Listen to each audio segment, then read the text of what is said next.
Chapter 1152. At this moment, Wang Chong had no time to care about anything else. His mind was completely focused on the world of the origin of Qi, on the Veda's sacred bell in front of him. What a wonderful feeling! So this is the myriad spirit sea art. Wang Chong muttered to himself. When he cultivated the basic acupoints dantian, tens of thousands of acupoints spread all over his body, and even his meridians and blood vessels began to change. The world in Wang Chong's eyes also began to change. Previously, when Wang Chong observed the world of the origin of Qi, he could only sense the size, luster, and intensity of the energy. It was like looking at a two-dimensional piece of paper. But when he comprehended the myriad spirit sea art and used the world as his external dantian, everything suddenly changed. In Wang Chong's senses, it wasn't just the size and intensity of the energy on the surface. He could even suddenly sense every single mass of energy in the world of the origin of Qi, the first mass of Qi moving and trembling. This was like a two-dimensional paper world breaking through to a three-dimensional space. This was a qualitative change. In terms of the finesse and precision of his perception of energy, Wang Chong had completely risen to a whole new level. Wang Chong quickly shifted the target of his perception to the Veda's sacred bell in front of him. In the next moment, everything was completely different. In Wang Chong's eyes, that massive and complicated array of tens of thousands of golden Buddhas of various sizes suddenly became completely different. Wang Chong could sense every movement of the golden Buddhas, as well as the minute tremors they made in the world of the origin of Qi. Everything was no longer as fleeting as before. Instead, it was as if he were reading a book in his palm. Everything was crystal clear. Found it! Suddenly, Wang Chong's heart stirred. His eyes immediately locked onto a tiny vortex on the Veda's sacred bell. This vortex was extremely faint, hidden in the vast golden light of the Buddha array. It was extremely difficult to discover. Moreover, all the golden Buddhas were constantly moving and trembling, completely concealing the aura of this vortex. The power of the Veda's sacred bell was so immense that even someone as powerful as Wang Chong did not notice it at first. Every artifact had an entrance for the Qi input for the spellcaster, and the Veda's sacred bell was no exception. There had to be a place where the spellcaster's power could be maximized, and it would yield twice the result with half the effort. This was the backdoor of an artifact. In addition, every artifact had a forger. No matter how powerful the forger's magic power was, it was impossible to estimate the point at which the artifact was forged. This was the singularity of the array. It could only be invisibly diluted or hidden, or continuously weakened until it was almost non-existent. This was the Qi gate that Wang Chong was looking for. Great! Wang Chong was invigorated and immediately communicated with the evil emperor in his mind. Master, let's move at the same time and work together to open this Dharma artifact. 3, 2, 1. Boom! At the instant he counted to 1, Wang Chong and his master, the evil emperor, slammed their palms onto the Veda's sacred bell, one on the outside and one on the inside. Clang! The deafening sound was unimaginable. The entire Veda sacred bell trembled violently, emitting an earth-shattering hum. An enormous amount of energy exploded outwards like a landslide, causing the entire ground to tremble like waves. Under Wang Chong's feet, layer after layer of rock cracked from the inside out as the energy, waves battered against them. At this moment, the golden bell was as heavy as a mountain. The base of the golden bell trembled incessantly, but it did not move.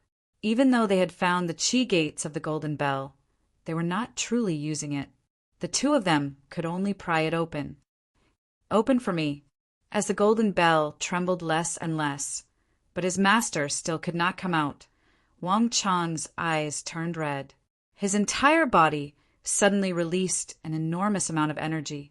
All of it surged into the Qi gate outside the Veda's sacred bell, like a landslide or a tsunami.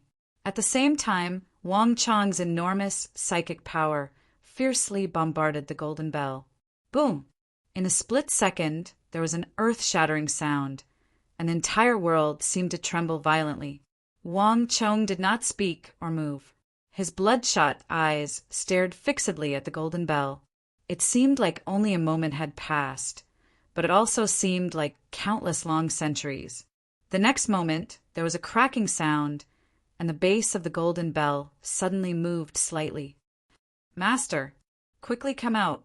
Wang Chang used all of his strength to resist the Veda's sacred bell, the veins on his body bulging. This Veda's sacred bell had been imbued with Buddhist power by generations of holy monks of the Great Snow Mountain Temple. After thousands of years of accumulation, even Wang Chang found it difficult to resist the inherent power of the immortal artifact. Moreover, the immortal artifact's own repulsive power was too great. Even that tiny gap could disappear at any moment.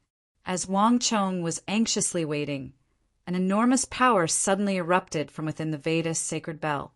The gap that had opened up on the Veda's sacred bell suddenly widened, and from within the golden bell, an old figure suddenly emerged with a whoosh.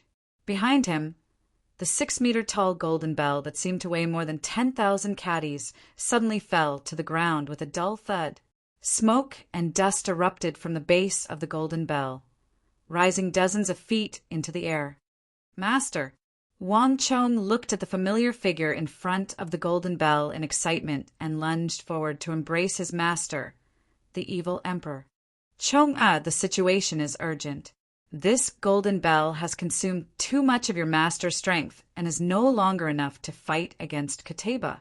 You have comprehended the origin of energy, broken into the great general level, and learned your master's myriad spirit sea art.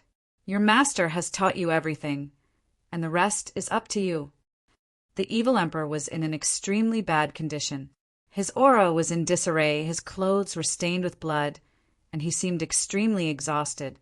He had already used up too much energy in the battle with Kateba, and Dusong Mangpo's sneak attack had caught him off guard. He had been enveloped by the Veda's sacred bell, and the seals placed on the bell by the holy monks of the Great Snow Mountain had consumed even more energy. If the evil emperor still had his dantian and was in peak condition, he would have nothing to fear. But now that his dantian had been destroyed, the evil emperor could not fight for long. The fact that he had been fighting against the seals of the Veda's sacred bell for so long was no less than a supreme battle. To be able to survive, preserve so much strength, and even find the Veda's sacred bell's chi gate was already astonishing. Such a thing had never happened before, but it was precisely for this reason that the evil emperor was no longer able to fight against Kateba. Ah! The evil emperor had barely finished speaking when he heard a scream, accompanied by a wave of energy that swept over the battlefield of Talas like the end of the world. "It's the Tang dynasty." Wang Chang and the demonic emperor old man turned their heads, both of them seeing a shocking sight. In front of the first line of defense, a figure was thrown high into the air and sent flying. Behind him, blood splattered everywhere. "Zhao Fengchen!" Wang Chang's pupils constricted as he recognized Zhao Fengchen at a glance. He was extremely familiar with this figure. "It's Ziad." Wang Chang's eyes scanned the air and locked onto a certain figure. That figure was hidden behind the crowd, right below Zhao Fengchen. The ocean ring in his hand flew back into the air. Ziad was an Arab great general. No one had expected him to enter the fray at a time like this and launch a sneak attack on Zhao Fengchen, heavily injuring him with a single blow. Zhao Fengchen had never been a match for Ziad, and now that he had been ambushed, he was even less of a match. "Kill them!" Ziad's icy voice, brimming with boundless killing intent, resounded through the air. After successfully ambushing Zhao Fengchen, Ziad lunged at Chang Chenli. With Kateba, Abu Muslim, Hushu Wizong, Ibak, and Ziad working together, the situation was extremely disadvantageous to the Tang dynasty. And this was only the beginning. Like dominoes falling, the moment Zhao Fengchen was sent flying by Ziad, there was a flash of light as a massive golden sword Qi slashed at the white-haired chief of Wushang, who had been distracted by Zhao Fengchen.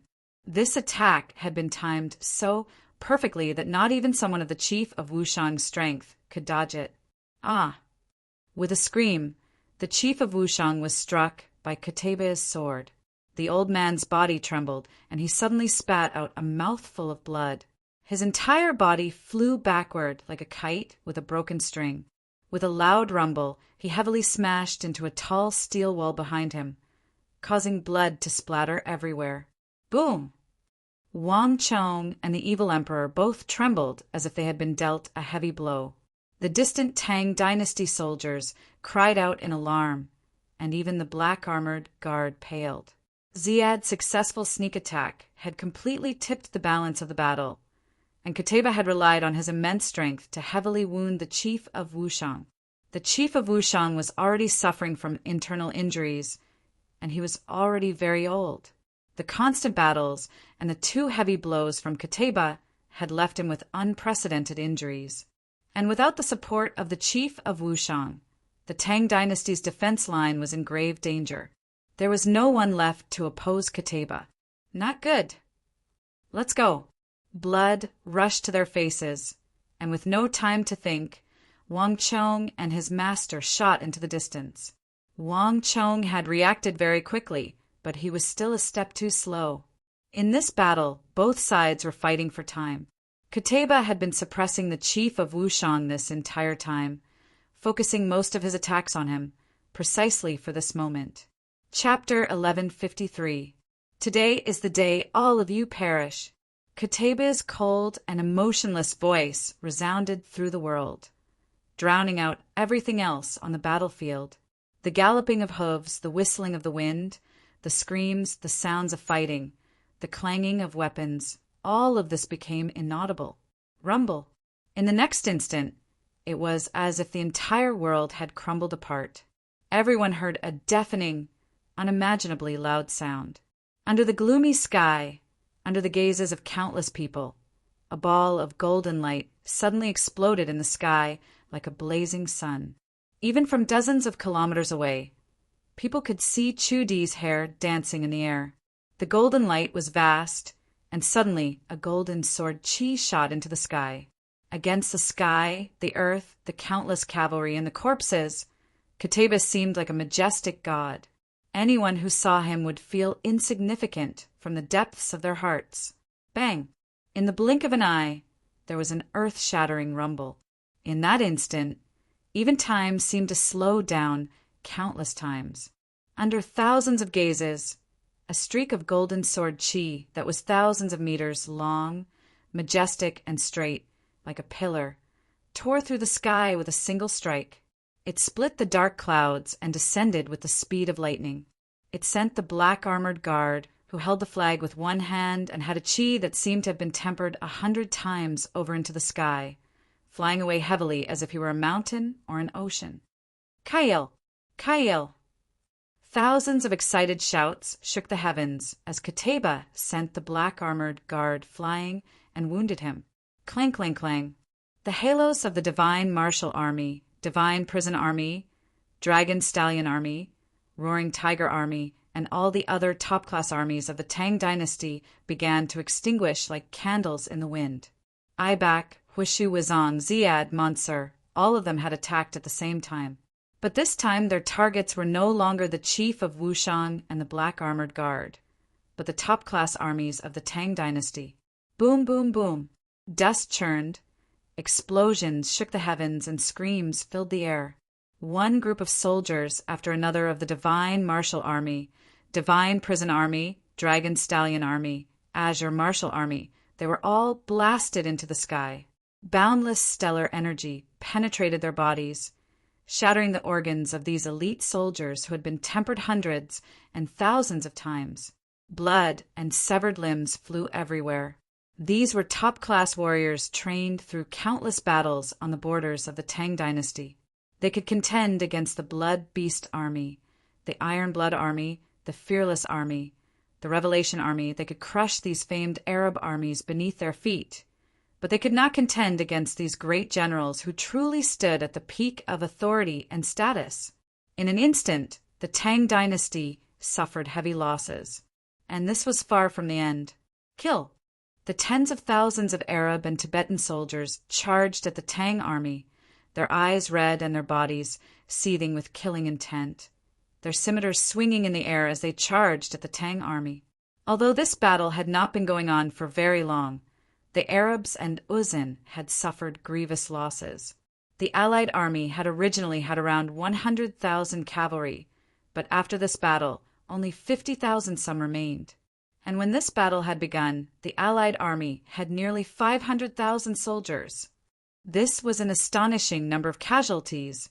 At this point in the battle, everyone had long ago become enraged. Using this chance, the Arab and Uzin cavalry madly roared as they pushed their war horses to their limits and charged at the Tang dynasty's defense line. Boom! Like a crashing wave crashing against the shore, countless war horses charged forward. In just a few short moments, the Tang dynasty's defense line was on the verge of collapse. Retreat! Retreat! Everyone retreat! A panicked roar came from the distance. Wang Chang's heart was aflame with anxiety, his organs burning as he madly rushed toward the battlefield.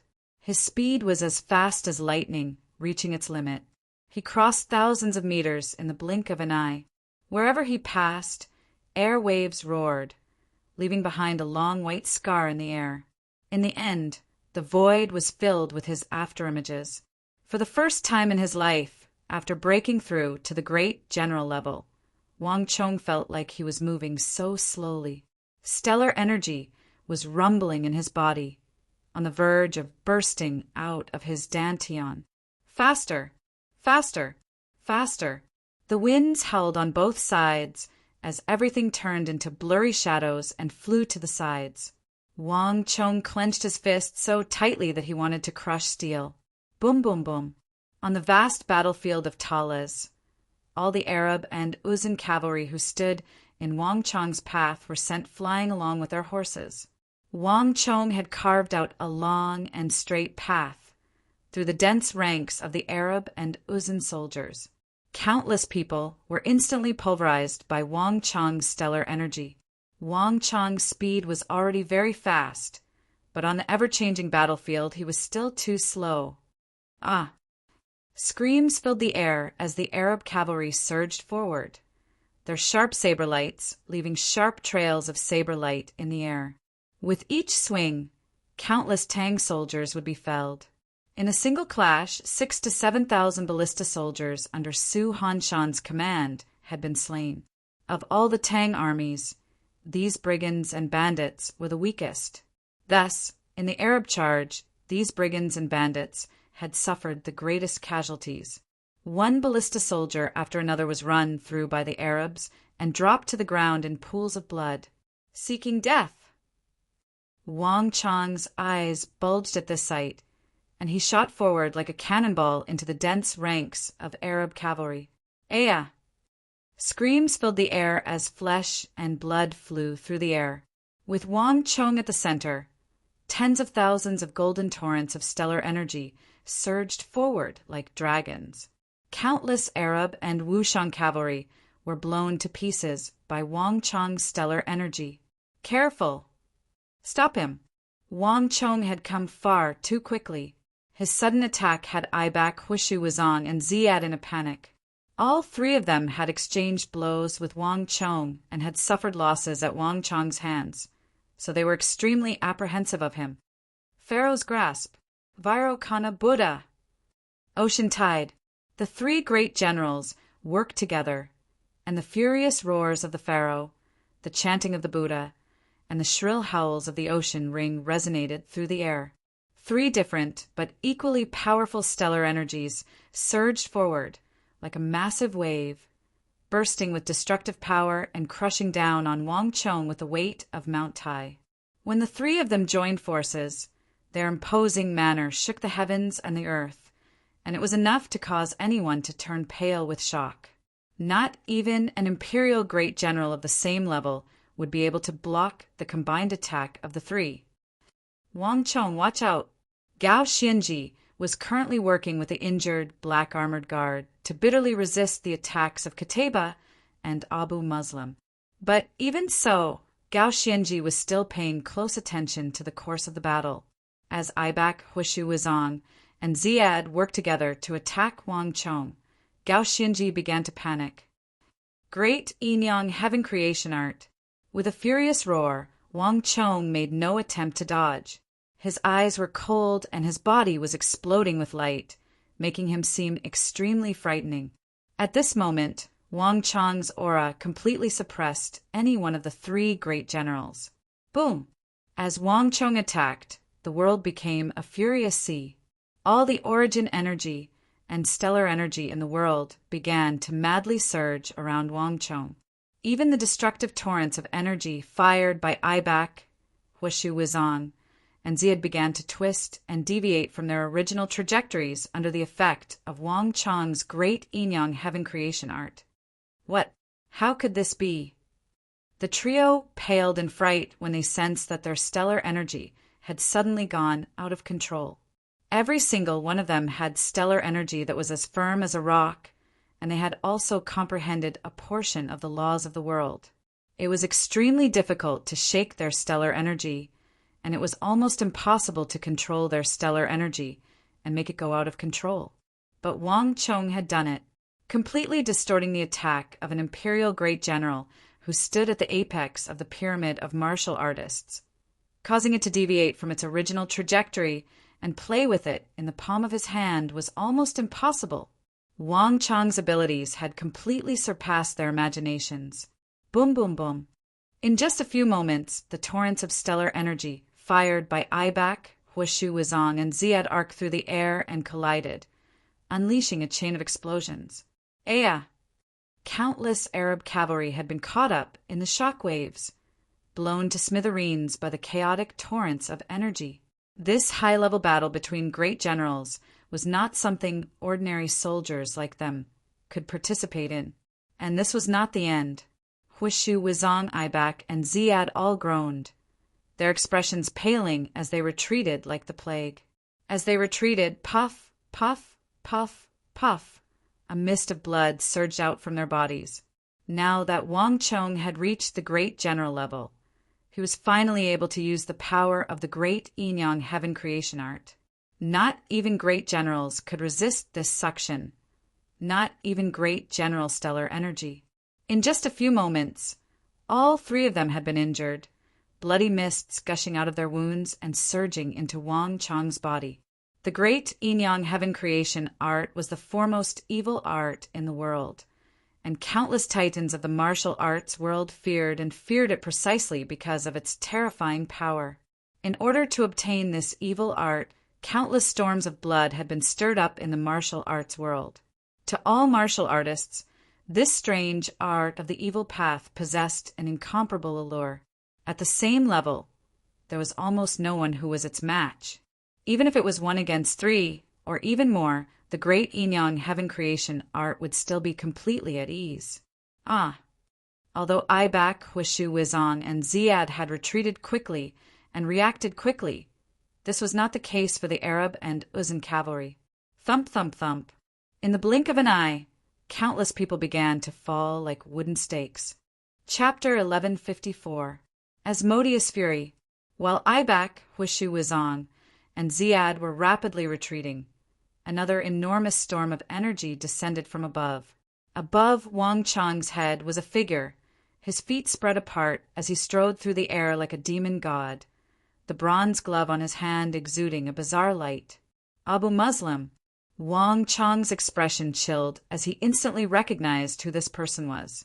Seeing that his three great generals were at a disadvantage, the Arab governor of the East could no longer hold back and began to attack Wang Chong.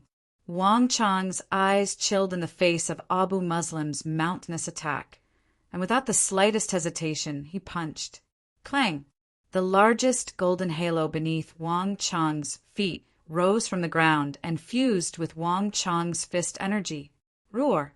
Wang Chong's golden fist energy surged forward, transforming into a massive golden dragon that rumbled toward Abu Muslim's steely fist. Bang! As the two fists collided, space shattered like a mirror, countless spiderweb cracks appearing on its surface.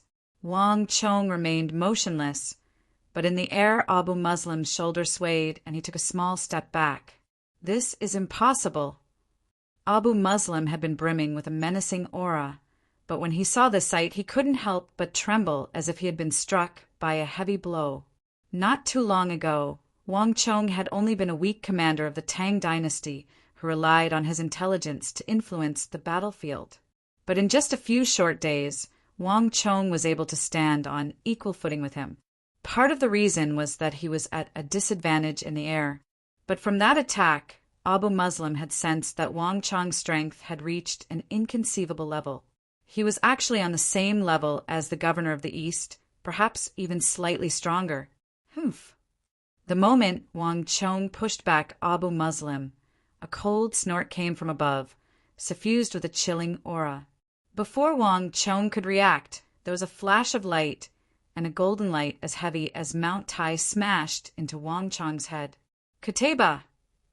Wang Chong's pupils constricted, his muscles tensing, his scalp going numb, and an unprecedented sense of danger welled up in his heart.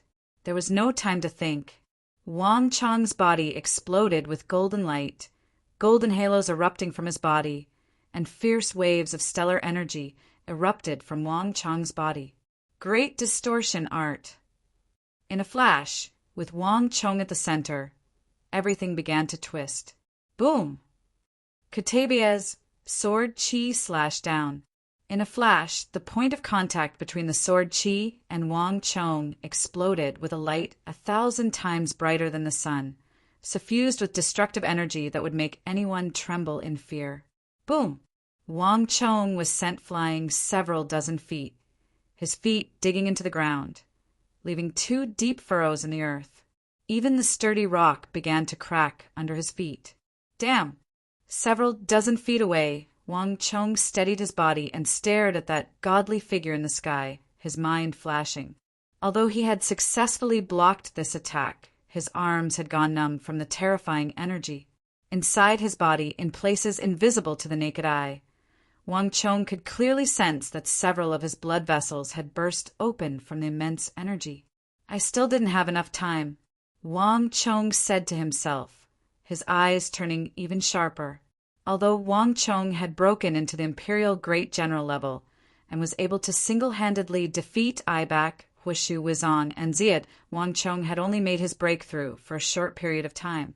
He hadn't had the time to stabilize his cultivation, so there was still a gap between Wang Chong and Kateba, although this gap didn't seem very large in the eyes of an ordinary person. In a battle of this level, it was enough to change the course of the battle.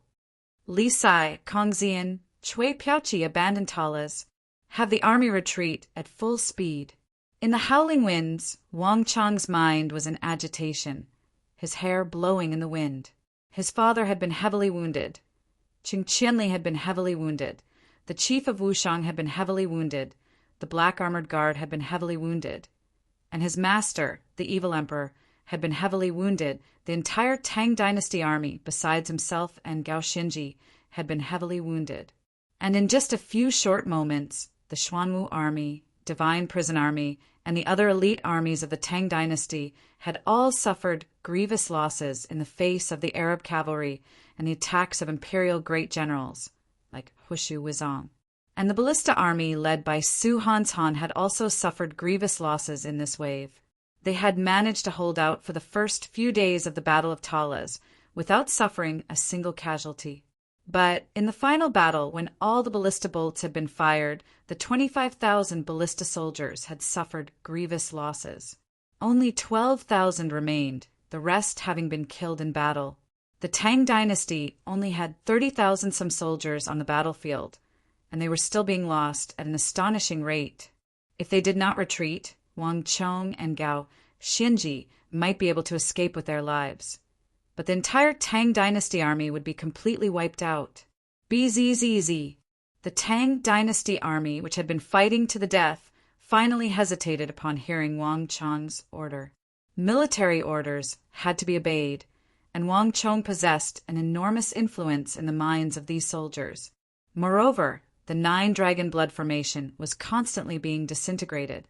If they persisted, all of them would be dead. Retreat! Everyone, hear my order! Wushang's cavalry, stay behind and hold the rear. Everyone else, retreat at full speed. Li Sai unsheathed his massive sword and endured the pain.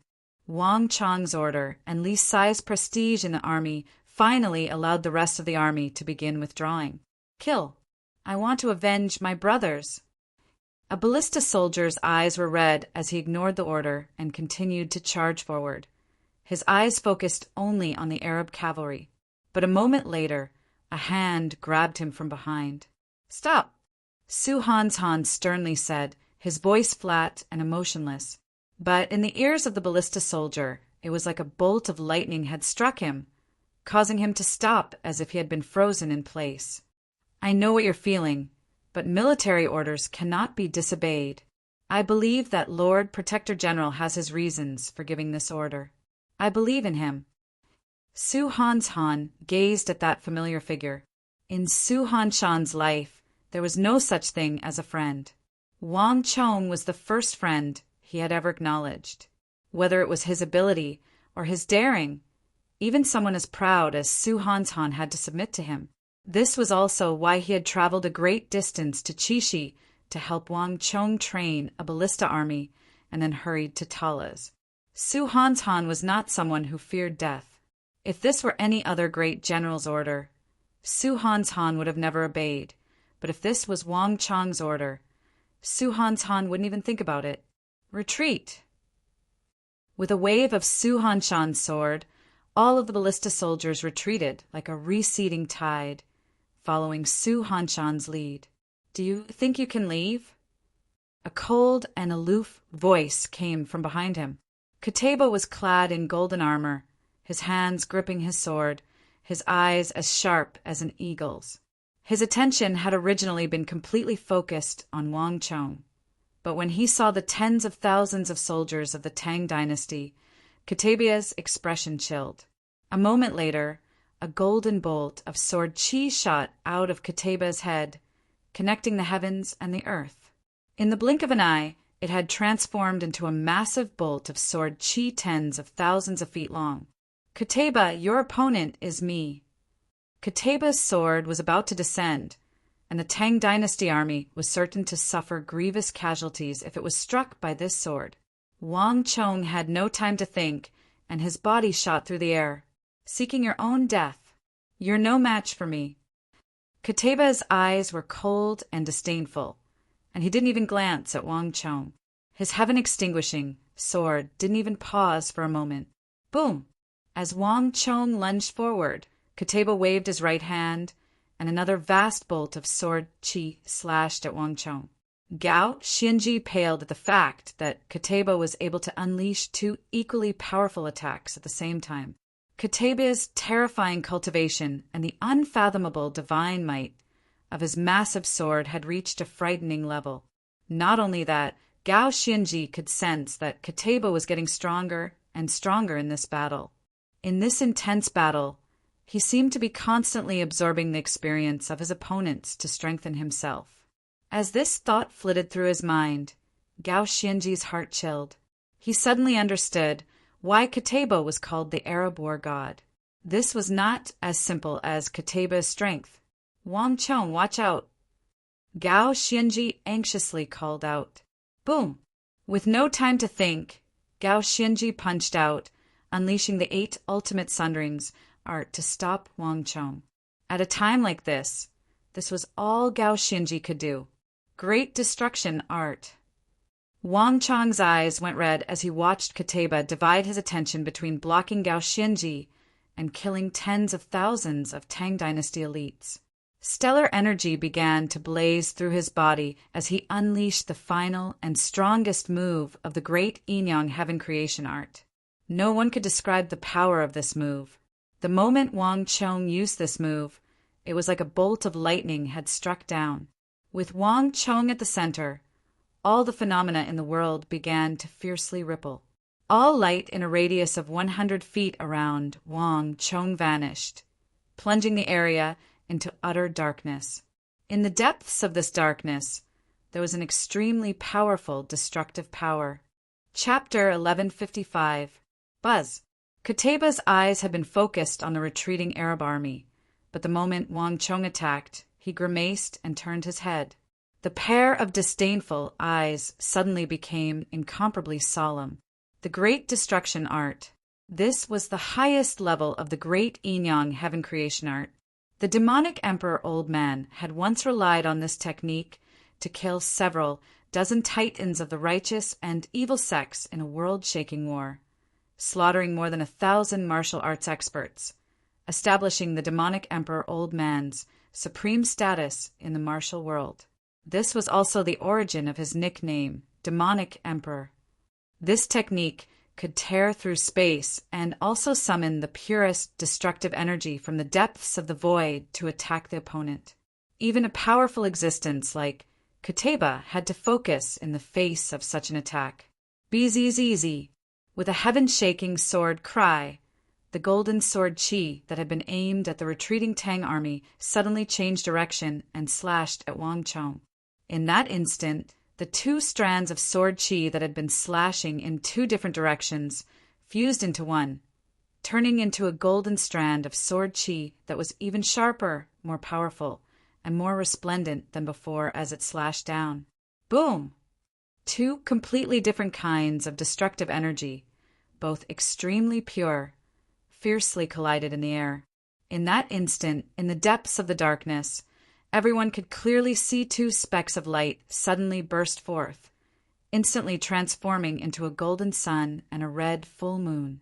Unlike the sun and moon illusions that Wang Chong had created in the past, this was an actual sun and moon. One could even see the surging corona of the sun on the blazing sun, and one could see the craters and hollows on the moon. This was the result of Wang Chong's fusion of the great Yin-Yang Heaven Creation Art and the forbidden blazing sun art. As the two energies collided, Wang Chong was once more sent flying by Kataba's energy, but Kataba's enormous sword technique was also shattered by Wang Chong's great destruction art. Even Kataba, who had remained seated this entire time, couldn't help but feel his shoulders tremble. For the first time, Kataba paled as he stared in the direction Wang Chong had flown. When Kataba first appeared on the battlefield and encountered Wang Chong had been no threat to him. Not even Wang Chong, Gao Xianji, Wang Yan, and Cheng Qianli had been a match for him. But now, Wang Chong had not only received his full strength attack, but had also caused his shoulders to sway. This made Kataba feel an unprecedented killing intent. Chong-er, your master has come to help you. As Kataba clenched his fists and prepared to strike again, he heard a voice. Before anyone could react, the evil emperor shot forward like a bolt of lightning, entering the battle between Wang Chong and Kataba. It's you. Kataba paled at the sight of that familiar figure, a hint of apprehension appearing on his face. Rumble. In the blink of an eye, the evil emperor's stellar energy exploded against Kataba's body. Almost at the same time, the black-armored guard forcefully suppressed his injuries. Holding the 9 dragon blood war banner, he pounced forward like a tall and sturdy mountain god. Master, watch out! At almost the same time, Wang Chong was alarmed and immediately shot forward. The three of them worked together to fight Kataba. Even though Kataba was known as the #1 expert of Arabia, he had no time to spare in the face of these 3 attacks. He focused on dealing with the combined attacks of the 3 great generals. With Wang Chong, the evil emperor, and the black-armored guard working together, the Divine Martial Army, Divine Prison Army, Dragon Stallion Army, Ballista Army, the pressure on the retreating army was greatly reduced. Don't worry about them. The 3 of them are arrows at the end of their flight. Kataba has enough strength to deal with them. Don't let those Tang Dynasty soldiers retreat. Kill them all, and we can truly win this war. The howling winds threw the battlefield into chaos. Ibak's gaze rested on Wang Chong for only a few moments before turning to the retreating Tang Dynasty army. Huishu Wuzong and Ziad didn't think too much about Aibak's words. They immediately turned around with Aibak and charged toward the retreating Tang Dynasty army. The Tang Dynasty did not have many soldiers left. Other than the Ballista army, the rest were powerful soldiers. If they were allowed to successfully retreat to the western regions, they would be in even greater trouble in the future. And as long as they killed all the Tang Dynasty soldiers, no matter how tenaciously Wang Chong, the evil emperor, or the black armored guard tried to resist, it would all be meaningless. An army without soldiers could not be called a true army. And if they could kill all the Tang Dynasty soldiers, leaving behind only commanders like Wang Chong and Gao Xinji, they would not be able to escape. Only death awaited them. Careful! The Arabs are coming. The moment Aibak and Huishu Wuzong began to move, Wang Sili Duwei and the others grimaced. Even Deputy Commander Chulu'u of the Azura Cavalry grimaced. All of them had just experienced the dreadful killing power of these 3 great generals when they worked together. Wang Sili and the others paled at the sight of these 3 pursuing them like lightning bolts. There's no time to worry about that. No matter what, the army has to retreat safely. The situation was urgent. As long as Huishu Wuzong's forces could catch up, the Tang Dynasty army would immediately suffer grievous casualties. Wang Sili had no time to think. He leaped into the air to meet Huishu Wuzong's forces. At almost the same time, Duwei, Chulu'u, and the others made their decision. Bang, bang, bang. One figure after another charged forward, all of them determined and unflinching. Humph! Clowns who don't know their own strength. Aibak couldn't help but sneer at this sight. There was an enormous gap between brigadier generals and great generals, and this was not something that could be made up for with bravado. In Aibak's view, the actions of these Tang Dynasty brigadier generals were suicidal. Boom, boom, boom. Enormous storms of energy erupted from the bodies of Aibak, Huishu Wuzong, and the others. Just as their killing intent surged like a tide and they were about to start a massacre, suddenly a strange change occurred. Swish! A ray of milky white strength chi, vast and mighty, with unparalleled sharpness, suddenly blasted toward the 3 of them. The energy contained in this bolt of energy was so powerful and dense that it had reached an extremely high level. Even though Aibak, Huishu Wuzong, and Ziad had all reached extremely high levels of cultivation, the strongest great generals of the empire, they couldn't help but feel apprehensive when they sensed the pure and high-level destructive energy in this bolt of energy. All of them stopped in their tracks and retreated. Bastard! This old thing isn't dead yet. Aibak turned his head and saw the white-haired Wushang village chief standing in front of the steel walls, his clothes in tatters, his pupils constricted, and he clenched his teeth in fury as he cursed. In the previous battle, this old man had suffered a devastating blow from Kateba. After being sent flying by Kateba, he had not been able to get up for a very long time, nor had he shown any signs of movement. Aibak had originally believed that this old thing was already dead, but to his surprise he was still alive.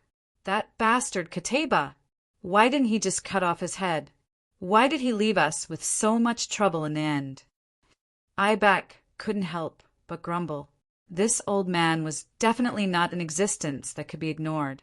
Judging from the finger that he had just sent out, if he did not treat it seriously and be careful, he might very well die in the hands of this old man. This was why Aibak's group had retreated. But though he was grumbling, Aibak was just saying it.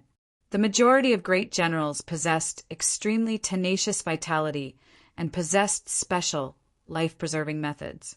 Just like how Dewussili had immediately fled when he saw that the situation was bad, Governor Osman of Cairo had a blood escape art. This old fellow was definitely still alive because of this. Let them catch their breath first. After killing this old man, we can kill all the Tang people. Aibak's eyes flickered as he viciously glared at Chief of Wushang and immediately lunged forward. Behind him, Ziad swiftly charged forward and swung the ocean ring, sending it hurtling toward the Wushang village chief in a blur. Behind them, Hushu Wuzong hesitated for a few moments, but in the end he still chose to attack with all three of them. At this point in the battle, Uzun had no path of retreat. If he did not kill all the Tang people and make them pay an enormous price, Uzun would never be able to achieve true success. So many people had died in this battle, including Dusong Mangpo's death. All of this had become meaningless. Boom! Aibak, Hushu Wuzong, and Ziad were fighting the heavily injured chief of Wushang. Chief of Wushang was in an extremely bad situation, but for the sake of the greater picture, he had no path of retreat. Everyone will die one day. Come, today this old man will fight with you to the end. Blood was flowing from the corner of Chief of Wushang's mouth, and his white hair was drenched in blood. It was a gruesome sight, but his back remained straight and his eyes sharp. He was like a mountain that would never yield. In the blink of an eye, the four of them were engaged in a fierce battle. Don't let them escape. Although Hushu Wuzong and the others had been led away by the chief of Wushang, the pursuit of the remnants of the Tang dynasty army was far from over. His hands gripping a dark red sword, Damatrimo walked through the center of the battlefield in pursuit of the retreating Tang soldiers. His eyes were blood red, and a hint of madness could be faintly seen in them. In this battle, he had completely released the killing intent in his heart. What followed next was a brutal massacre. Kill 1 Tang people and you will be rewarded with a noble title. Kill 10 Tang people and you will be made a hero of our Uzun. No one is allowed to retreat. Everyone follow me. At almost the same time, Dian Songrong, Dian Nightsai, Chili Sulong, and the others began to seethe with killing intent, roaring as they led the army in pursuit of the retreating Tang dynasty army. Swish, swish, swish. 1 Tang dynasty soldier after another was run through by a scimitar and dropped to the ground. As they fought and retreated, they fought with the Uzun and the Arabs while retreating at full speed. However, 2 legs could never outrun 4 legs. In the face of the charging Arab cavalry, they found it difficult to retreat. Chapter 1156. Everyone get ready. Wild wind surged. Zhang Shouji stood behind a high steel wall, his beard and hair constantly shaking. There was an unprecedented tension on his face. The Tang dynasty had been defeated and suffered grievous casualties. At this time, there were no more soldiers left in Talas. If they wanted to preserve the spark of the Tang dynasty and force these heroes of the Tang dynasty, who had killed hundreds of thousands of Arab, Uzun, and Western Turkic cavalry to retreat to the western regions, they could only rely on them. 50 zhang, 30 zhang, 20 zhang. As the distance closed, all the Arabs and Uzun focused on the divine martial army, the divine prison army, the dragon stallion army, and the other armies.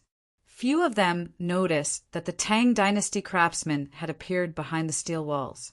These craftsmen, who had only been repairing weapons and the steel walls, were now standing behind the steel walls, their hands gripping the handles of the beehives.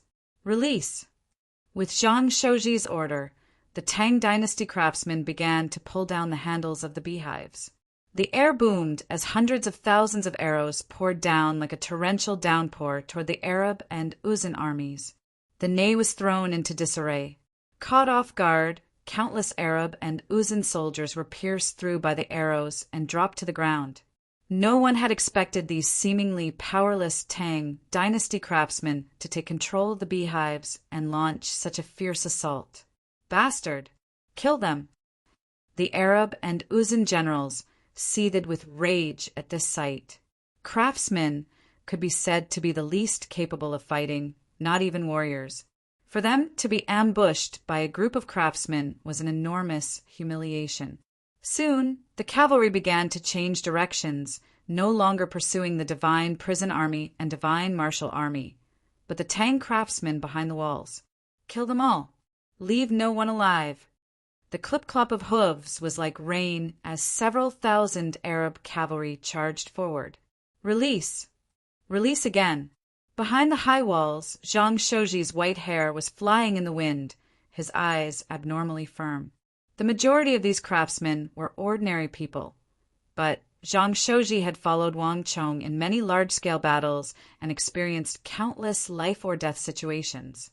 He had long ago developed an extraordinary mind. Even though they were facing the charge of these cavalry, and even though they would all be dead if they broke through the defense line, Zhang Shouji showed no signs of panic. Following Zhang Shouji's order, boom, the mechanism vibrated and the beehive hummed. In an instant, countless sharp arrows shot out explosively. Plush, plush, plush. The sounds of arrows plunging into flesh rang out as countless Arab cavalry were felled once more. Release! Release! Zhang Shouji solemnly waved his arm again and again.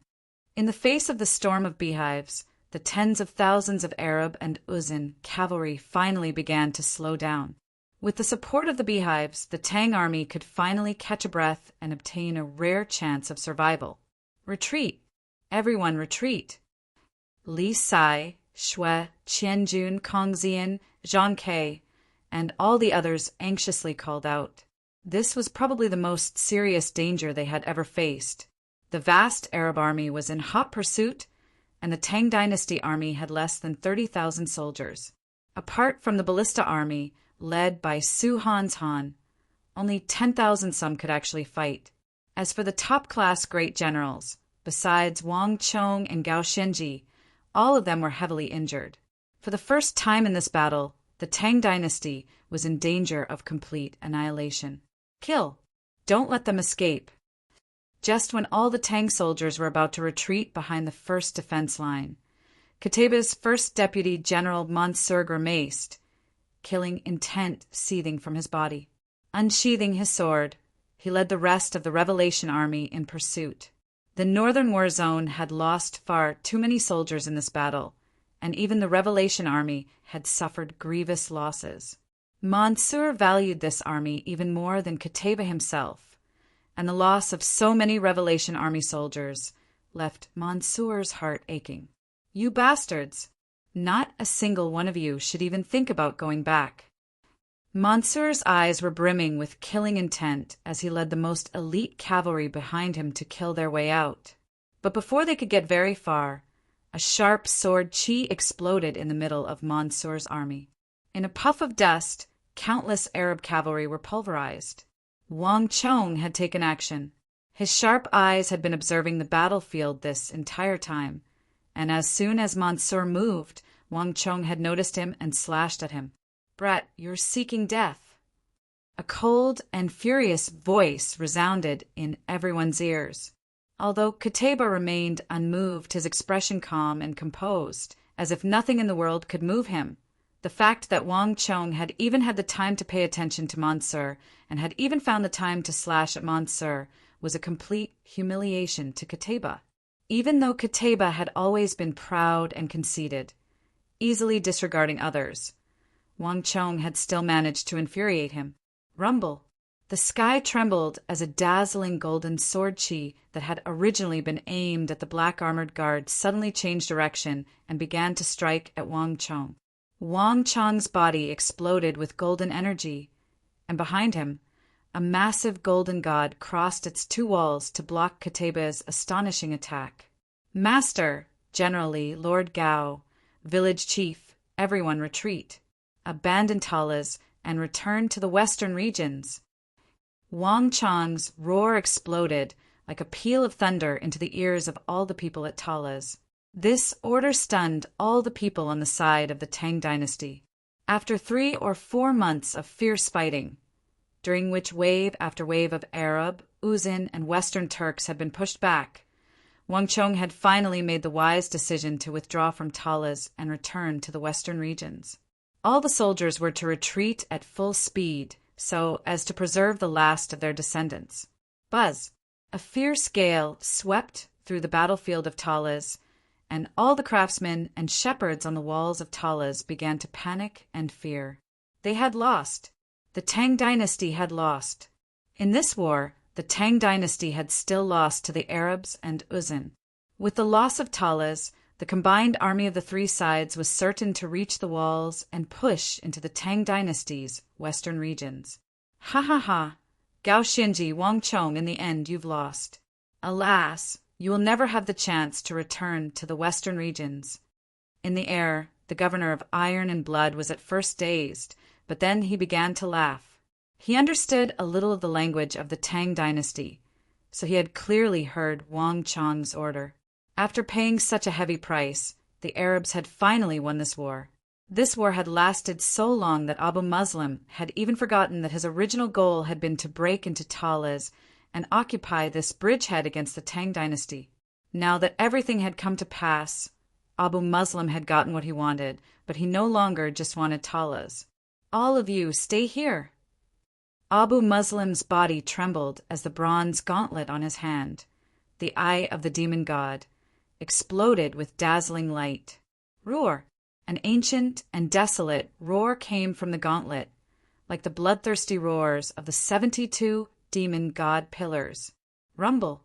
In a flash, boundless stellar energy surged forward like black dragons, sweeping toward Gao Xinji and Wang Chong's group.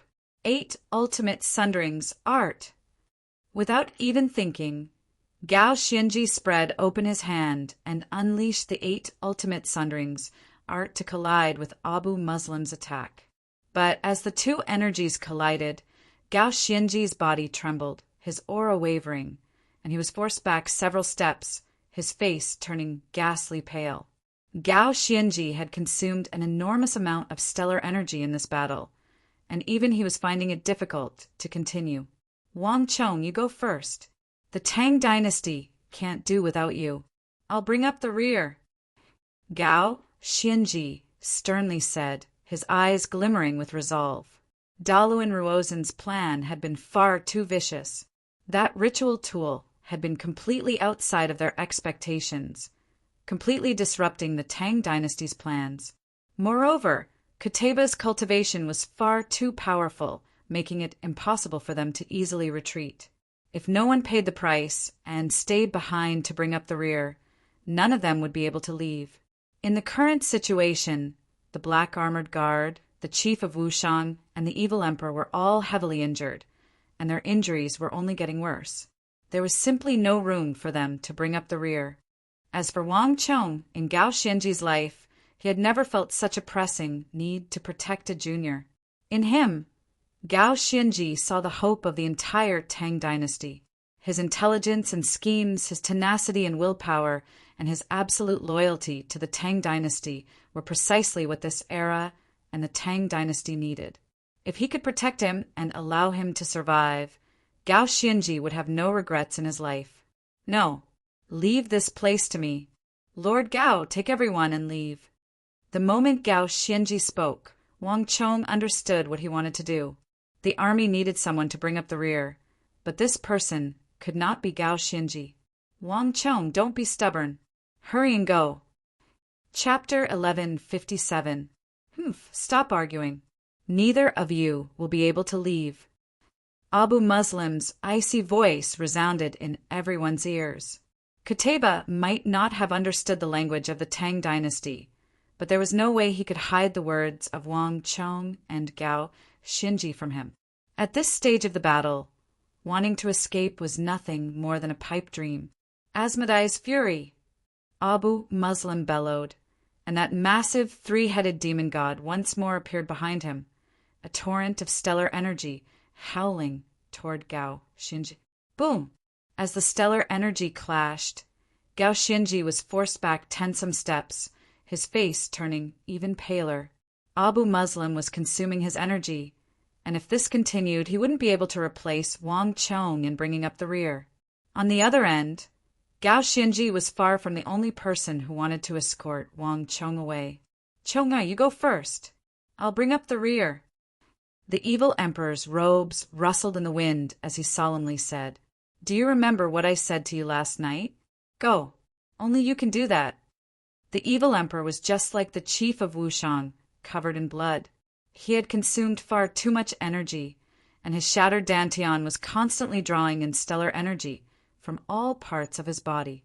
The problem with the evil emperor's dantian was not as simple as losing a dantian. It was impossible for a martial artist to not have a dantian, but when the evil emperor was a powerful martial artist, he had used his supreme technique and strength to suppress this problem. But now, as his energy continued to be consumed, he could no longer stop it. The situation was only getting more and more urgent. Katabia's sword chi was constantly worsening their injuries, and with no one at the same level as him, Kataba was consuming far less energy than they had imagined. Bam! In the time it takes for a spark to fly off of a piece of flint, there was no time to elaborate. A hand suddenly grew large, and like a bolt of lightning, it grabbed onto the evil emperor's arm. Rumble! In the next moment, roiling stellar energy surged out of Wang Chang's body and into the evil emperor's limbs and bones. The great yin-yang heaven creation art could not only absorb an opponent's energy, but also transfer it to another. Master, say no more. I won't give up on you no matter what, Wang Chong said in a sonorous voice. In the time it took for a spark to fly off a flint, countless thoughts flashed through his mind.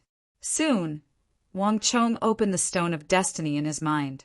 How many points does the Stone of Destiny need to exchange for the Heavenly Mandate armor? Wang Chong loudly asked in his mind. The karmic battle armor alone was not enough to contend against Kataba. If he wanted to hold off Kataba and successfully cover the retreat while also surviving the attacks of Kataba, Abu Muslim, Hushu Wizong, and Ibak, he would need the higher-level Heavenly Mandate battle armor. User's level is not high enough to exchange for the Heavenly Mandate battle armor. The Stone of Destiny's cold and emotionless voice resounded in his ear. Wang Chong froze, his heart sinking. He had never imagined that he would not have the right to exchange for the Heavenly Mandate battle armor at a time like this. Without the Heavenly Mandate battle armor, even if Wang Chong had broken into the great general level, he would not have been able to survive the encirclement of so many people. At the very least, he would not have been able to escape. A dark cloud instantly appeared on Wang Chong's brow. But because of User's special circumstances and special events, User can consume destiny energy to obtain the Heavenly Mandate battle armor ahead of time. Does User wish to exchange for it ahead of time? To Wang Chong's surprise, the Stone of Destiny's voice resounded in his mind. Wang Chong was stunned at first, but then he rejoiced. Confirm to exchange ahead of time. Wang Chong immediately replied. User has confirmed to undo the seal on the Heavenly Mandate battle armor ahead of time. The Heavenly Mandate battle armor has been undone. User has consumed 15,000 points of destiny energy. As the Stone of Destiny spoke, a string of golden characters appeared in front of Wang Chong's eyes, rapidly changing until they finally settled on the number 15,000. This number had far surpassed any of the rewards Wang Chong had used up in the past, but this was just undoing the seal. It did not mean that Wang Chong had truly obtained the Heavenly Mandate battle armor. In the past, Wang Chong would have felt his heart ache at such a massive amount of data, and he would have reconsidered his decision. But now, Wang Chong had no time to worry about the consumption of destiny energy. As long as he could obtain the Heavenly Mandate battle armor, nothing else mattered. Stone of Destiny, exchange for the Heavenly Mandate battle armor. In his mind, Wang Chong yelled at the Stone of Destiny. The Heavenly Mandate battle armor requires 40,000 points of destiny energy. Because User has not completed the Heavenly Mandate battle armor's trial mission, User cannot obtain all of its functions. Does User wish to exchange for it? The Stone of Destiny's emotionless voice resounded in his mind once more. Yes. Wang Chong felt as if his insides were on fire. Wang Chong had always known that the flow of time in his mind was completely different from the flow of time in the outside world. Although he had exchanged so many words with the Stone of Destiny, not even the blink of an eye had passed in the outside world. But no matter how slow or short the flow of time in his mind, it still consumed time. Between experts, every second mattered. For the first time, Wang Chong felt that the Stone of Destiny's exchange process was so slow and so complicated. User confirms exchange for the Heavenly Mandate battle armor. User has consumed 100,000 points of destiny energy. Karmic battle armor upgrading. In the blink of an eye, the stone of destiny's voice poured down like a waterfall. On the battlefield, Wang Chang's karmic battle armor began to rapidly transform. Majestic golden light suddenly exploded from within the karmic battle armor, countless mysterious runes rapidly circulating in the depths of this golden light. In that moment, Wang Chong could clearly sense an enormous power of laws suddenly erupt from the depths of space-time and pour into the karmic battle armor. In the blink of an eye, the karmic battle armor on Wang Chong's body rapidly changed from black to a magnificent gold. It was not just the color. Even the karmic battle armor's mentality underwent a massive transformation. 5 sharp golden claws suddenly reached out from the armor's shoulders, grabbing Wang Chong's shoulders. The surface of the armor, with uncanny craftsmanship, was quickly covered in ancient and mysterious inscriptions. These inscriptions were different from any known inscriptions. They were gorgeous, mysterious, profound, and seemed to contain the truths of the world. All of these inscriptions covered the armor, making Wang Chong seem incredibly dignified. Not only that, on the left side of Wang Chong's chest, clumps of metal seemed to have a life of their own. They suddenly bulged out from within, instantly transforming into the head of an ancient beast that was far older than the history of mankind. From a distance, it seemed as mighty as hell, exuding a power that made one shudder. Clang, clang, clang. The moment this ancient beast appeared, spikes began to sprout from Wang Chong's elbows, knees, and many other joints of his body. These spikes were as sharp as metal, and in the blink of an eye, Wang Chong's appearance had undergone a complete transformation. This sudden transformation left Qutayba, Abu Muslim, Huishu-Wazong, and Ibak dumbfounded. What's going on here? Abu Muslim's brow creased. Even with his vast experience, he had never seen such a situation. After the fierce battle, Wang Chong's armor had undergone a complete transformation in form, aura, and strength. It seemed even stronger than the original armor, making all of them rather apprehensive. More importantly, no one knew what Wang Chong had done. Even Qutayba couldn't help but frown. Master, village chief, generally Lord Gao Run, I can protect myself, Wang Chong harshly called out. The auras of his master, the evil emperor, and the chief of Wushang were growing weaker and more chaotic. If this continued, Wang Chong was worried that something he could not endure would occur. This, the evil emperor, the chief of Wushang, the black-armored guard, and Gao Xianji all grimaced, their eyes flickering with hesitation. All 4 of them had seen the transformation in Wang Chong's body, and although they did not want Wang Chong to remain, it was now apparent that no one besides Wang Chong had the power to simultaneously stop Qutayba, Abu Muslim, Ibak, and Ziyad. Run, Wang Chong anxiously said. Without the slightest hesitation, Wang Chong punched. Imbued with the great destruction art's dreadful, destructive energy. Even Abu Muslim was forced to retreat in the face of this punch. Brother Wenfu, run. Now is not the time to hesitate. Believe in that child. He can do it. An elderly voice called out in a panicked voice. The only person who could make the correct judgment at this time was probably the chief of Wushang. Concern had led to confusion, and both the evil emperor and Gao Xianji were too emotionally involved to notice that Wang Chong's aura had undergone a massive transformation. At the very least, the golden armor he was wearing gave him immense protection. Go. The first to make the decision was Gao Xianji, followed by the black-armored guard, and finally the evil emperor. They could not last much longer, and if they stayed any longer, they would probably die. Whoosh! Whoosh! The 4 of them quickly retreated from the battlefield, and at the same time, the Stone of Destiny began to speak in Wang Chong's mind. Congratulations to user for obtaining the Karmic Battle Armor. Chapter 1158. When user equips the Heavenly Mandate Battle Armor, user can greatly reduce the damage received. All stellar energy attacks will have their damage reduced by 40%. Strength enhancement, because user has not yet passed the Heavenly Mandate Battle Armor's trial mission. This ability is currently sealed. Notice, because user is using the Heavenly Mandate Battle Armor above his level. User will lose 80 points of Destiny energy for every 5 minutes of use until all of user's Destiny energy is deducted. When user's Destiny energy is insufficient, the Heavenly Mandate Battle Armor will be automatically removed and stored in the Battle Armor dimension. User has obtained the Battle Armor attachment function. In all combat and non-combat situations, user can summon the Heavenly Mandate Battle Armor at any time and quickly equip it. Information poured down like a waterfall, but Wang Chong had no time to pay attention to it. No matter how many points of Destiny energy were required to equip the Heavenly Mandate Battle Armor, Wang Chong had no time to care. Kateba, eat my sword!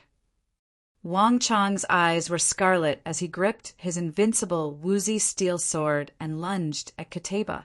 Even though there was still a gap in strength between them, in this battle, Wang Chong had chosen to challenge Kateba. Boom! In a flash of golden light, an unimaginably heavy sword chi slammed into Wang Chong's sword chi. There was a heaven-shaking boom, and then a destructive energy even hotter than the sun began to explode with Wang Chong and Kateba at the center. Seeking your own death.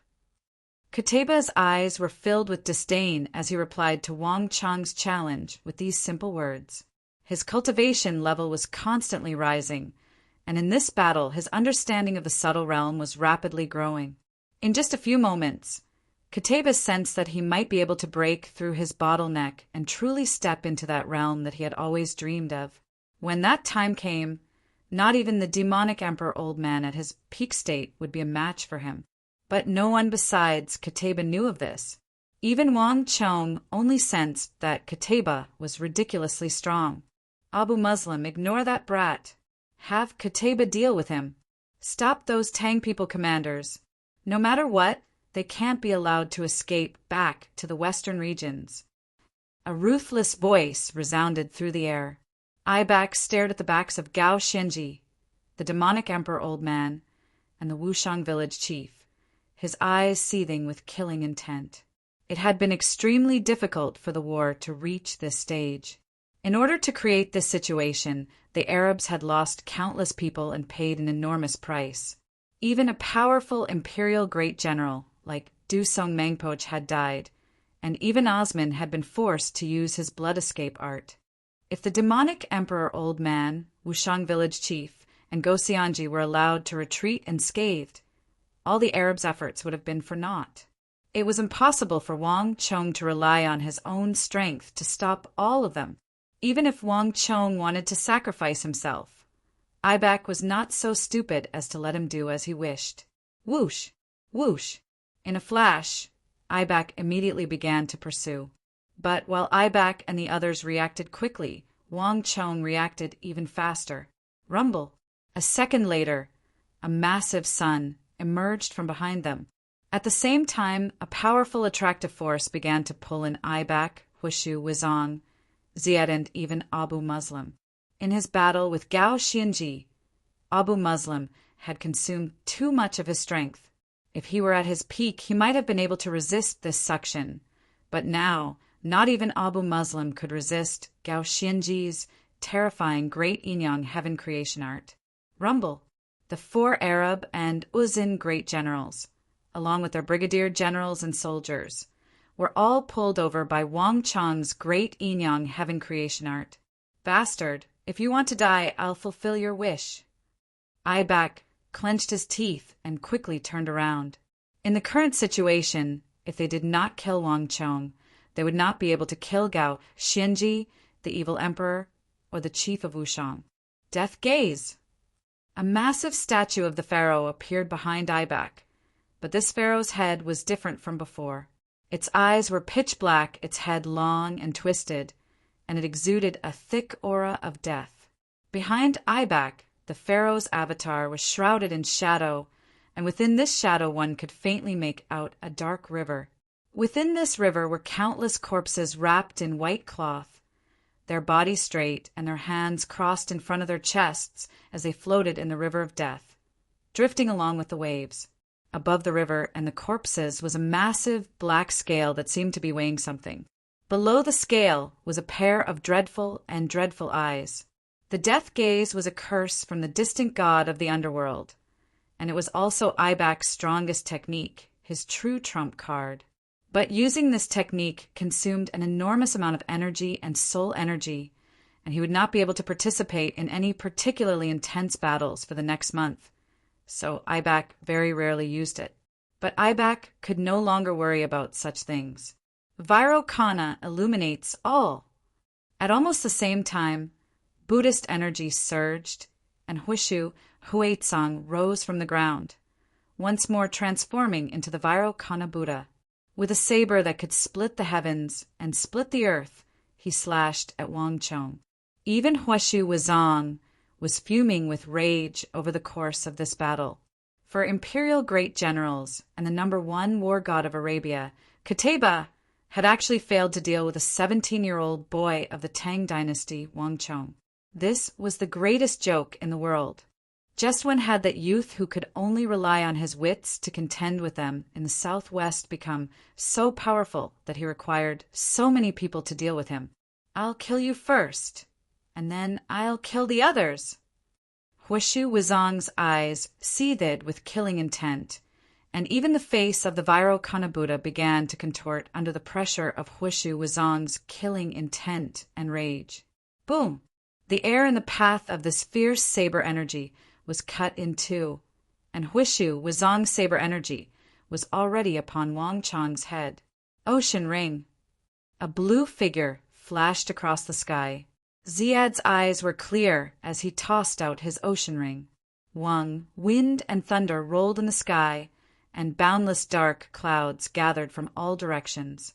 It was still the ocean ring, but this time it gave off a feeling that it was many times larger. At this crucial moment in the battle, Ziad had immediately unleashed all the energy in his body to unleash his strongest attack.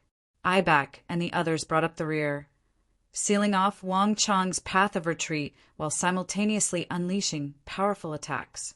At the front, Abu Muslim and Qutayba also attacked. Asmodai's fury. Abu Muslim's face twisted in rage as his three-headed demon god swayed through the air. This time he no longer remained behind Abu Muslim, but strode forward, raising his mountainous fist and punching at Wang Chong. At the same time, Qutayba attacked. Boom! As he continued to deepen his understanding of the subtle realm, Qutayba slashed down with his sword. This time, a vast and dazzling golden sword chi slashed down with the speed of a thunderbolt. At the edge of the heaven-reaching sword chi, a golden red flame burst forth. The flame seemed to be able to burn everything in the world. Even space itself was unable to withstand this destructive power and began to distort under the scorching heat of the flame. 5 great generals, 5 attacks from 5 different directions, had surrounded Wang Chong in a formation that firmly locked him in place. This was an attack that could destroy mountains and overturn seas, enough to make any great general tremble in fear. This was not something that a single great general could deal with. But in the face of this sure-kill attack, Wang Chong's eyes were cold and his body exploded with an astonishing will to fight. He showed no signs of retreat. He had to accept this battle, and he would never retreat. Great destruction art. A roar resounded through the world, brimming with a boundless will to fight. A moment later, the enormous golden god behind Wang Chong was sacrificed to use the strongest of the 3 techniques of the great Yin-Yang heaven creation art, the great destruction art. Rumble. A fissure tore through the world like the end of the world, sending gales and torrents of destruction sweeping through the world. Boom. As everyone watched, Wang Chong's strongest technique, the great destruction art, fiercely collided with the strongest techniques of Qutayba, Abu Muslim, Ibak, Huishu Huaitsang, and Ziad. In that instant, the wind and clouds changed, and the sky and earth changed color. The entire world suddenly darkened and turned into darkness. However, in just a short period of time, everyone suddenly heard a loud sound, as if the universe had just been created. Then the darkness shattered, and a blazing light that was 10,000 times more dazzling than the sun soared into the sky, piercing through the entire world. Everything became silent, and only the terrifying explosion and roar could be heard. Whoosh! Right after the explosion, a destructive storm of stellar energy spread far and wide. It abruptly stuck close to the ground, sweeping up a cloud of dust that spread in all directions. Anyone would remember the scene for the rest of their lives and feel a deep sense of awe. Chong'er. Chapter 1159. Not even the evil emperor, who had been tricked by Dusong Mangpoj, would have been able to single-handedly block the all-out attack of 4 great generals and Kateba. Wang Chong. Gao Xianji's lips trembled as he stared in the direction of the explosion. At that moment, his heart was suddenly empty and filled with an indescribable grief. Marquis. Nearby, Li Sai, Xue Qianjun, Kong Xian, Su Han, and the other members of Wang Chong's faction all had ashen faces. A storm was rising from the site of the explosion, and the ground was still caving in. The destructive energy of the 5 had not yet dissipated, and it continued to pulverize everything around it, causing the earth to continue to crumble. However, the grief in everyone's hearts did not last that long. In the next moment, boom, a young golden figure shot out from the center of the dust and destructive storm. Like a sparrow hawk, he soared into the sky, flipped in midair, and quickly headed for the first defense line. Everyone, let's go! Wang Chong's shout resounded over the battlefield like a peal of thunder. My lord! Marquis, the oppressive and deathly still Tang Dynasty army suddenly exploded with cheers. Wonderful! Everyone was elated and excited. Even the evil emperor, chief of Wushang, and Gao Xianji, after their initial shock, revealed excited and joyful smiles. The ballista army withdraw for now. Zhang Shouji, take the beehives and drive back the enemy. Everyone, mount your war horses and prepare to retreat. Gao Xianji issued a series of orders in quick succession. Good kid, I knew that you wouldn't die so easily. The gloominess on Gao Xianji's face was swept away. Wang Chong's body was a mess. His aura was scattered, and the exposed parts of his body, including his arms, shoulders, face, and neck, all had signs of explosion. In this battle, Wang Chong had successfully survived. This was the most important thing. Gao Xianji didn't even dare to think that he could survive such an explosion. At least, even if he was at his peak, he wouldn't be able to do it. Rumble. Following Wang Chong and Gao Xianji's orders, all the troops of the Tang Dynasty, including Wang Chong, retreated at full speed. Damn it! Do you think you can escape? In the air, Kateba's eyes burned with fury at this sight. This was not the first time Wang Chong had blocked his attacks, but each time, no matter how much strength he used, Wang Chong seemed like he would never die. From disregard at the start, to contempt, and then to respect, Kateba had expended an enormous amount of energy. In the end, he had even allowed Wang Chong and his army to flee. Although he had won this battle, he had still lost. At the very least, to the proud Kateba, this was an absolute disgrace. Bang! The air rumbled as a massive wave of golden energy exploded from beneath Kateba's feet. A few seconds later, Kateba had vanished, leaving a long trail of white energy behind him as he charged toward Wang Chong and the first defense line. No matter what, Wang Chong had to die in this battle. After him. At almost the same time, Abu Muslim waved his hand and began to follow Kateba into the distance. Behind him, Huishu, Huaitsang, Ziad Ibak, and the others all had vicious looks in their eyes as they pursued. This bastard! Even this didn't kill him. He's truly tenacious. I'd like to see just how long he can live. Ibak harshly called out. The outcome was now decided. After so much effort, the Arabs had finally won. Extermination was the Arab way of doing things. They had never allowed their enemies to escape. All soldiers hear my order. Pursue at full speed. Enforcers go. Anyone who retreats will be executed on the spot. Abu Muslim's cold and harsh voice resounded over the army. One Gao Xianji had led more than 30,000 soldiers of the Tang dynasty to keep his army of more than 400,000 at Talas. And the remnants of the Tang dynasty army were even stronger than the Anxi Protectorate army. If they were allowed to retreat to the western regions, they would undoubtedly cause unimaginable problems in the future. Rumble. A series of sonic booms rang out incessantly. Qutayba, Abu Muslim, Hushu Wizong, Aibak, and the other two elite great generals of the Arab and Uzan armies were pursuing Wang Chong and the steel defense line at full speed. Their speed was so fast that they left behind 5 white waves of energy more than 100 feet long. Retreat. Hurry and retreat. Panicked voices could be heard from the distance. From their vantage point, they could see that the Tang craftsmen had mounted their war horses and were the first to flee. Meanwhile, in Talas, the herdsmen accompanying the army had begun to abandon their cattle and wagons, all of them hurriedly riding their war horses as they fled through the dust. If this continued, it would soon be the Tang dynasty soldiers' turn. This was not a good thing for the Arabs and Uzan armies. Kill them. There was no time to think. Abu Muslim was the first to strike, his roiling black energy rumbling toward the first defense line. Immediately after, the ground seemed to have cracked and waves of strength chi burst out continuously. Aibak, Hushu Wizong, and Ziyad followed suit. But the true threat had always been Qutayba, the Arab war god. Crack! The entire world seemed to be torn asunder.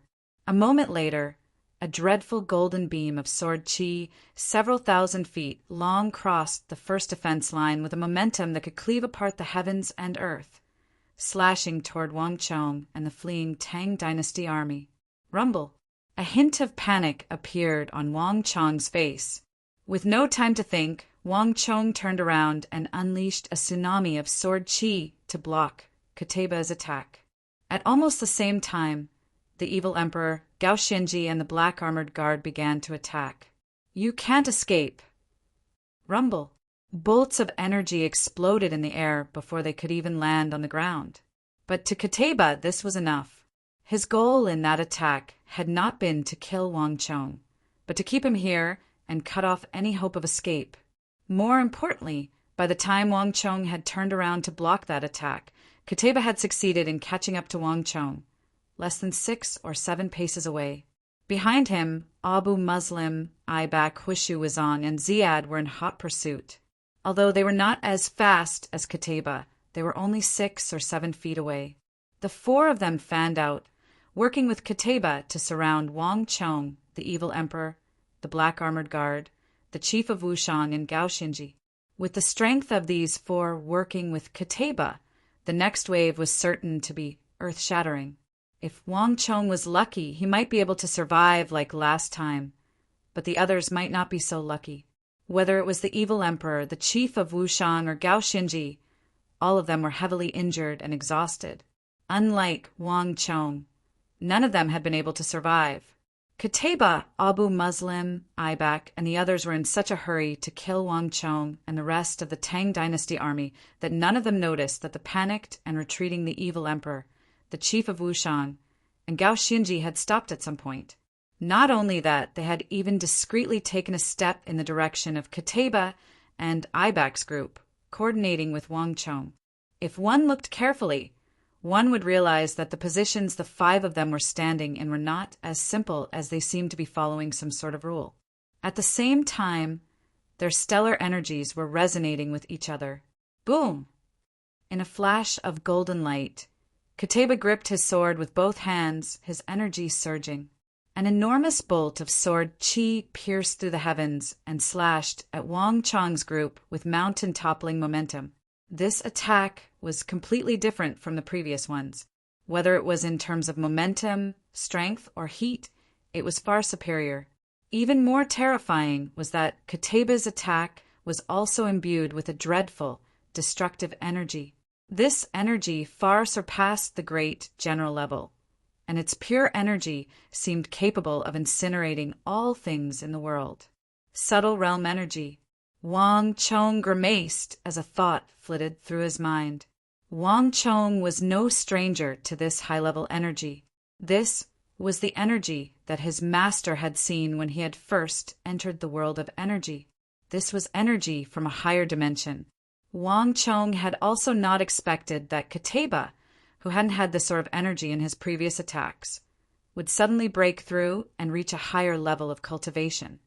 Although this attack did not contain too much high-level energy, and Kateba had never reached the subtle realm so quickly, the momentum he was displaying was enough to stun Wang Chong and everyone else. Generally, there was no time to think, and Wang Chong let out a panicked shout. Life or death, victory or defeat, whether the Tang dynasty could win this battle, all depended on this final battle. Boom! The wind howled. At this moment, time seemed to slow down countless times.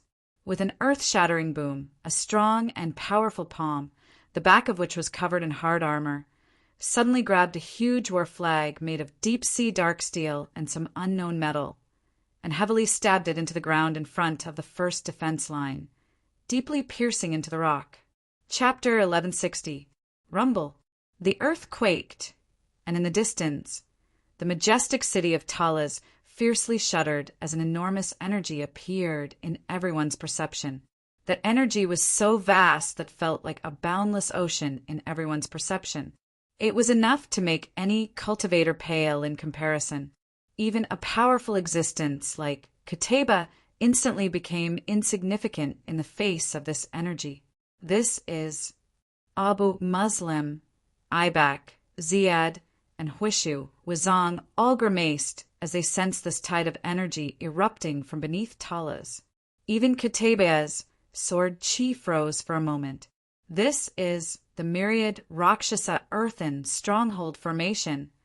As Daluin Ruozen looked into the distance, his eyes went wide. There was only one object of this level of energy beneath the walls of Talas, the myriad Rakshasa earthen stronghold formation that had supported the city of Talas for thousands of years.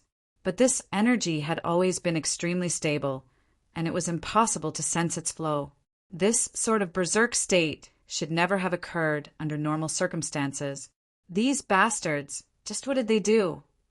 For a moment, Daluin Ruozen felt an intense sense of unease.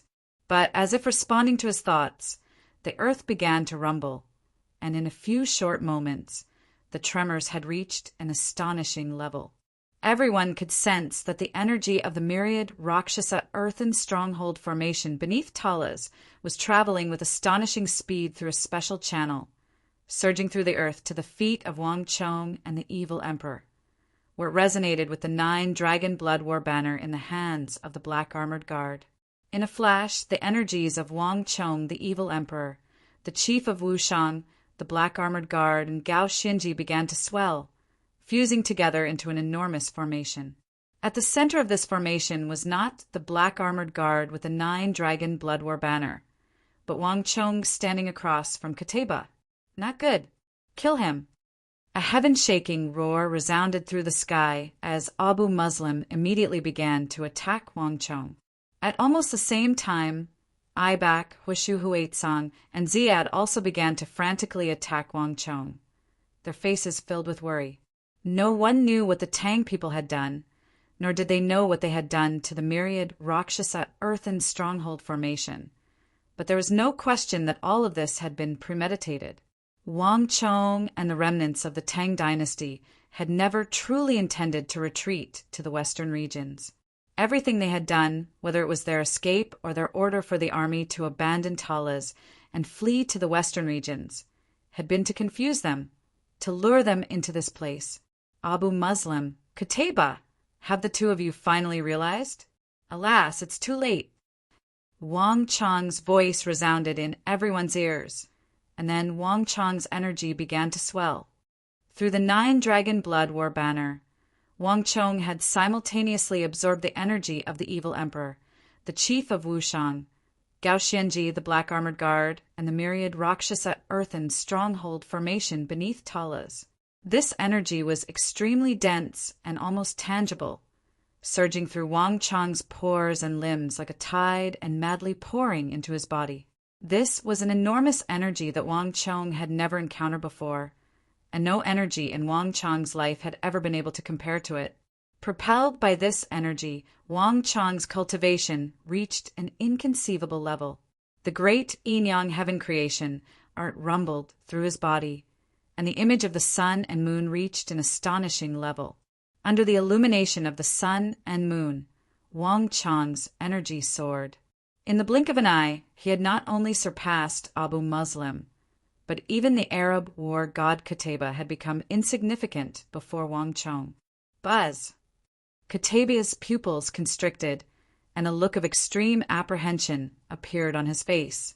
No one knew how Wang Chong had managed to do this. The myriad Rakshasa earthen stronghold formation that had remained untouched for the past 1,000 years had actually been used on a proper battlefield. Qutayba was powerful, but not so powerful that he could single-handedly contend against the entire myriad Rakshasa earthen stronghold formation. Seeking death. Qutayba's expression chilled as his massive sword, God's might, shot forward, fusing together with the sword chi, and then slashed at Wang Chong's head, moving even faster than Abu Muslim and Ibak's attacks. Kill them! Ibak's shrill cries resounded over the battlefield. Ibak hoped to use this massive number of Arab cavalry to charge at Wang Chong, the evil emperor, the chief of Wushang, and Gao Xianji, weakening their attacks. But even so, it was too late. Ibak finally realized that around Wang Chong and the evil emperor, the Divine Martial Army, the Divine Prison Army, the Dragon Stallion Army, and the Tongluo Cavalry had at some point fused with Wang Chong's forces to form an enormous formation for the first defense line. These top-class armies of the Tang dynasty had used the excuse of holding off the Arab cavalry and holding off the retreat of the Tang people. They had worked together with Wang Chong, the evil emperor, and the 9 Dragon Blood War banner to form this formation that could communicate with the myriad Rakshasa earthen stronghold formation. All of this had been accomplished silently. When Dalu and Ruozhen had tricked and defeated Wang Chong, Wang Chong's forces had used this opportunity to retreat and successfully lure Qutayba into this ambush.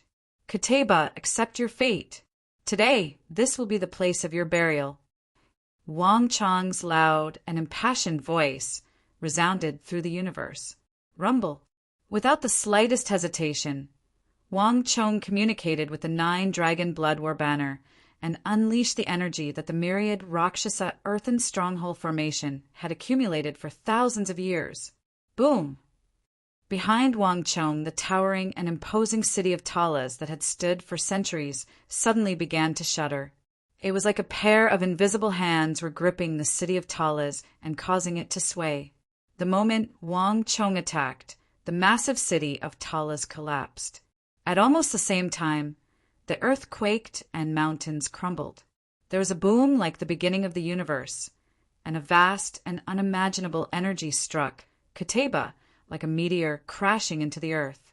Translated by Hypersheep 325, edited by Mikir. Qutayba's dreadful sword chi only lasted for a few moments before being pulverized by the most enormous flood of energy in history. After shattering Qutayba's sword chi, the destructive earth element energy struck the Arab war god, sweeping up all the people behind him, including Abu Muslim, Ibak, Hushu Wuzong, and Ziyad. Even the charging Arab cavalry were engulfed by the raging tide of energy. Amidst the rumbling sounds of explosions, numerous shrill and miserable cries seemed to be especially ear-piercing, and in the blink of an eye, countless severed limbs were tossed into the sky. The charging Arab war horses could even dent steel, but in the face of this destructive flood of earth element energy, countless Arab war horses and their steel armor were torn to shreds like they were made of paper. Boom, boom, boom. Wave after wave of explosions erupted around the 9 Dragon Blood War banner as the center, and the dense ranks of Arab cavalry charged into this area. In order to prevent the Tang people from escaping, 6,000 to 7,000 Arab cavalry had gathered at the very front of the battlefield. But when Wang Chong activated the energy of the myriad Rakshasa earthen stronghold formation and unleashed it, all these elite cavalry were instantly obliterated, their corpses obliterated. Explosions resounded through the heavens, and a thick cloud of dust soared tens of thousands of feet into the air. Amidst the smoke and dust, countless pieces of rubble shot out in all directions, hitting the ground and the steel walls. It was as if those were not rubble, but sharp arrows. Nay, at this moment, countless war horses neighed in alarm, and many well-trained cavalry were thrown off their horses. The entire battlefield was in a state of panic. Everything had happened too suddenly. No one had expected that the Tang people, who were at the end of their rope and could only flee in panic, would use this move at the final moment. 6,000 to 7,000 Arab cavalry had been vaporized, and it was unknown whether Qutayba, Abu Muslim, Aibak, and Hushu Wuzong were still alive. This is impossible. In the distance, Daluan Ruozen's eyes widened, and his entire body seemed to have been struck by a bolt of lightning. Impossible. This is impossible. Dust churned in the distance, but Daluan Ruozen felt like he had been plunged into an ice house, his heart chilled. If one looked carefully, one would even notice that his hands, hidden deep within his sleeves, were fiercely trembling. That calm and composed face of a commander had long ago turned ghastly pale. Daluan Ruozen had never imagined that Wang Chong, despite the Tang dynasty clearly having lost, would turn around and kill him. For a time, Daluan Ruozen believed that victory was assured and that Wang Chong would never be able to reverse the situation. But now, everything was proceeding in the direction that Daluan Ruozen least hoped for. Chapter 1161. In the distance, Wang Chong, the evil emperor, Gao Xianji, and the black-armored guard were also nervously watching. Behind them, the towering city of Talas had vanished, leaving behind only a crumbling wall and a roiling cloud of dust, echoing the pillar of smoke rising from Wang Chong's group. Without the support of the myriad Rakshasa earthen stronghold formation, this ancient fortress had completely vanished. The city of Talas that not even the Arab behemoth army had been able to destroy had been reduced to rubble. But no one knew if the sacrifice of the city of Talas and the destruction of the myriad Rakshasa earthen stronghold formation had truly killed the Arab war god Qutayba. A few moments later, intense coughing came from the depths of the dust, causing Wang Chong's group to grimace. Unforgivable, truly unforgivable. A gloomy and extremely angry voice rang in everyone's ears at the same time. A fierce gale blew past, and the massive pillar of dust that had connected the heavens and earth suddenly began to dissipate. And in the depths of the dust, Tensum Zhang above the ground, a familiar figure, dignified and disdainful, once more leapt into view. Although they couldn't see the man's face clearly, judging from his figure, everyone could only think of one person, the Arab war god Qutayba. Impossible! Wang Chong, the evil emperor, chief of Wushan, and Gao Xianji all widened their eyes in shock. This was especially the case for Anqi, Protector General Gao Xianji. His fingers clenched so tightly that they cracked, a look of extreme shock on his face. Although the plan had been proposed by Wang Chong, Gao Xianji, as the supervisor and verifier, had participated in the entire process. Because of the repeated verification of Wang Chong's plan, Gao Xianji knew the process and details of the entire plan like the back of his hand. The energy of the 100,000 Rakshasa earthen stronghold formation was simply too great. It had already surpassed the level of any warrior. Even Wang Chong had to use the power of the 9 Dragon Blood War banner and the formation formed by everyone to guide this energy out of his hands instead of simply converting it to his own use. No one could withstand such a tremendous and terrifying power. Every moment it stayed in one's body was an additional moment of danger of explosion. According to Gao Xianji's experience and knowledge, there was no martial artist who could resist such a powerful force. It was beyond the scope of human beings. But Gao Xinji had never imagined that not only had Kateba managed to resist, he had even survived. Boom! Just as this thought flashed through Gao Xinji's mind, in an instant, a strange change occurred. A violent force swept out from the billowing smoke and dust like a storm. That imposing and majestic figure burst out, sweeping through the entire void. Boom! A moment later, all the dust was blown away, revealing a terrifying figure that exploded with golden light as it charged toward Wang Chong, the demonic emperor old man and the black-armored guard. This golden figure had been extremely far away at the start, but a moment later, it was right in front of Wang Chong's group. Not good. Wang Chong paled in fright, and with no time to think, he punched, the vast stellar energy around his body transforming into a steely fist that punched at Kateba. At this moment, the Arab war god Kateba's hair was disheveled, his entire body covered in blood, and his aura was in disarray. However, the energy around his body had only increased, reaching a terrifying level that was even more frightening than before. Wang Chong could sense that although Kateba seemed to be in a sorry state, the energy within his body was incredibly powerful and pure. It was like a blazing sun was burning within his body, and this energy had far surpassed the level of ordinary stellar energy. The subtle realm. Wang Chong's body trembled as he sensed this energy, a look of disbelief on his face. He was no stranger to this sun-like energy, but he had never imagined that Kateba's talent and strength would be so terrifying. In the middle of an intense battle, he had managed to break through and reach the subtle realm. Before breaking through, Kateba would have been doomed by the attacks of the myriad Rakshasa earthen stronghold formation. But after breaking through, though he had still been heavily injured, he had managed to survive. In the midst of this crisis, he had even managed to save Abu Muslim, Ibak, and Hushu Wuzong. Even though the four of them had also been heavily injured, they had at least managed to survive. Buzz! Kateba's hair was blowing in the wind, and his eyes were blood red. In this battle, Wang Chong had used retreat to advance, successfully luring Kateba into his encirclement and heavily injuring him. But he had also succeeded in provoking Kateba's extreme rage. No one could play around with Kateba like this. In Arabia, Kateba was invincible and invincible, a war god worshipped by all. But in this eastern Talas, from his bleeding hands to his ability to stand on equal footing with the evil emperor, and then to his heavy injuries from Wang Chong's myriad Rakshasa earthen stronghold formation. All of this had shattered Kateba's golden body of invincibility that he had forged over the last few decades. And the proud and conceited Kateba had seen his dignity trampled again and again, all the way into the mud. This filled him with rage. Bang! Kateba punched again. This time it was no longer a blazing sword chi, but a ball of energy that shone like the sun. This dazzling light was even more dazzling than the sun and seemed capable of incinerating all things in the world. Careful! With a loud bellow, the evil emperor, Chief Wushang, Gao Xinji, and the black-armored guard all charged at Kateba.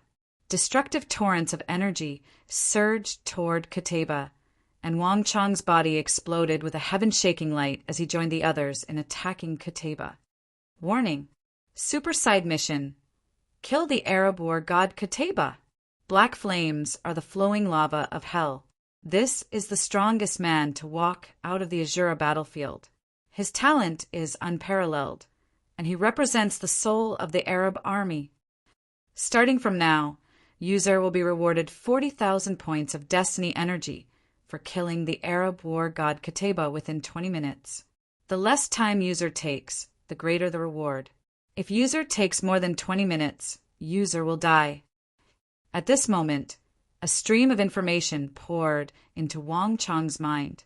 Wang Chong had never imagined that the Stone of Destiny would issue a mission to kill Kateba at a time like this, and it would even reward him with 40,000 points of destiny energy with no upper limit. This was definitely the mission with the greatest reward that Wang Chong had ever received.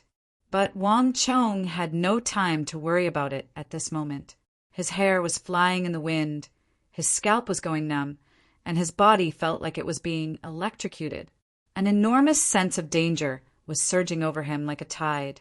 Although the Arab war god Qutayba had been heavily injured by Wang Chang's myriad Rakshasa earthen stronghold formation, he had successfully broken into the subtle realm, and the danger level had only increased. Rumble! The Stone of Destiny's voice had barely faded away when the attacks of Wang Chong, the evil emperor, the chief of Wushang, the Black Armored Guard, and Gao Xianji collided with the spatial energy in Qutayba's hand. Aya! The five of them felt like they had been heavily injured, their chests trembling as they were sent flying. Bang, bang, bang. They crashed into the ground in 5 different directions. The aftershocks of Qutayba's attack even pulverized the soldiers of the Divine Martial Army and Divine Prison Army. Aya! Screams filled the air as countless people were pulverized, and even their armor was melted into molten metal. Retreat! Hurry and retreat! Behind the first defense line, Li Sai, Kong Xian, Xue Qianjun, Zhang Ke, and Su Hanshan all paled in fright and began to retreat in panic, throwing the army into chaos. The horses neighed, and everyone was frightened by this scene. The city of Talas had collapsed, and so had the myriad Rakshasa earthen stronghold formation. But even after enduring such a dreadful attack, Qutayba's strength had only increased. With a single punch, he had heavily injured Wang Chong, the evil emperor, the chief of Wushang, and Gao Xinji. Today I will kill all of you. Qutayba's eyes were cold, and his terrifying killing intent caused the air around him to twist. Clang! He extended a hand, and in a flash of golden light, the massive sword that had accompanied him for half his life, God's might, flew into Qutayba's hand. With this divine sword in hand, Qutayba's killing intent soared even higher, frightening even gods and ghosts alike. Run! Scatter and run! Everyone was stunned, their faces pale as they stared at Qutayba. Even unarmed, Qutayba was already so terrifying. If he wielded a sword and used the sword technique he was most skilled in, this place would be littered with whales and rivers of blood, and everyone would die. Nay, the air currents surged. Countless war horses neighed, leaped and fled in fear. They couldn't even pull on the reins. Dust and stone flew through the air as Qutayba's massive sword, God's might, flashed with golden light and unleashed a destructive blow. A moment later, plush! Without any warning, Qutayba's chest trembled and he vomited a mouthful of blood. Qutayba's aura immediately weakened. He's injured. That bastard's injured. He wasn't as strong as he appeared. The myriad Rakshasa earthen stronghold formation succeeded in heavily injuring him. Everyone was invigorated by this sight, and the eyes of Wang Chong, the chief of Wushang, and the evil emperor instantly brightened. Chapter 1162. But Qutayba was a man, not a god. Given his personality, he would never vomit blood unless his injuries were extremely severe. It was clear that Qutayba had been using his energy to suppress his injuries this entire time. He was far from being as powerful and invincible as he appeared. Go! Wang Chang's eyes flashed with cold light as he immediately leaped forward. He was wearing his newly purchased Heavenly Mandate battle armor, which could weaken attacks by 40%. Even though Qutayba had broken into the subtle realm and possessed far more energy than anyone else, the damage he could inflict on Wang Chong was far less terrifying. In terms of pure defensive ability, no one, including the evil emperor, Gao Xinji, and the chief of Wushang, could compare to Wang Chong. In a head-on battle, only Wang Chong could stand up to Qutayba. Great destruction art. Wang Chong immediately used the strongest technique of the great yin-yang heaven creation art. The world darkened as a river of pure destructive energy rumbled toward Qutayba.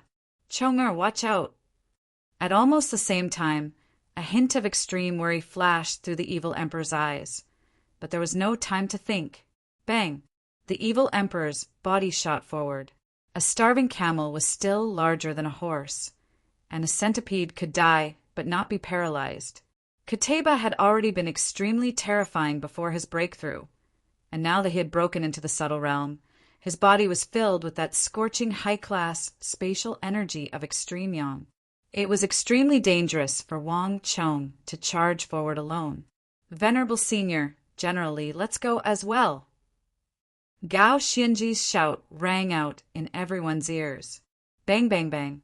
In a series of explosions, Gao Xianji, the chief of Wushang, and the black armored guard all lunged at Kateba. Gao Xianji, the chief of Wushang, the evil emperor, and the black armored guard were the only ones who seemed to be wearing extremely special armor that could block many attacks. The others were in dire straits. It was just that at this critical moment of life and death, it was either you die or I die, so there was no time to care about anything else. "Ignorant, do you think that you can defeat me like this? Since you want to die, I'll fulfill your wish." Kateba's face was cold and aloof, and an even higher level of energy surged out of his body. That dazzling golden light that could melt metal surged into Kateba's giant sword. Bang! Kateba's sword slashed down, bathing the world in dazzling golden light. Boom! A storm of energy swept through the world, forcing back Wang Chong, the evil emperor, the chief of Wushang, and the black armored guard. "Chong-a, don't give him time. He's only just broken into the subtle realm and hasn't truly comprehended the power of the subtle realm.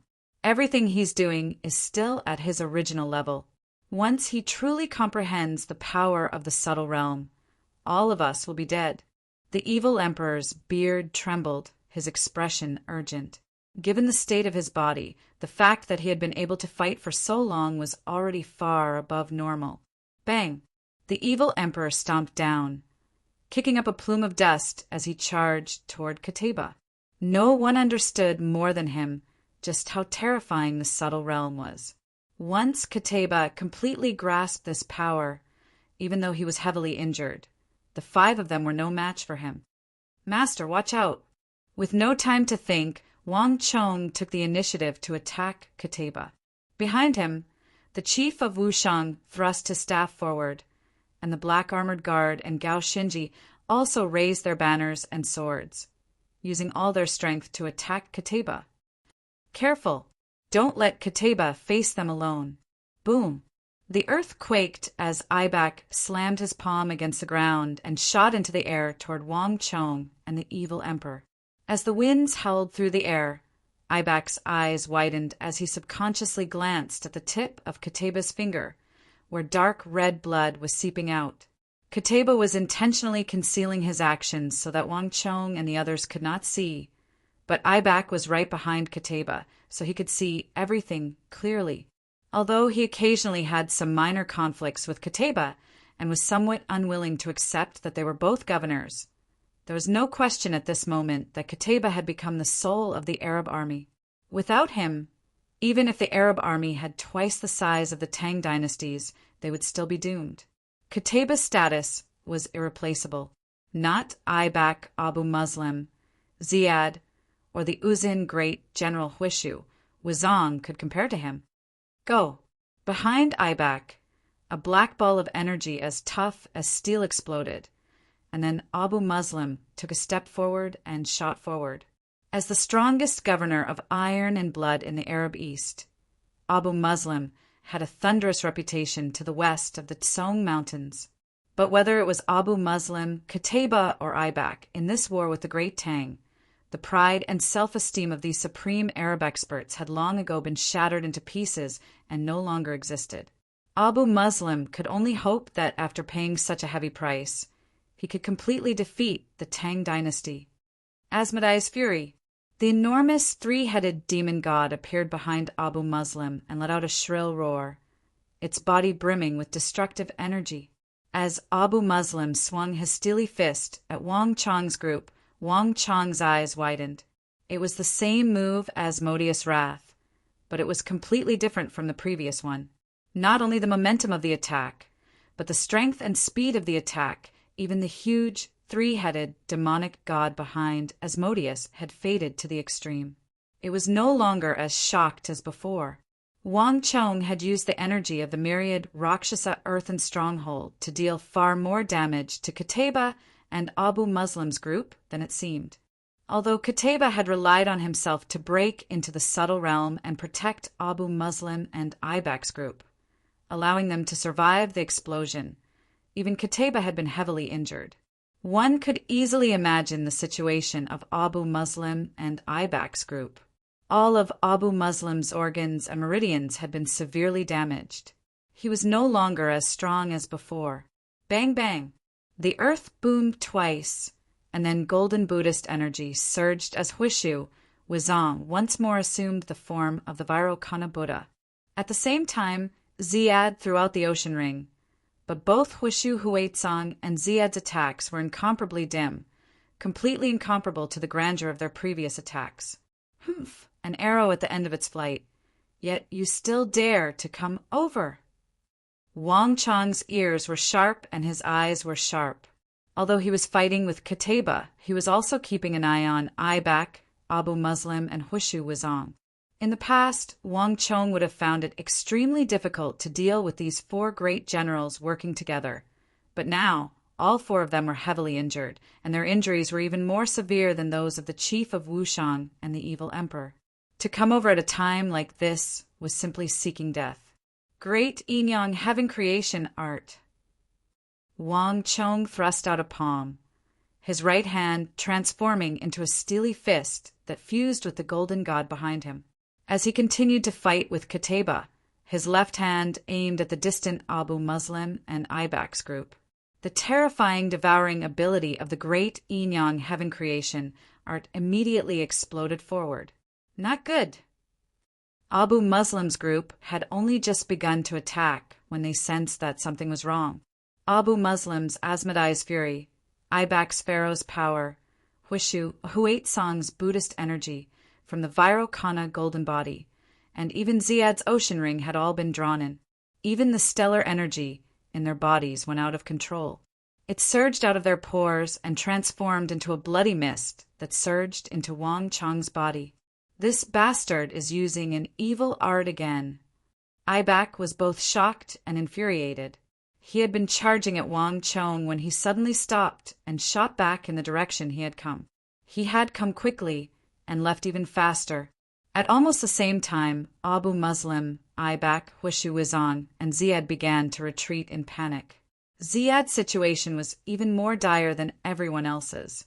His ocean ring had been aimed at Wang Chong, but in a flash, before it could even strike Wang Chong's head, he had hurriedly pulled it back.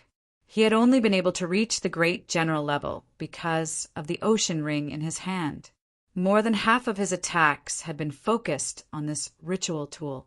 If Wang Chong were to take this ocean ring, Ziad would immediately drop to the brigadier general level, perhaps even lower than Qianli.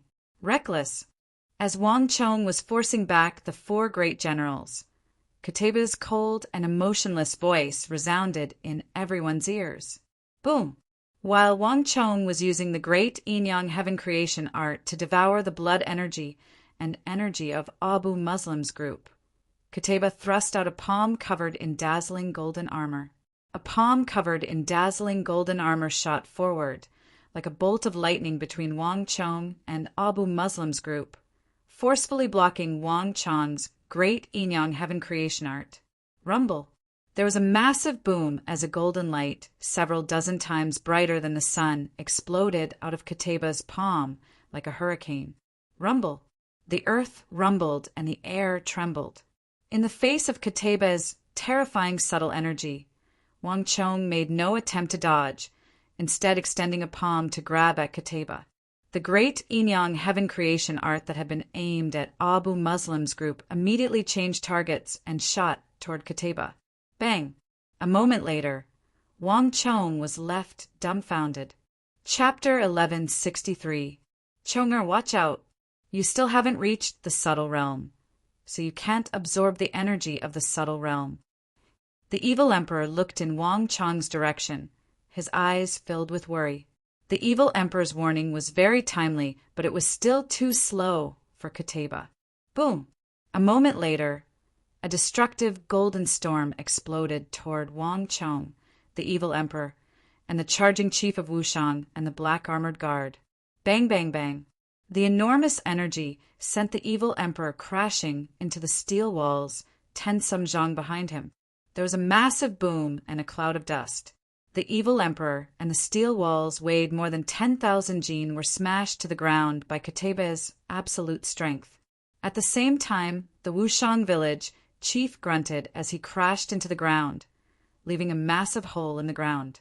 Countless gravel shot out in all directions like arrows. As for the black armored guard and Go Xianji, they both staggered and fell to the ground. The huge impact forced them back several steps. Their chests trembled, and they vomited a mouthful of blood. Kateba's strength had already reached an unimaginable level. They had already been injured, and now they were even more injured. Rumble. The last to be sent flying was not the black armored guard or Gao Xinji, but Wang Chong. There was a massive boom as Wang Chong smashed into the ground like a human-shaped meteor, leaving a trail of dust in his wake. His body was like a plow, gouging out a ditch more than 2 meters deep. At a glance, he looked like the abdomen of a massive arthropod. Fwoosh!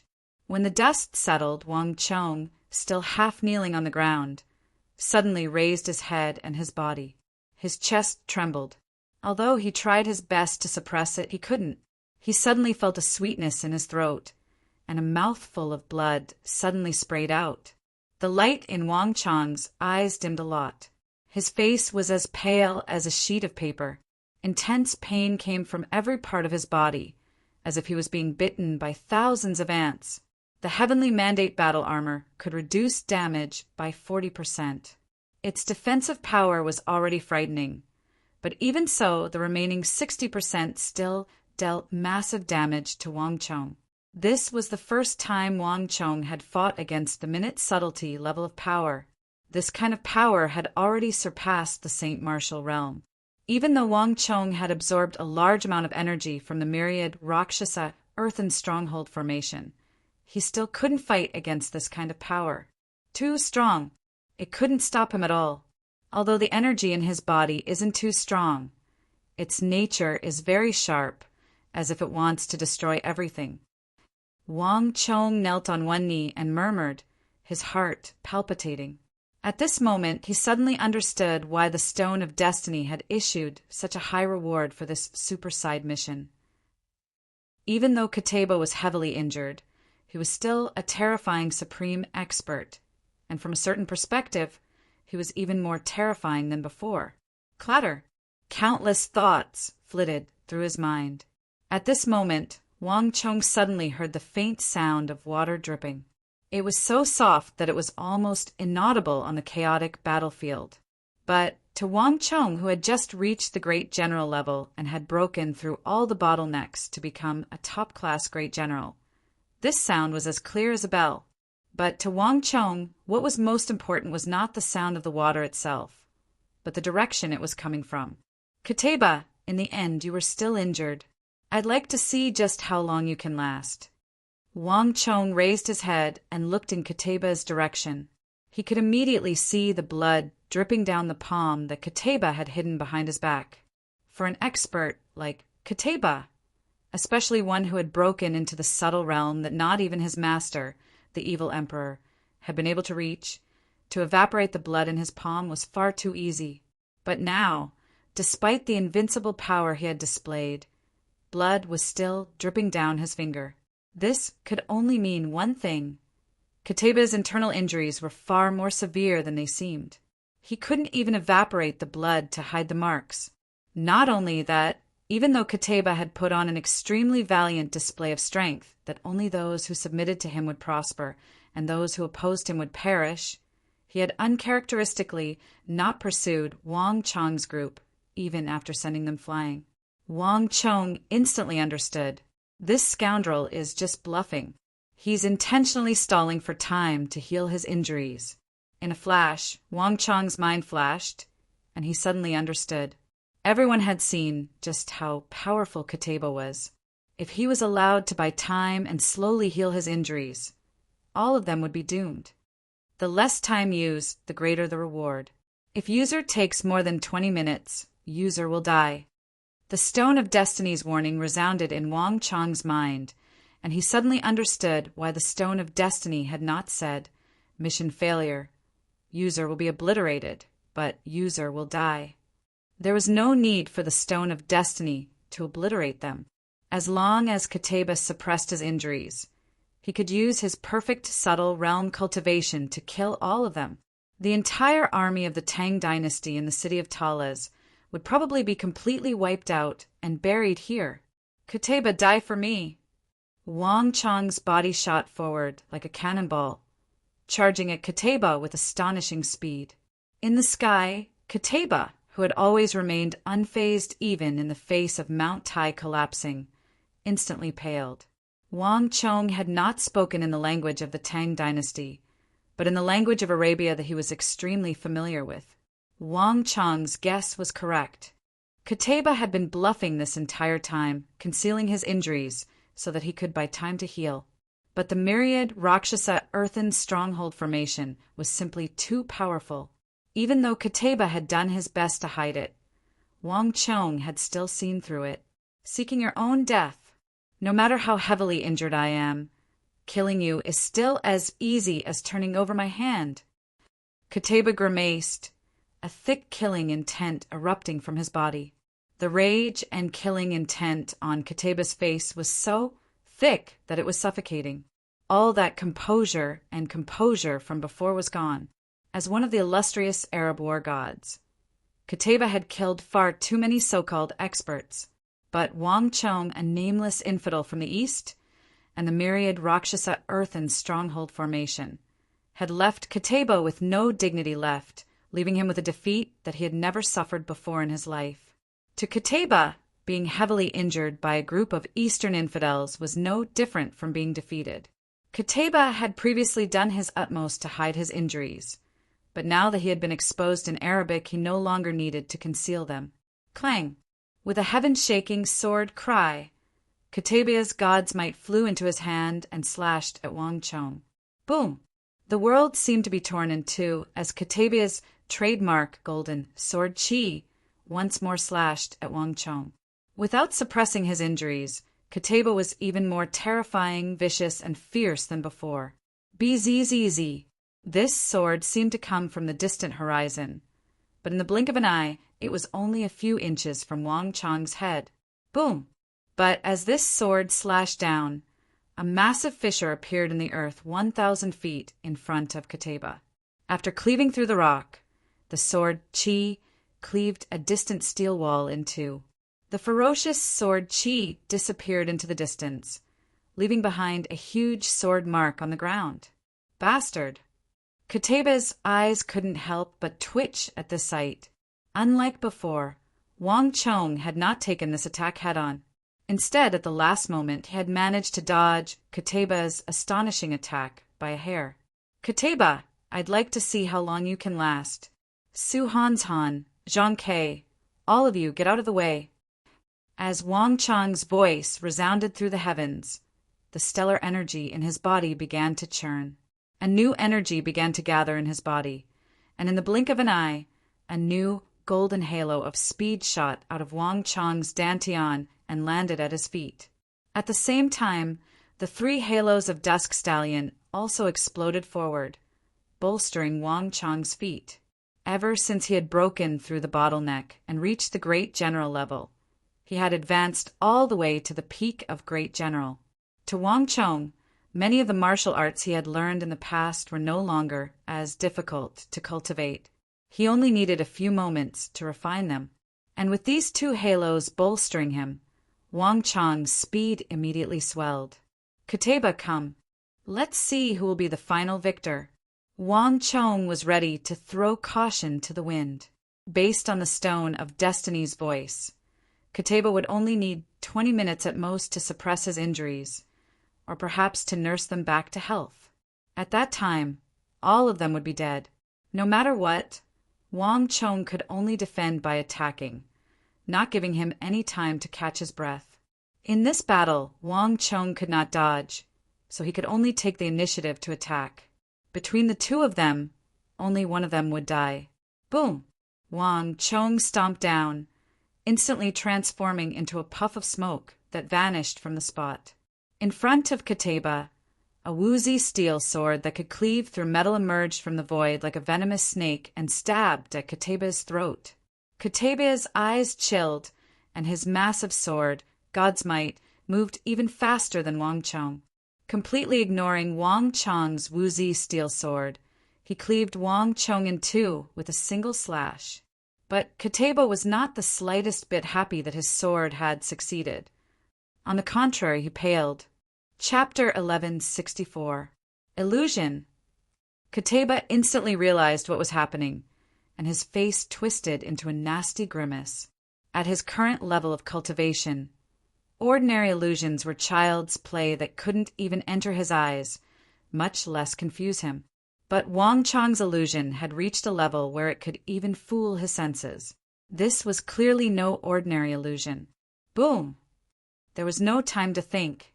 A dazzling golden light, suffused with destructive energy, shot out of Kateba's back, transforming into a large piece of armor that seemed to be made of iron and steel. Boom! Wang Chong's woozy steel sword, which could cut through tempered steel like mud, was unable to advance a single inch against the subtle realm armor. Boom, boom, boom. Not only had Wang Chong failed to injure Kateba, he had been forced back several dozen steps by the shock waves of the explosion. Chong-er, careful.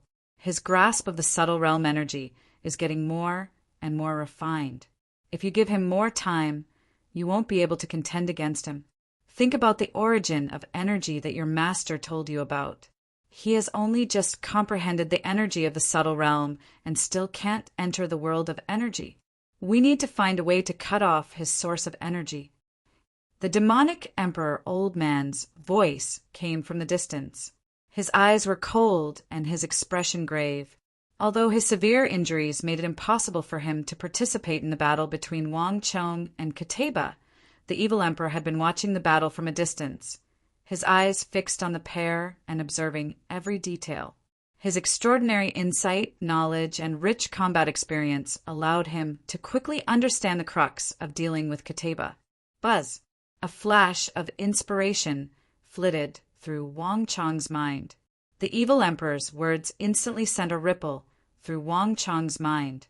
His master had been correct. Kateba had a massive weakness. At the very least, he still couldn't enter the world of energy. The world of the origin of qi was not something that everyone possessed. It was a skill unique to his master. By relying on the most legendary and unique cultivation method in the entire Central Plains, the myriad spirit sea art, his master had comprehended the essence of energy and taught it to Chief of Wushang and Wang Chong, allowing them to enter the world of the essence of energy. But Kateba was different. He had never cultivated the myriad spirit sea art, so he naturally could not enter the world of energy. In the next moment, countless sparks appeared in Wang Chong's mind. In the blink of an eye, Wang Chong sent a portion of his consciousness into the world of energy. In front of him was a grotesque world of endless energy. However, it was different from the world he had seen before. At this moment, in the world of energy that Wang Chong saw, all the energy was in a frenzy. This battle had completely altered the distribution of origin energy around Talas. With a cursory glance, Wang Chong immediately saw countless energy vortexes on the battlefield. These energy vortexes were of different sizes, colors, and strengths. These were the generals of the various factions. Wang Chong immediately understood what was going on. Everyone was exhausted, and they did not have the strength to participate in the battle between him and Kateba. Thus, they were using this time to absorb origin energy and recover their strength so that they could launch a fierce attack once the battle was over. This should be Kateba. Wang Chong's gaze quickly moved away from these generals to the largest vortex of energy in front of him. This energy whirlpool was unimaginably large. Its size and ferocity were enough to make other generals pale in comparison and lose their splendor. And if one looked carefully, one would see that this vortex was like a violent black hole, devouring the surrounding energy in an extremely chaotic manner. There was no rhyme or reason to the flow of energy, and some of the energy would even collide and destroy each other. Even an ordinary martial artist would know that this vortex of energy was extremely unstable and could be destroyed at any moment. His injuries were far more severe than imagined. Wang Chang's mind was clear. Kateba might have been able to fool them, but he could not hide his energy. And from how chaotic this energy was, Kateba's condition was 10,000 times worse than what he had revealed to everyone. But even so, Kateba had not reached the point of collapse. In the center of the vortex, Wang Chong could see a golden red energy, as tough as steel wire, pouring down from the highest point of the world of energy into the center of the vortex. Although the energy was not very thick, only the thickness of half a chopstick, his energy was constantly increasing. Wang Chong followed this golden red energy upward, immediately seeing the deepest part of the world of energy. Several balls of light larger than the sun and several dozen times more blazing than the sun hung high in the sky. Kateba's energy originated from these balls of light, subtle realm energy. In a flash, Wang Chong's mind was filled with inspiration, and he understood everything like the back of his hand. The source of Kateba's energy was the high-level spatial energy above his head. Although it didn't seem very far at first, as if he could reach it with just a bit of effort, Wang Chong was well aware that the difference between the peak of the Saint Martial realm and the subtle realm was not a matter of distance, but space-time. If one did not comprehend the mysteries of the subtle realm, no matter how hard one tried, one would never be able to absorb the energy of the subtle realm. Even more troublesome was that the high-level energy that Kateba was absorbing from the depths of the world of energy was only as thick as a chopstick, but it was constantly growing thicker and thicker. Moreover, this high-level space-time energy was suppressing and stabilizing the chaotic tides of energy. In other words, as long as Kateba could continue to absorb the powerful energy of the subtle realm, his injuries and chaotic energy would not easily explode or collapse. Master is right. If I want to defeat Kateba, I have to cut off his energy source. Otherwise, if this continues, no one will be a match for him. Not even the heavenly mandate battle armor will be able to stop him. Wang Chong began to worry. Whether in terms of talent, strength, or ability, Kateba was someone that Wang Chong had never seen before. In the countries outside the Central Plains, Kateba was undoubtedly a true hero amongst men. This placed an enormous pressure on Wang Chong. But even so, Wang Chong remained calm. Anxiety and panic were of no use. As the commander of the army, Wang Chong was well aware that only calm, meticulous thinking would allow him to find a way out of this predicament. As these thoughts flitted through his mind, Wang Chong quickly regained his composure. The crux of the subtle realm lies in one's cultivation level, and cultivation level lies in one's comprehension. In order to comprehend higher levels of cultivation, one must possess extraordinary psychic energy. This also means that the reason Kateba is able to continuously absorb this energy is not because of the energy itself, but because of his psychic energy. Wang Chong's mind was in turmoil, tens of thousands of thoughts flying through his mind like lightning bolts. Time was short, and the lives of tens of thousands of soldiers, even the final outcome of this war, were all in his hands. All of this placed a mountainous pressure on Wang Chong. At this moment, not even Wang Chong realized that his mind was spinning at an astonishing speed. If someone could cut open Wang Chong's mind and see the speed at which his thoughts were moving, they would definitely be stunned. So if I want to defeat Kateba, the crux isn't in strength or stellar energy. It doesn't even have much to do with energy. Wang Chong's eyes grew brighter and brighter, more and more spirited. I know what to do. With this final thought, Wang Chong's eyes slowly hardened. In terms of cultivation level, Wang Chong had to admit that even though he had become a great general, he was still no match for the Arab war god, Kateba. But in terms of psychic energy, Wang Chong was confident that there were few people in the world who could surpass him in psychic energy. Not even Kateba. Even if he had broken into the subtle realm, could compare to him. With this final thought, Wang Chong opened his eyes and looked forward. There, Kataba's hand was exploding with a new wave of golden subtle energy. That dazzling golden sword that seemed to come from the celestial realm was raised high into the air, ready to unleash a thunderous blow. Although Wang Chong felt like he had been in the world of energy for a very long time, in reality, only a moment had passed in the real world. Boom! Just as Kataba was about to strike, an enormous wave of psychic energy surged through the air and slammed into Kataba's mind. Boom! Boom! It was like a meteor had struck the earth. Kataba's body shuddered, and a look of extreme shock appeared on his face. God's might trembled in his hand, and the majestic sword that had been slashing at the demonic emperor old man clearly paused for a moment. In the invisible world of energy, Wang Chong could clearly see that the scarlet string of energy connecting Kataba to the high-level spatial energy in the sky seemed to be plucked by an invisible string and began to fiercely vibrate. Like dominoes falling, the energy vortex representing Kataba seemed to lose control and fell into disarray. Bastard! Kataba paled, his eyes turning to stare at Wang Chong. He had been standing there like a towering mountain, but in the next instant he took a step forward and appeared right in front of Wang Chong. The massive sword in his hand, God's might, was as swift as a bolt of lightning as he slashed down on Wang Chong. Chapter 1165. It's useless, Kataba. I already know your weakness.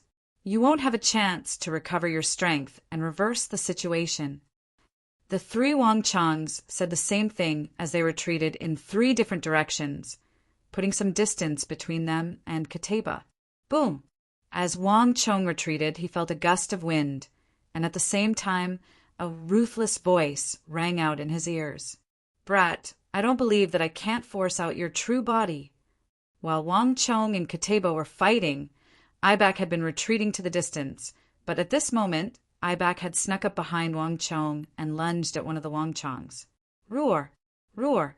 The pharaoh's shrill roar resounded through the sky as Ibak lunged at one of the Wang Chongs. The pharaoh's power surged out of his hand and slammed into the second, Wang Chong. Wang Chong's clones were far too powerful, and not even Kataba had been able to recognize them. But Ibak was confident that even the most formidable of clones or illusions would have their flaws and could not compare to the true body of a martial artist. Kataba would deal with one Wang Chong, while Ibak would attack from behind, using his stellar energy to attack one Wang Chong, while he dealt with the other Wang Chong. In this way, no matter which one of the Wang Chongs was, he would be able to quickly identify it. Ibak, you're truly seeking death. Before Ibak could succeed, an icy voice resounded in Ibak's ears. The Wang Chong in front of him vanished like a bubble, and behind him a hand moved like a bolt of lightning, pressing down on his shoulder, 5 fingers stabbing deep into his flesh like pincers. Great Yin-Yang heaven creation art. A voice resounded through the world, and Ibak felt like he had been plunged into an ice house, his face ghastly pale. At this moment, Ibak suddenly understood that he had fallen into a trap. He had truly been stealthily approaching Wang Chong to plot against him, but Wang Chong had also been plotting against Ibak. Although his attention had been focused on Kataba, Ibak had not been able to escape his notice. Die! With a sharp gaze, Wang Chong's fingers erupted with a terrifying suction force that caused the world to pale. Ibak's energy immediately surged into Wang Chong's body. Ibak was not the strongest Arab commander, but he had caused far more trouble for Wang Chong and the other Tang dynasty armies than any other Arab commander. This was also why Wang Chong wanted to kill him. Kataba, save me! As the stellar energy in his body rapidly flowed out, Ibak's eyes went wide and his face paled, fear appearing in his eyes. As the highest commander of the Mamelukes, Ibak had spent half his life on conquest, killing countless foes, suppressing many uprisings and breaching many cities. But this was the first time he had sensed the scent of death. Asmodai's fury! Wrath of the sea! Wang Chong, release him! Vairocanabuddha's saber. Seeing that Ibak was being restrained and in danger of dying at any moment, Abu Muslim, Hushu, Wizong, and Ziad were enraged. The three of them attacked Wang Chong from 3 different directions. Bang, bang, bang. The 3 of them stomped on the ground and soared into the air, their surging stellar energy hurtling toward Wang Chong with astonishing speed. Hurry and attack! The evil emperor, chief of Wushang, and the others tensed up at the sight of Wang Chong being surrounded and shot into the air. The evil emperor, chief of Wushang, Abu Muslim, and Ziad had maintained a weak balance. As long as they did not move, the evil emperor and chief of Wushang would not move. Both sides were heavily injured and had no other choice. But now that Abu Muslim's group had broken the balance, the evil emperor's group was forced to move. In Wang Chong's condition, he could not possibly deal with Qutayba and so many Arab great generals at the same time. Boom, boom, boom. The origin energy in the world fiercely rippled as energy gathered from all around. Under the control of the demonic Emperor Old Man and Wushang village chief, it transformed into massive hands that attacked Abu Muslim, Ziad, and Qutayba. Humph! A mantis trying to stop a chariot. Qutayba thrust out one of his hands, unleashing a storm of subtle energy that could melt metal and steel. With a single blow, he shattered the attacks of the evil emperor and chief of Wushang. His surging energy hit the 2 of them and instantly sent them flying. The 2 of them twisted in the air, and though they had done all they could to neutralize this energy, they still couldn't stop their faces from paling and their bodies from trembling as they vomited blood. Master! Wang Chong grimaced, his eyes surging with blood. His master and the chief of Wushang were in extremely poor condition. Their bodies were already on the verge of exhaustion, and they had already done all they could to last this long. Qutayba, if you want to save Ibak, then I'll give it to you. Wang Chong's eyes were crimson, and in a flash he vanished from where he stood. At almost the same time, a golden beam of sword chi descended from the sky, narrowly missing Wang Chong's original position. At the same time, the attacks of Abu Muslim, Ziad, Hushu Huaitsong, and the others arrived. In a heaven-shaking explosion, all 4 attacks struck nothing but air. Wang Chong seemed to have predicted this, perfectly dodging all their attacks. Several dozen zhang away, Wang Chong's figure appeared in a flash of light, his hair flying in the wind and the stellar energy in his body rumbling with a sound like that of an avalanche. As for the leader of the Mamelukes, Wang Chong lifted Ibak over his head. His skin and muscles rapidly withered, and in just a few moments, Ibak had lost 3/4 of his energy. Even more terrifying was that after being struck by Wang Chong's great Yin-Yang Heaven creation art, Ibak had lost control of his energy and blood. He was like a fish on the chopping block waiting to be slaughtered. Aya! Aya! With a scream, Ibak's last sliver of energy was drained away by Wang Chong, and he was dead. Since you want to save him, then take it. Wang Chong's blood energy roiled, his energy surging to the extreme. After absorbing Ibak's energy, Wang Chong's strength swelled, the stellar energy in his body surging like a great river. Boom! Wang Chong threw Ibak to the ground in front of Abu Muslim's group. His armor clanked, and a grizzled head flew out, rolling far away. Bastard! The eyes of Abu Muslim, Ziad, and the others went red, especially Abu Muslim, whose entire body exploded with terrifying killing intent. He had fought side by side with Ibak several times, and Ibak had come at his invitation. Abu Muslim had never imagined that Ibak would die here, seeking death. Abu Muslim seemed to have gone mad as he lunged at Wang Chong, the bronze gauntlet in his hands glowing brightly as he punched. Black stellar energy flew through the air, twisting and contorting as he howled like a demon god. But before Abu Muslim could get very far, a golden sword chi flew through the air, brushing past him and cleaving the space around Wang Chong in two. Only Qutayba could unleash such a fast attack. but this swift attack still missed. Two golden halos had appeared beneath Wang Chang's feet, pushing his speed to the limit. Even Kateba would find it difficult to strike. Boom! The moment Kateba attacked, Wang Chang's counterattack came, a steely psychic energy slamming into Kateba's mind. Kateba's body instantly froze as Wang Chang forced him out of the air. In the past, when Kateba's psychic energy was at its peak, Wang Chang would have found it very difficult to injure him. But while the current Kateba looked mighty and fierce, his meridians were in disorder and his organs were heavily injured, no less than the evil emperor's. But Kateba was still young and vigorous, and his body did not have as many problems.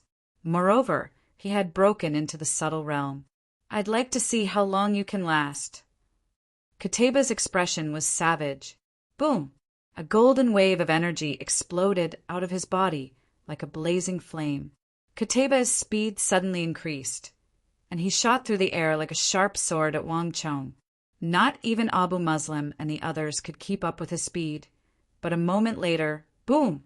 An invisible energy slammed into Kateba's body, scattering his energy into chaos.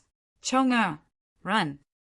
The evil emperor's panicked voice rang out in his ear. The evil emperor had suddenly attacked Kateba, seeking death.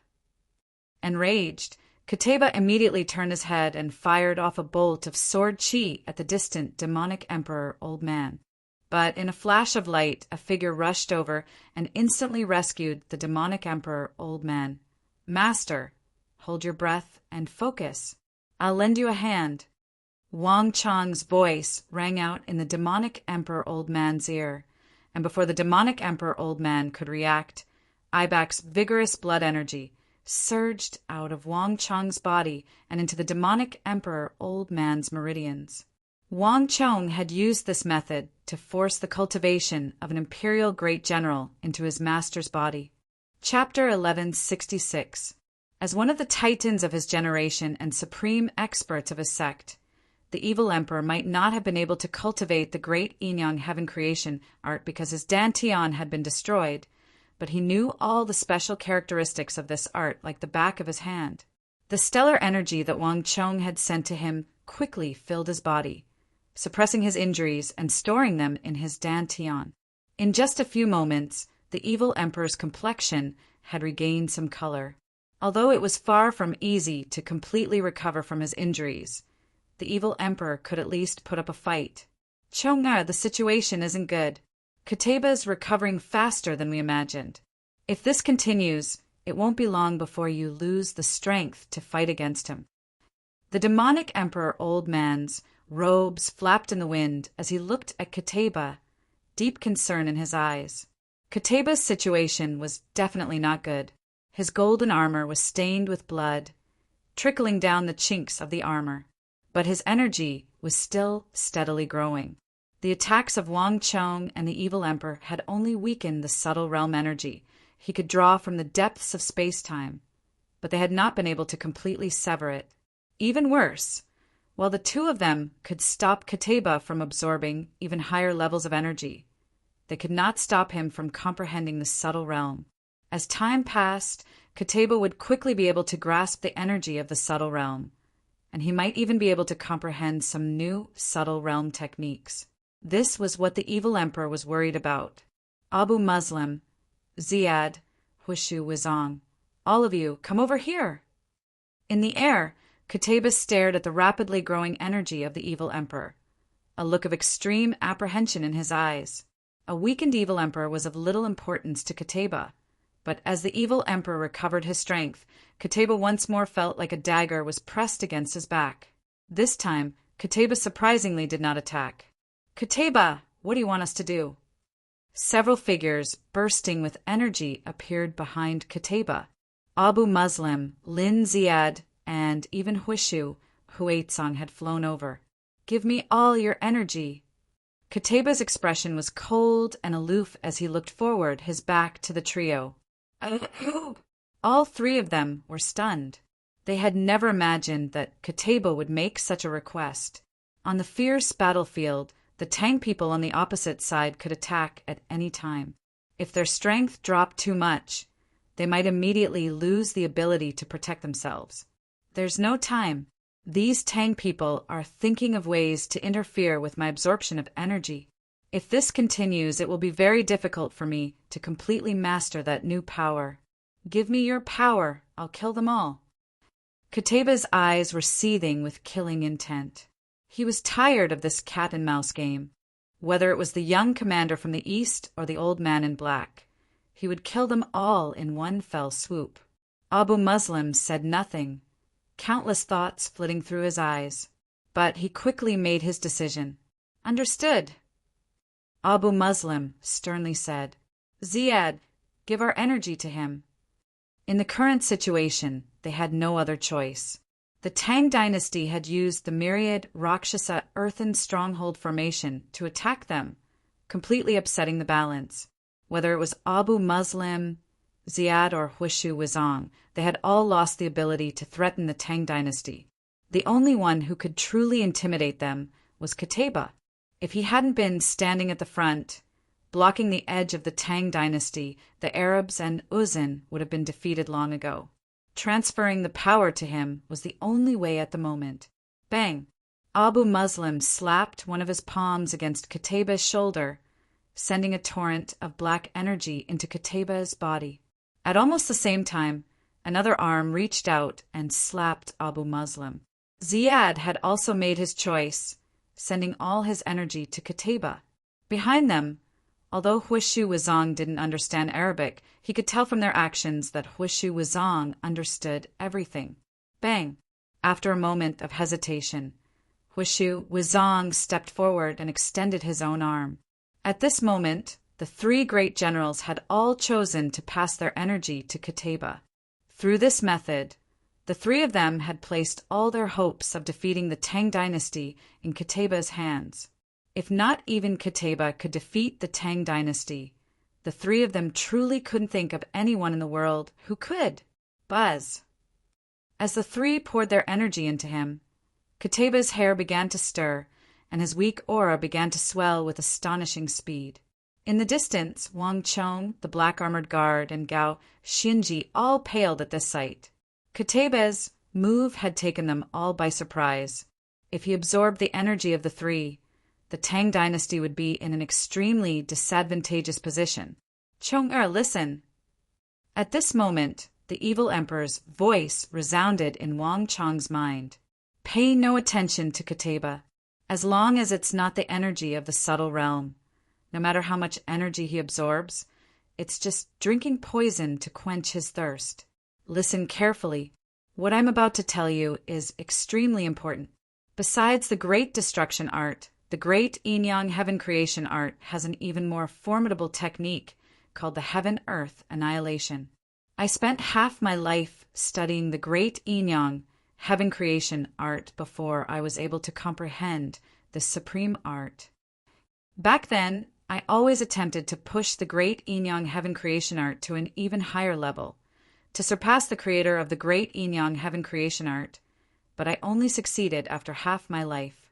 The great Yin-Yang heaven creation art truly does have an even higher level, but it's not something that a single person can use.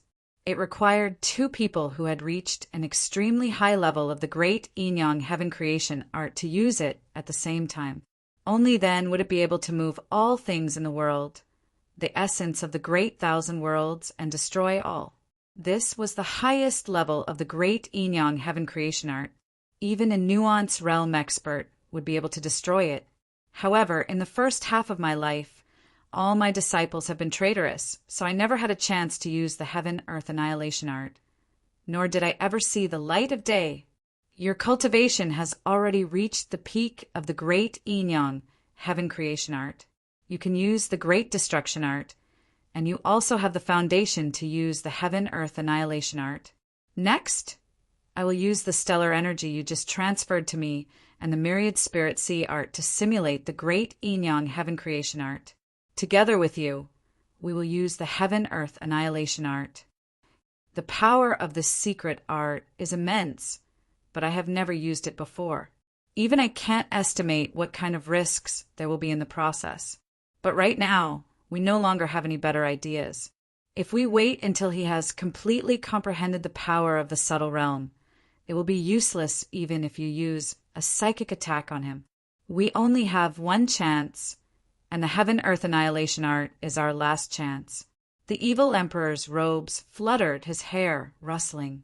At this moment, Wang Chong was even more excited than the evil emperor.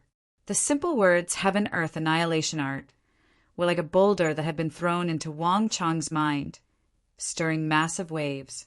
Wang Chong had always believed that the Great Destruction art was the limit of the Great Yin-Yang Heaven Creation art. He had never imagined, much less known, that the Great Destruction art contained another technique, the Heaven-Earth Annihilation art. Moreover, it was a supreme technique that could be used by two experts of the Great Yin-Yang Heaven Creation art. The demonic Emperor Old Man had never mentioned this to him before. Countless thoughts flew through Wang Chong's mind, but a moment later, as he glanced at the distant golden energy and the recovering Kateba, all these thoughts vanished, and Wang Chong's eyes hardened. Master, I understand. It doesn't matter what the risks are. I will do my best to cooperate with Master in using the Heaven-Earth Annihilation art. The evil emperor nodded, his eyes exuding a dazzling light. Chonga, listen well. Yin and Yang are the same principle. The heavens and the earth work together. Embrace Yin and carry on, and all things begin anew. The evil emperor's mellow voice resounded in Wang Chong's mind, and the highest technique of the great Yin-Yang Heaven Creation art, the Heaven-Earth Annihilation art, rang out. Wang Chong's heart chilled. He knew that time was of the essence, and he focused on listening. This technique was more profound than any technique that Wang Chong had cultivated in the past, and cultivating it normally would have taken a very long time.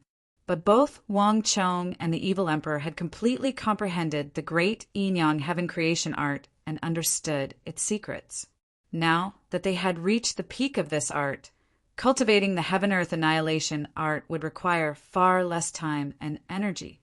Chong'er, I will now explain to you the crux and essence of the Heaven-Earth Annihilation art. Listen carefully. I will only explain it once.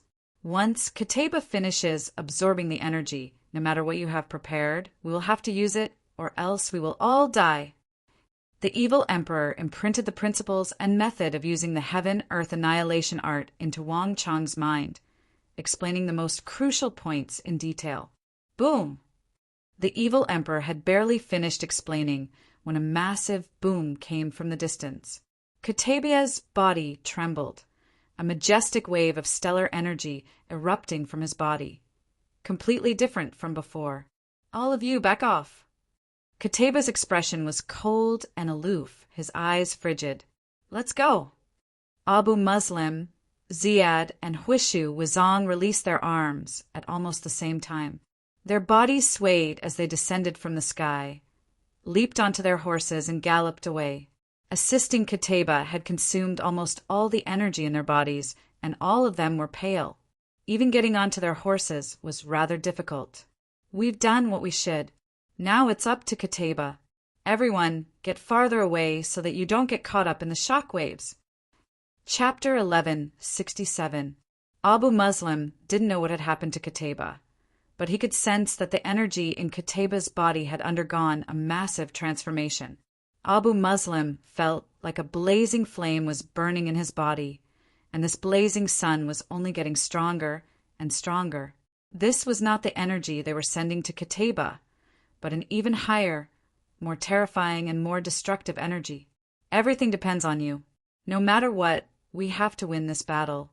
With this thought in mind, Abu Muslim quickly turned his head and urged his horse forward. This place had already become a battleground, and if everything went as expected, Kateba would begin a massacre. In their current condition, they would not be able to survive such an explosion. Village Chief, Lord Gao, all of you retreat to the rear as well. Wang Chong shouted at almost the same time. The village chief's condition was extremely severe, and Gao Xianji had consumed a great deal of stellar energy in the previous battle. Most importantly, Wang Chong hoped that if something went wrong, at least Gao Xianji, the pillar of the Tang dynasty, would be able to survive. Everyone fall back!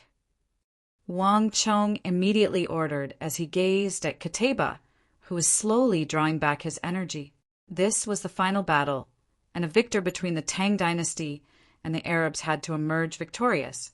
In a battle of this level, the strength of ordinary soldiers, even elite soldiers like the Divine Martial Army and Divine Prison Army, was insignificant. Rumble. With Wang Chong's order, the Tang dynasty soldiers that had been clashing with the Arabs near the first defense line immediately began to retreat like the receding tide. All of them had a deep unease and concern on their faces, but they also had a deep trust in each other. The Tang dynasty was in an extremely bad situation. The existence of Arab war god Qutayba was like the deepest nightmare that loomed over all of them. When a person's strength reached a certain level, it was enough to make anyone despair, and Qutayba was undoubtedly this sort of person.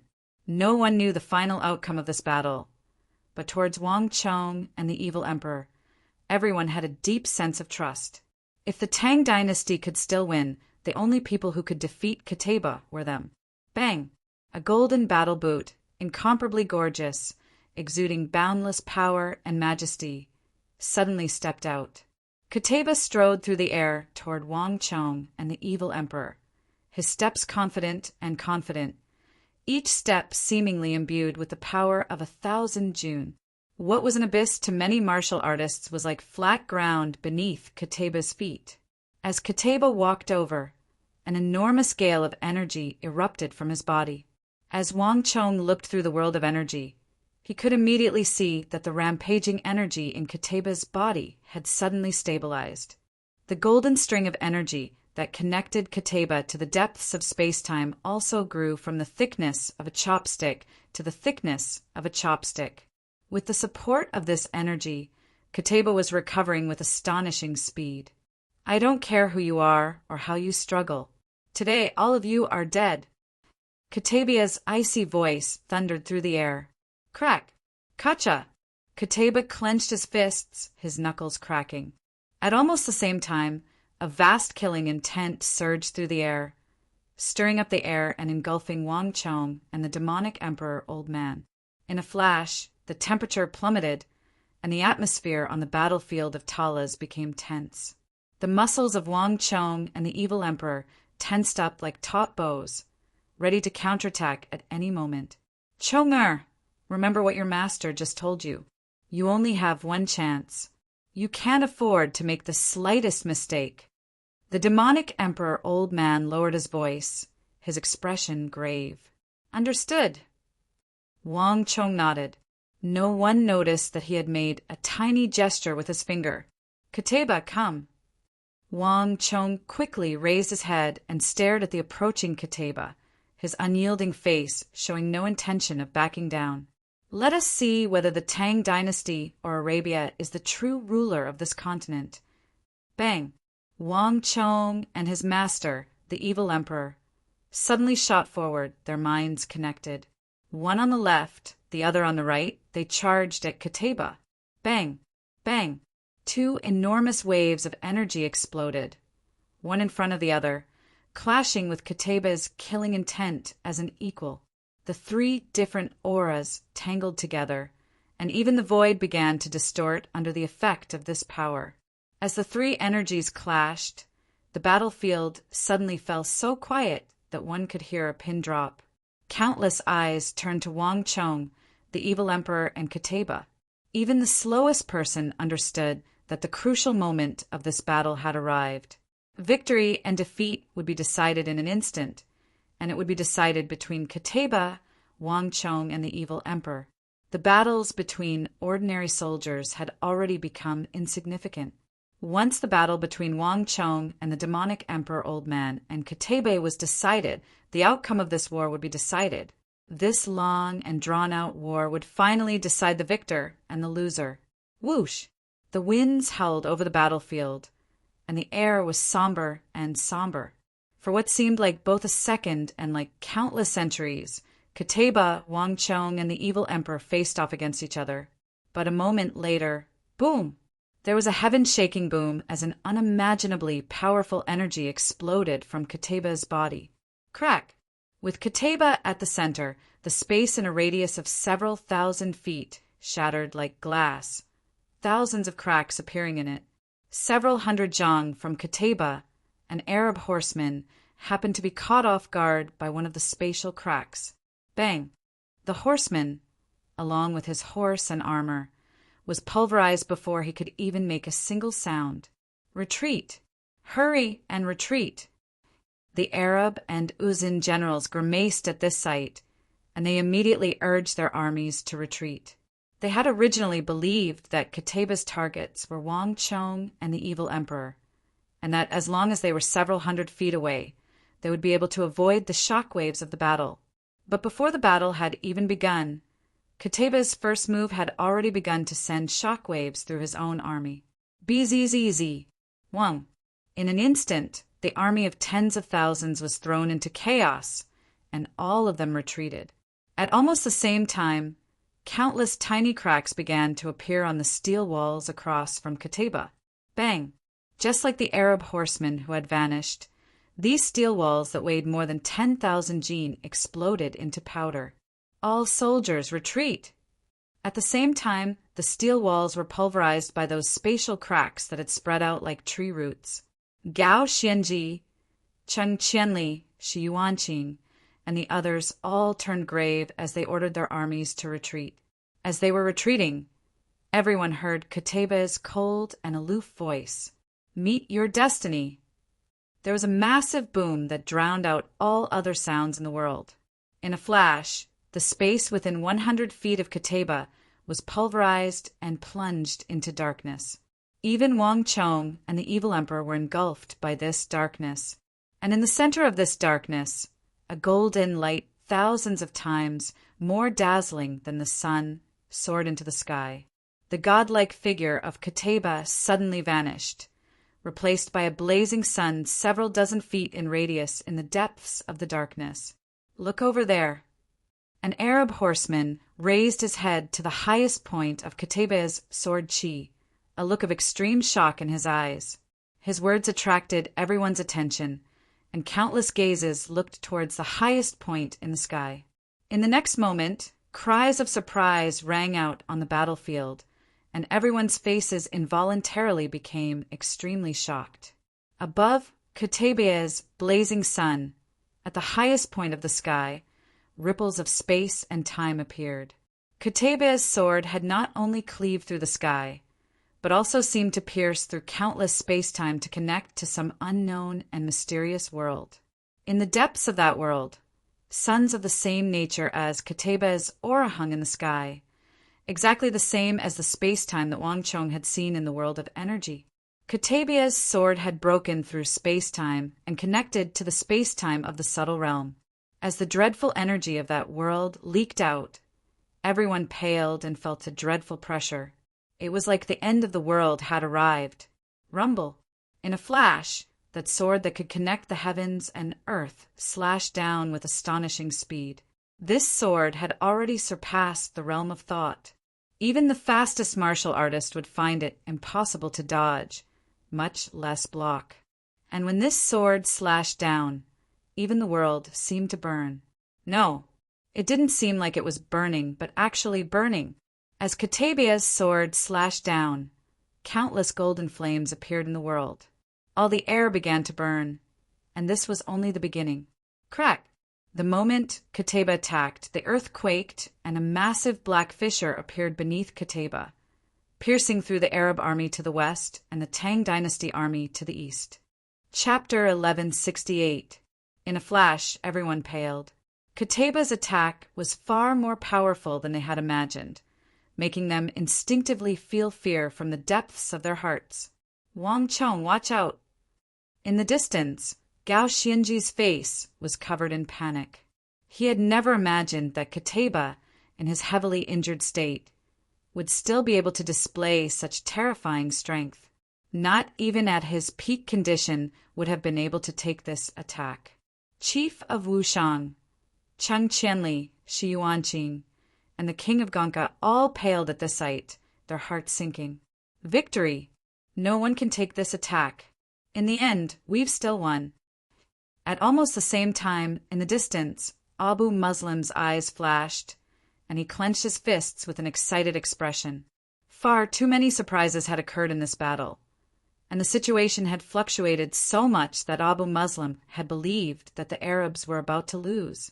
But in the end, Qutayba had not disappointed. With this one attack, the Arabs had obtained the final victory, utterly crushing these Eastern infidels. Qutayba, I knew you could do it. You really didn't disappoint us. In the rear of the army, Daluin Ruozin rode a Highland steed, his hair and robes flapping in the wind. After yesterday's defeat, Daluin Ruozin had done all he could to prevent the Arabs from leaving, not because he was supremely confident in his own intelligence. As the saying goes, one man can defeat 10 men with brute force. No matter how brilliant a plan was, it still needed to be matched with power. True wisdom was to borrow everything that could be borrowed, including power. And Qutayba was the strength that Daluin Ruozin needed to borrow for his plan. As long as he could defeat the Tang dynasty, Daluin Ruozin was almost certain that the Tang dynasty would not be able to recover for the next few decades. More importantly, countless elites of the Tang dynasty had gathered in this battle. If the Tang dynasty was still defeated in this battle, it would undoubtedly deal an unprecedented blow to the Central Plains, dealing a blow to the morale and confidence of the Central Plains. And Uzin was certain to benefit from this battle, completely altering the balance of power between the Arabs and the Tang dynasty. Wang Chong, although it's very regretful to lose a rival like you, perhaps this sort of funeral is the best ending for you. Daluin Ruozin looked up at the sky and said to himself, Bang! Just when all the Tang people's hearts were sinking and Uzin and the Arabs were reinvigorated, everyone heard a heaven-shaking boom. No one knew what was going on, but a moment later, the world for several dozen li-around talas was plunged into darkness. This sudden phenomenon caught everyone off guard. Abu Muslim, Daluin Ruozin, and Huishu Wuzong instantly froze, and even Qutayba grimaced. Heaven and earth formed together. All things perished together. At this moment, a voice rang out in the air. In the next moment, boom, boom, 2 earth-shattering explosions rang out in the air. Under the gazes of countless people, there was a flash of light, and a huge blazing sun suddenly appeared in the center of the extreme darkness. Soon after, in a place not far away, there was a flash of light, and the void trembled. Another huge red moon also appeared. For the first time on the foreign battlefield of Talas, the sun and moon shone together. To countless ordinary people, the sun and moon that they could only look up to had descended to the mortal world at the same time. But this sun and moon were not bursting with the vitality of all things, but yin and yang, soft and hard. 2 different natures, but they both possessed destructive powers. The crux of the great yin-yang heaven creation, art lay in yin and yang. Everything in the world was governed by the principles of yin and yang. The essence of heaven and earth mutual destruction was to push the principles of yin and yang to their limits and use them to create the most powerful destructive energy. This was the crux of the battle between Wang Chong and the evil emperor against Qutayba. Qutayba die. Wang Chong's voice resounded through the air. For the first time, he had used the great yin-yang heaven creation art to convert all his stellar energy into extreme yang, while the evil emperor had used the myriad spirit sea art to convert Wang Chong's spirit sea into his own, simulating extreme yin. These 2 supreme great generals had pushed their strength to the limit and then clashed against each other. Boom! In the time it takes for a spark to fly off a flint, under the gazes of countless people, the sun and the moon that descended to the mortal world fiercely collided. The world fell silent. The moment the sun and moon collided, time and space seemed to stop, and then the world began to crumble and shatter. When Wang Chong and the evil emperor's sun and moon collided, it seemed like a fissure had been torn open in the world, and an unimaginably dreadful energy surged out and rumbled toward Qutayba. This energy was so vast that Qutayba's attack seemed insignificant. Boom! There was a heaven-shaking boom as that dreadful energy infused with the origin of the world roared and shattered Kateba's attack with a single blow.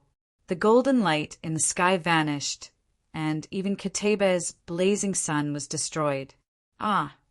With a shrill scream, the golden light that filled the sky, along with the sun and moon, as well as the terrifying destructive power, disappeared in an instant. A golden figure with light flowing on the surface of his body flew through the air like a kite with a broken string, leaving behind a huge arc in the sky before falling heavily to the ground. Boom! The moment Kateba's feet touched the ground, a dreadful energy surged through his feet and into the earth, causing the earth to crack and shatter, sending countless stones flying into the air. Boom, boom, boom. 1, 2, 3. After several explosions, the place where Kateba had been standing became a massive crater several dozen feet wide, the surroundings a scene of devastation. Fwish!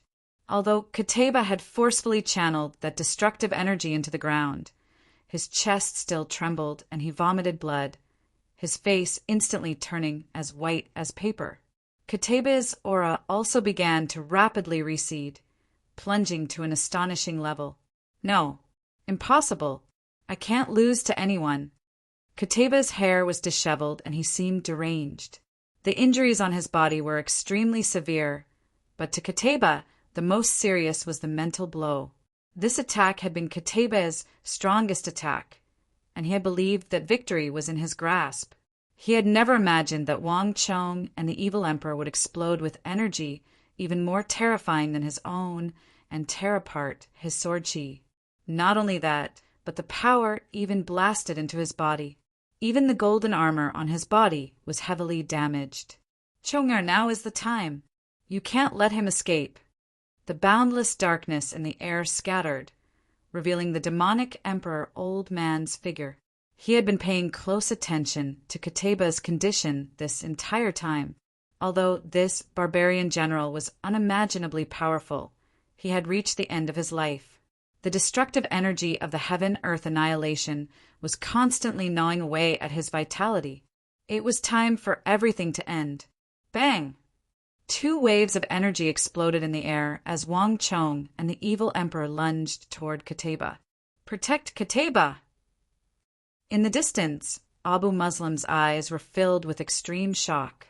Even now, he still found it impossible to believe that Kateba had been defeated, but he quickly recovered. In a flash, the tens of thousands of Arab and Yusing soldiers reacted and charged toward the Tang army in a stampede of hooves. Kateba was the soul of the Arab army, the symbol of Arabia's invincibility. Not even Abu Muslim could compare to him. No matter what, he could not die here. Abu Muslim's order was fast, but it was still too slow on the ever-changing battlefield. Kill! Wang Chong and the evil emperor charged at Kateba, one on the left and one on the right.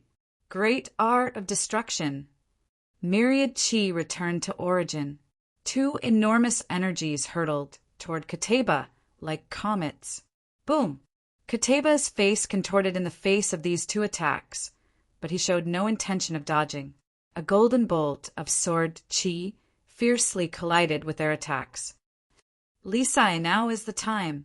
Wang Chong bellowed, you're right. In a flash, several thousand Wushang cavalry were charging from another direction, their halos beneath their feet. Only now did everyone realize that after Wang Chong and Kateba had concluded their battle, Lisai and Cui Piaoqi had led the Wushang cavalry past the first defense line and charged ahead. By the time everyone realized what was happening, they were already close to Kateba. Not good.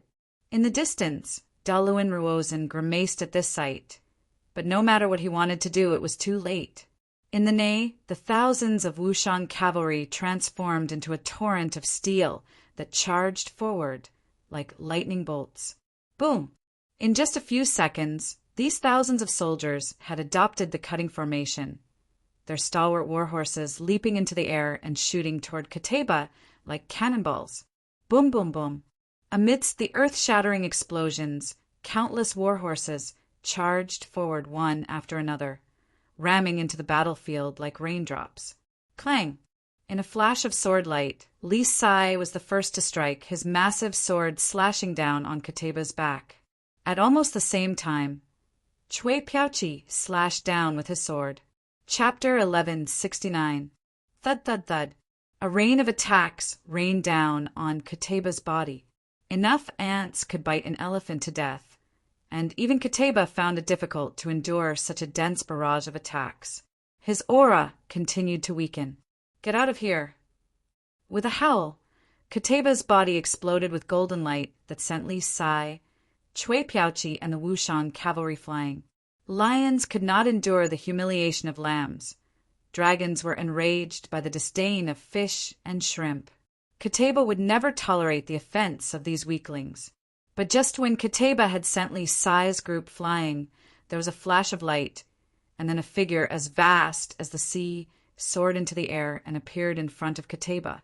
Before he could react, a black and heavy sword, imbued with the weight of a mountain, slashed at Kateba's body. The black-armored guard had suddenly struck. In the previous battle, the black-armored guard had taken the majority of Kateba's attacks. If not for him, the defense line would have collapsed long ago. But even so, the black-armored guard had paid a heavy price, and his energy had been greatly depleted. Thus, Wang Chong had not allowed him to participate in the battle just now. But that was then, and this was now. Kateba was no longer as dazzling and invincible as he had been before. Fwish! This strike caused Kateba's entire body to tremble and vomit blood. He had already been wounded, and now that he had taken a heavy blow from the black-armored guard, his aura weakened once more and his injuries worsened. Bastard! All of you will have to pay the price. Kateba's furious voice resounded through the air, but he was cut off before he could finish speaking. Die! A sword of woozy steel that could cut through metal suddenly cut through the air and slashed at Kateba with astonishing speed. Kateba grimaced, golden light erupting from his body as he immediately moved to block Wang Chong. But a moment later, boom! Psychic energy as tough as steel slammed into Kateba's mind. This attack was so sudden that the golden light around Kateba's body froze, revealing a sliver of an opening. Psychic thrust. Piercing energy. In a few short moments, Wang Chong had launched 2 attacks. The first had slowed down Kateba's attack and revealed a flaw in his defense, and the second had pierced through his stellar energy. Swish! In a flash of cold light, a large head flew into the air from Kateba's shoulder.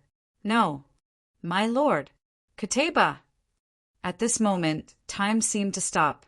Abu Muslim, Ziad, Sesamo, Dalo and Ruozan, and the countless charging Arab cavalry all paled and stopped as if they had been plunged into an ice house.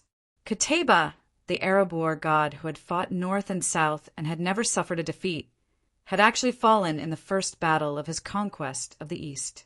This was a hellish nightmare for all the Arabs. Impossible. How could this be? In the distance, Dalo and Ruozan's mind was in chaos, his hair in disarray. With Kateba's death, Dalo and Ruozan's dream had been shattered.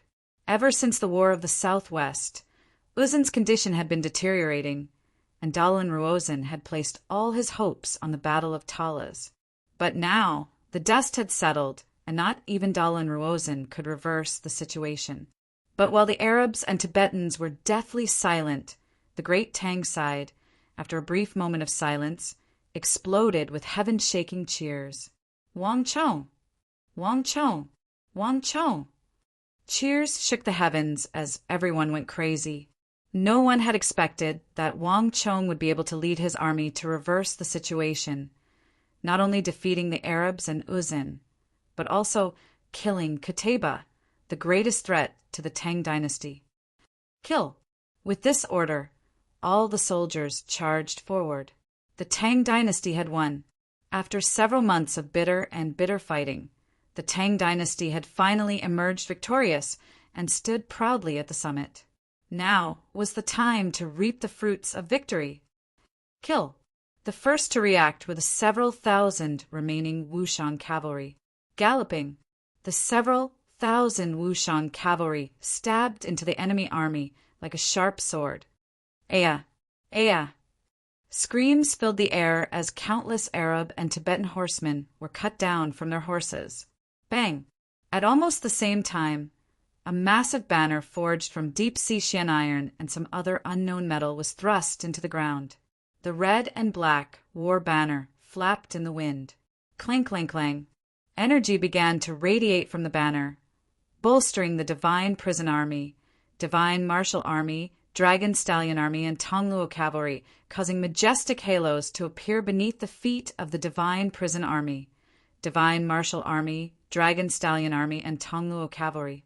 Although these halos were no longer as dazzling and resplendent as before, they were still as sharp as ever. Without the slightest hesitation, all the soldiers charged forward at full speed toward the tens of thousands of Arab and Uzan cavalry. In a flash, countless Arab and Uzan cavalry were cut down from their horses and plunged into pools of blood. Retreat! Retreat! Panicked shouts resounded over the battlefield. The army was routed. At this moment, both the Arabs and the Uzan soldiers had lost the will to fight and were routed by the massive assault of the Tang people. Kutabia's death dealt a massive blow to the soldiers, shattering their morale. All of them wanted to run for their lives and get as far away from this nightmarish Talas as possible. They no longer cared about formations or ranks, trampling and slamming into each other, throwing the battlefield into chaos. Screams filled the air as the Arab and Uzan cavalry were stopped by the army at the front, unable to advance even an inch. The Divine Prison Army, Divine Martial Army, and Wushan cavalry swiftly caught up to them and cut them down. 5,000, 6,000, 7,000. From the moment the army charged to the moment it began to retreat, the chaos had inflicted grievous casualties on the Tibetan and Arab armies. In the blink of an eye, 7,000 to 8,000 soldiers had died on the battlefield. When an army lost its will to fight, it could no longer be called a war, but a one-sided massacre. When a person was filled with panic and their mind was in disarray, without the will to fight to the death, they wouldn't even be able to use 50% of their strength. Cries of misery filled the battlefield. Tens of thousands of Uzan and Arab soldiers were felled. In just a few short moments, they had used their own lives and their own deaths to vividly and cruelly display these 4 words. Fire! In the rear, Su Han's Han waved his hand and gave the order. In a flash, long ballista bolts were fired into the panicking Uzan and Arab armies. Plush, plush! Squelch, squelch, squelch! 2 Tibetans and 1 Arab horseman failed to dodge in time, and a ballista bolt pierced through their backs. Like wooden pillars, they dropped to the ground, dead and motionless. Elsewhere, the same thing was happening. While the battle had been going on, Zhang Shouji and his craftsmen had finally managed to produce a batch of ballista bolts. Su Han's Han was even more direct. As long as the ballista bolts weren't too bent and could still be stuffed into the barrels of the ballista, he would use them. While the Arab and Uzan armies had lost their will to fight, this was the perfect opportunity to reap the harvest. It didn't matter if these ballista bolts could be repaired or not. In this pursuit, killing as many as they could count. Pass on my order. All Mamelukes are to go to the front lines and stop them. Without anyone to hold the rear, we won't be able to retreat unscathed. Abu Muslim was also anxious. In the current situation, it was very difficult for even his orders to restrain the army. Qutaybah's death had dealt a massive blow to all of them. Right now, he could only place his hopes on the well-trained, battle-hardened Mamelukes. But Abu Muslim had barely given this order when he heard a shrill scream at his ears. Abu Muslim's body trembled as he turned his head, only to see a sight that chilled his body and chilled his heart. In the chaos, Uzan Great General Huishu Wuzong had been thrust through the chest by a sword and raised high into the air, blood gushing from his body. Abu Muslim followed the sword and saw a young and familiar figure. Huishu Wuzong, this is what you deserve. Wang Chong stared at Huishu Wuzong, his eyes brimming with killing intent. The The cooperation between Huishu Wuzong and Dalun Rosen had almost caused Wang Chong to watch as his father, Wang Yan, died on the battlefield of Talas. If he hadn't reacted quickly enough, he would have regretted this for the rest of his life. Thus, anyone could leave, but Huishu Wuzong had to die. Clap! An arm covered in blood suddenly reached out and grabbed Wang Chong's arm. Huishu Wuzong's stalwart body was nailed to the sword by Wang Chong. His face was pale, and his aura was like a candle flickering in the wind that could be extinguished at any moment. But there was still a faint smile on his face, as if he had already cast aside his life and death. The winner is the king, and the loser is the thief.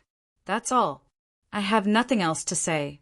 Wang Chong, you truly are our Uzin's greatest enemy.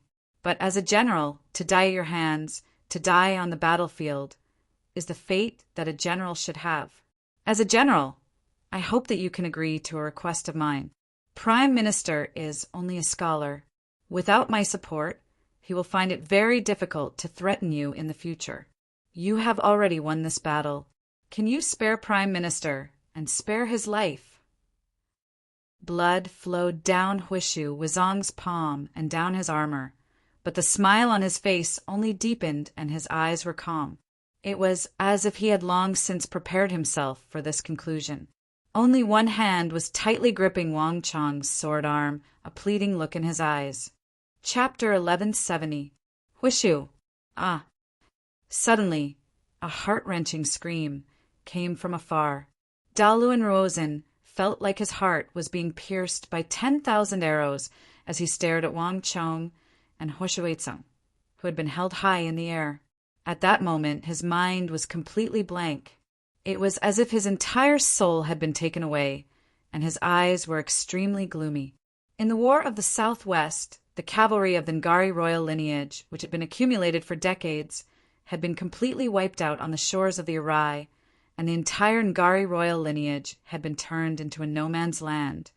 But Dalun Rosen's eyes had never dimmed. When the Tsenpo had imprisoned him in the royal capital's dungeon and forced him to live a life of darkness, Dalun Rosen's eyes had never dimmed.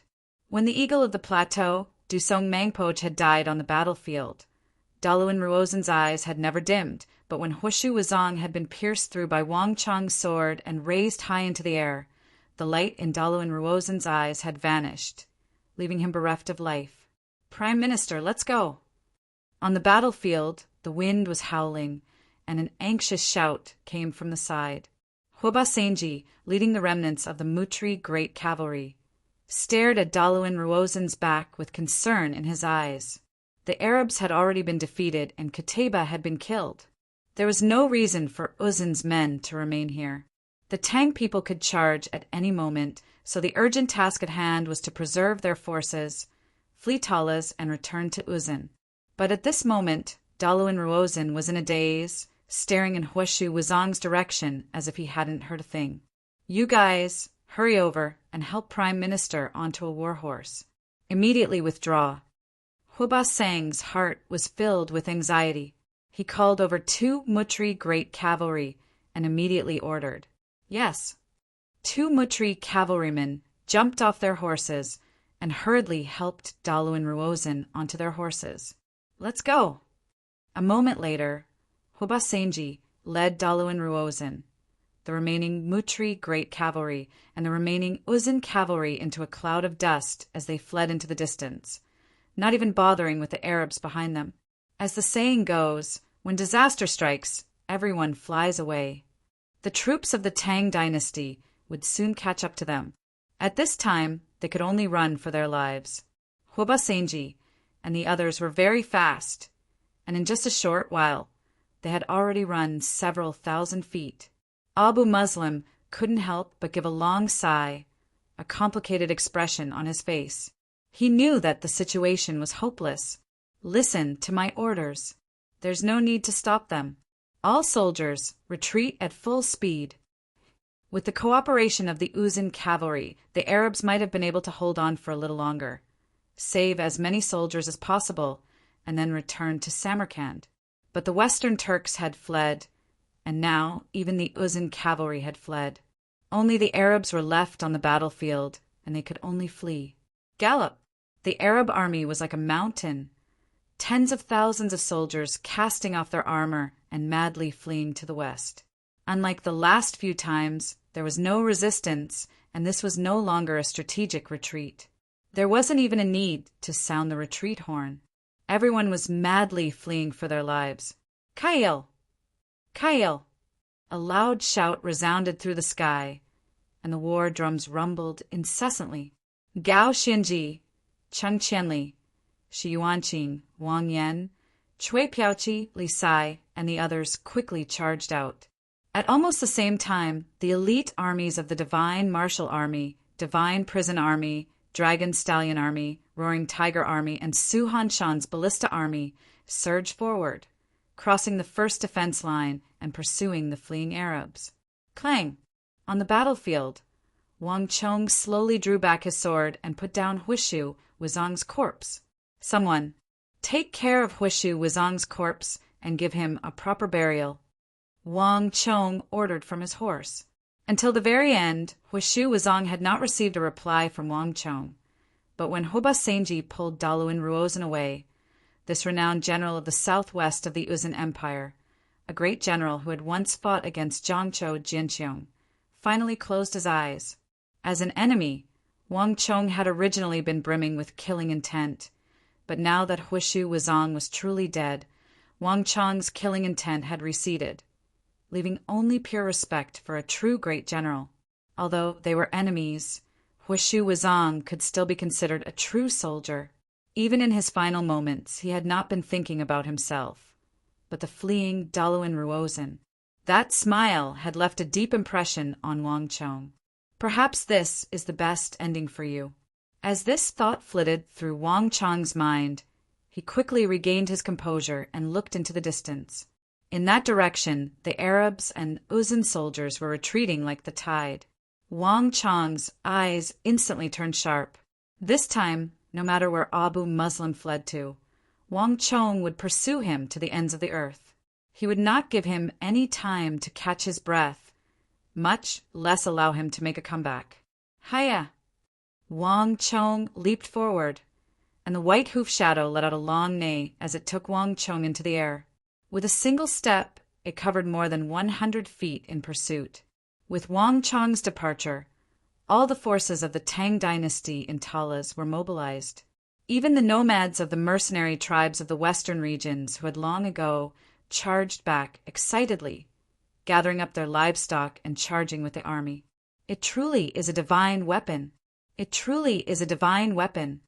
A herdsman from the western regions, wearing a white turban, was so excited that his entire body was trembling. The great Tang had truly given them a pleasant surprise. Whether it was the ambush of Kateba with the myriad Rakshasa earthen stronghold formation or that final heaven-shaking battle, the Tang dynasty had not leaked any information beforehand, deceiving even their allies. But at this time, no one complained about this. As long as they could defeat Arabia and win this war, that was enough. The war should be carried out by those responsible for the war. Hear my order. Teams 2 and 3, dismantle the steel walls. Team 1, load up all the steel on transport carriages and prepare to follow the army. Zhang Shouji's hair and beard flew in the wind, his elderly eyes bright as snow. After working with Wang Chong so many times, Zhang Shouji was no longer a simple engineer, nor was he completely ignorant of the affairs of war. After several months of stalemate, Zhang Shouji sensed that this pursuit would not easily stop. It would be an unprecedented pursuit, and the steel walls of the city of Talas would play an enormous role in Wang Chong's future battles. Once the city of Talas collapsed, there would be no value in defending this place. The barren land was not even good for grazing cattle. No matter what, this place was no longer worth defending. Given Wang Chong's personality, the defense line was assuredly pushed forward. This was a tacit understanding that had been forged between the two sides for a long time. Kill! With the Wushan cavalry and Tongluo cavalry as the vanguard, the rest of the army in the rear, and the shepherds and craftsmen bringing up the rear, an unprecedented pursuit began from Talas. The army pursued day and night, and even top-class armies like the Divine Prison Army, Divine Martial Army, and Dragon Stallion Army had given up on foot and switched to horses to pursue the Arabs. In normal circumstances, this would have been a major taboo, and it would have been detrimental to the power of these top-class armies. But at a time like this, any sort of tactic was no longer important. This was because all the Arab cavalry had lost their will to fight. For the first time in the East, these fearless Arabs who lived by fighting had encountered an opponent more valiant and skilled in battle. For the first time, they had tasted an unprecedented defeat and defeat. Prime Minister, let's go. The stone bridge is up ahead. As long as we can get past it, we can cut it down and then follow Greater and Lesser Balor back to the Uzun Plateau and escape the pursuit of the Tang people. Huba Senji anxiously called out. The Tang people's pursuit this time had been far more ferocious than imagined. As they fled from the battlefield of Talas, the roars of the Tang people had never ceased. This time they had apparently decided that they would not rest until the Uzun and the Arabs were completely exterminated. Huba Senji had a proud nature, and he had originally come for the sake of the Mutri great cavalry and the reputation of all the people of Uzun, but now he didn't even dare to turn his head. The energies of Wang Chong, Gao Xianji, the Black Armored Guard, and Chen Qianli were like a storm, and no one in all of Uzun could contend against them. Even someone as proud as Dama Trimo had taken up his Buddhist saber and fled with all his might. As for Abu Muslim and Ziad, because they had been transferring energy to Qutayba, they were extremely weak and didn't even have the time to rest or recover. In this state, Uzun and the Arabs no longer had the right to fight with the Tang dynasty.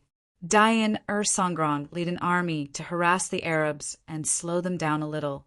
The Tang's attention is completely focused on the Arabs. The longer they are in a state of confusion, the more chance we have to survive.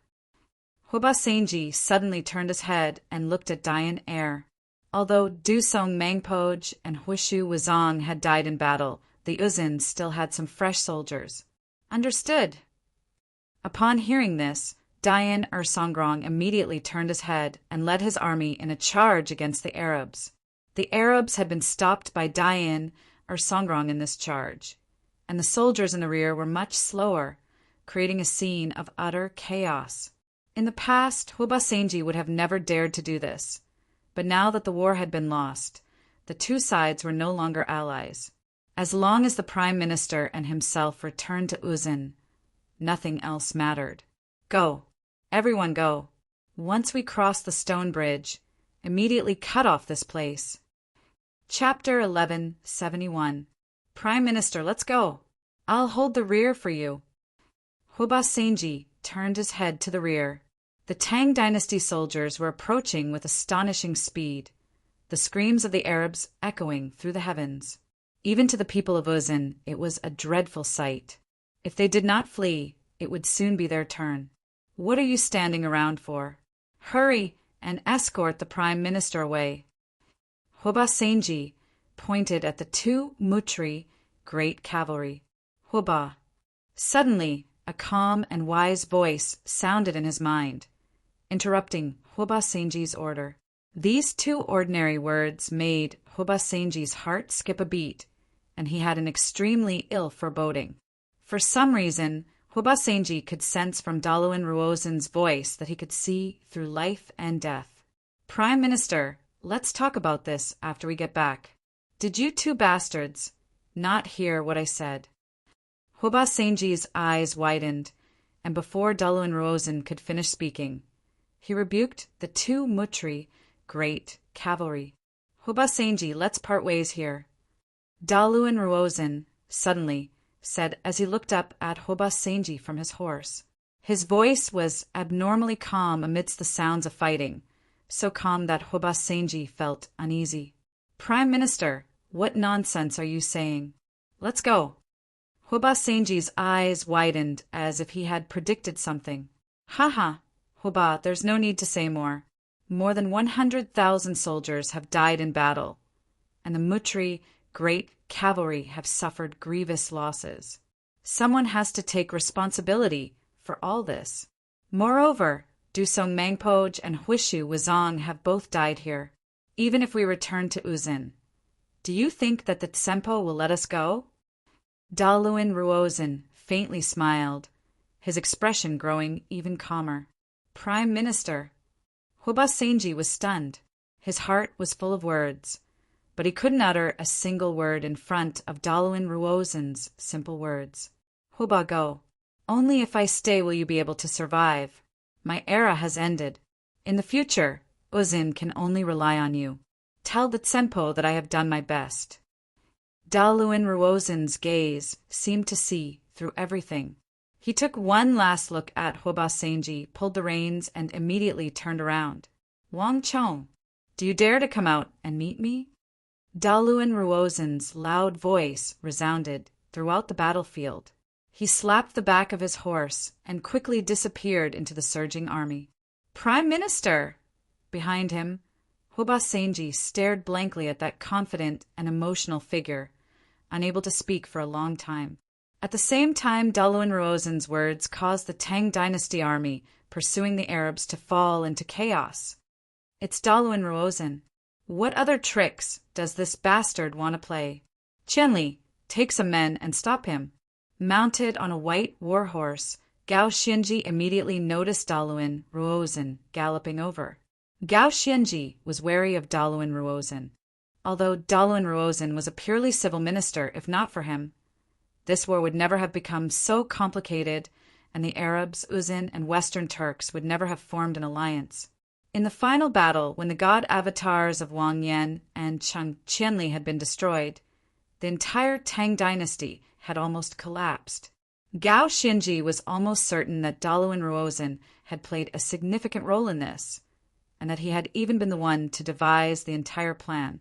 Although he couldn't think of any tricks Daluin Ruozin could play in these circumstances, Gao Xianji was almost instinctively wary of him. Wait a moment, let me. Suddenly, a voice came from the distance. Wang Chong, riding on the white hoof shadow, slowed down as he weaved through the dense army. Xue Qianjun, pass on my order. Have Cui Piaoqi continue the pursuit. As for Daluin Ruozin, leave him to me. Without my order, no one is allowed to touch him. Daluin Ruozin's actions were far too abnormal. But unlike Gao Xianji, Wang Chong did not believe that he could play any tricks at this time. Dusong Mangpoj was dead, Huishu Wuzong was dead, and Wang Chong had even killed Kateba. No matter how clever Daluin Ruozin was, there was nothing he could do to reverse the situation. Whoosh! Following Wang Chong's order, the entire army was thrown into turmoil. Like water crashing into a reef, all the soldiers parted to the sides before encountering Daluin Ruozin. Wang Chong's order was perfectly carried out. The Wushan Cavalry, the Tongluo Cavalry, the Divine Prison Army, the Divine Martial Army, the Ballista Army, all the soldiers acted as if they hadn't seen him, circling around Daluin Ruozin and continuing the pursuit. A portion of the army naturally remained at Wang Chong's side. All of this had been accomplished in the blink of an eye. After successive battles and successive victories, Wang Chong had established an extremely high prestige in the army. Even the Tongluo cavalry, who had had some conflicts with Wang Chong, chose to obey Wang Chong's orders. Gallop! The hooves of the Highland steed kicked up a cloud of dust as it slowly rode forward with Daluin Ruozin. Before them were piles of corpses, some Arab, some Uzin, and the stench of blood permeated the air. Daluin Ruozin's expression was calm and indifferent, and his body seemed to exude an invisible force that attracted everyone's attention. Yuanqing, Lu Shi, lead the army and continue the pursuit. I'll stay here and keep an eye on Daluin Ruozin. Gao Xianji frowned. He suddenly stopped and ordered, don't worry. The evil emperor and chief of Wushan couldn't help but slightly slow down, frowning as they gazed at the distant Daluin Ruozin. But when they saw Daluin Ruozin's eyes, they seemed to understand something, and their thick brows slowly relaxed as they fell silent. Hiya! As he watched Daluin Ruozin slowly gallop over, Wang Chong's eyes flashed, and he urged his horse forward. As Wang Chong and Daluan Ruozen approached, the surroundings fell silent as countless gazes gathered on them. Even the most ignorant person would have some understanding of the grudge between Wang Chong and Daluan Ruozen, their mortal enemies. In the War of the Southwest, Wang Chong had risen to fame because of Daluan Ruozen, and now, on the distant battlefield of Talas, the two had once more met in a fateful encounter. Gallop! 10 some paces from each other, Wang Chong and Daluan Ruozen both stopped, their eyes meeting in silence. It seemed like only a moment, but it also seemed like countless long centuries. Finally, everyone heard a long sigh. The winner is the king, and the loser is the thief. Wang Chong, you've won this battle. Starting from now, for 10 some years, no one on the continent will be able to compare to you, and no one will be able to contend against the Tang dynasty. Daluan Ruozen suddenly said. The fierce winds blew at his robes, but Daluan Ruozen's heart was in turmoil. You shouldn't have come to this battle in the first place, Wang Chong calmly said. The final result of this battle might have been an accident in Daluan Ruozen's view, but in Wang Chong's view it was inevitable. Daluan Ruozen had no idea how much effort he had put into this battle, how much preparation he had made. From the moment Wushang had constructed the city, this battle had begun. Daluan Ruozen was fighting a battle he was certain to lose. Daluan Ruozen only chuckled, his expression indifferent as if he could see through everything. How could I not come?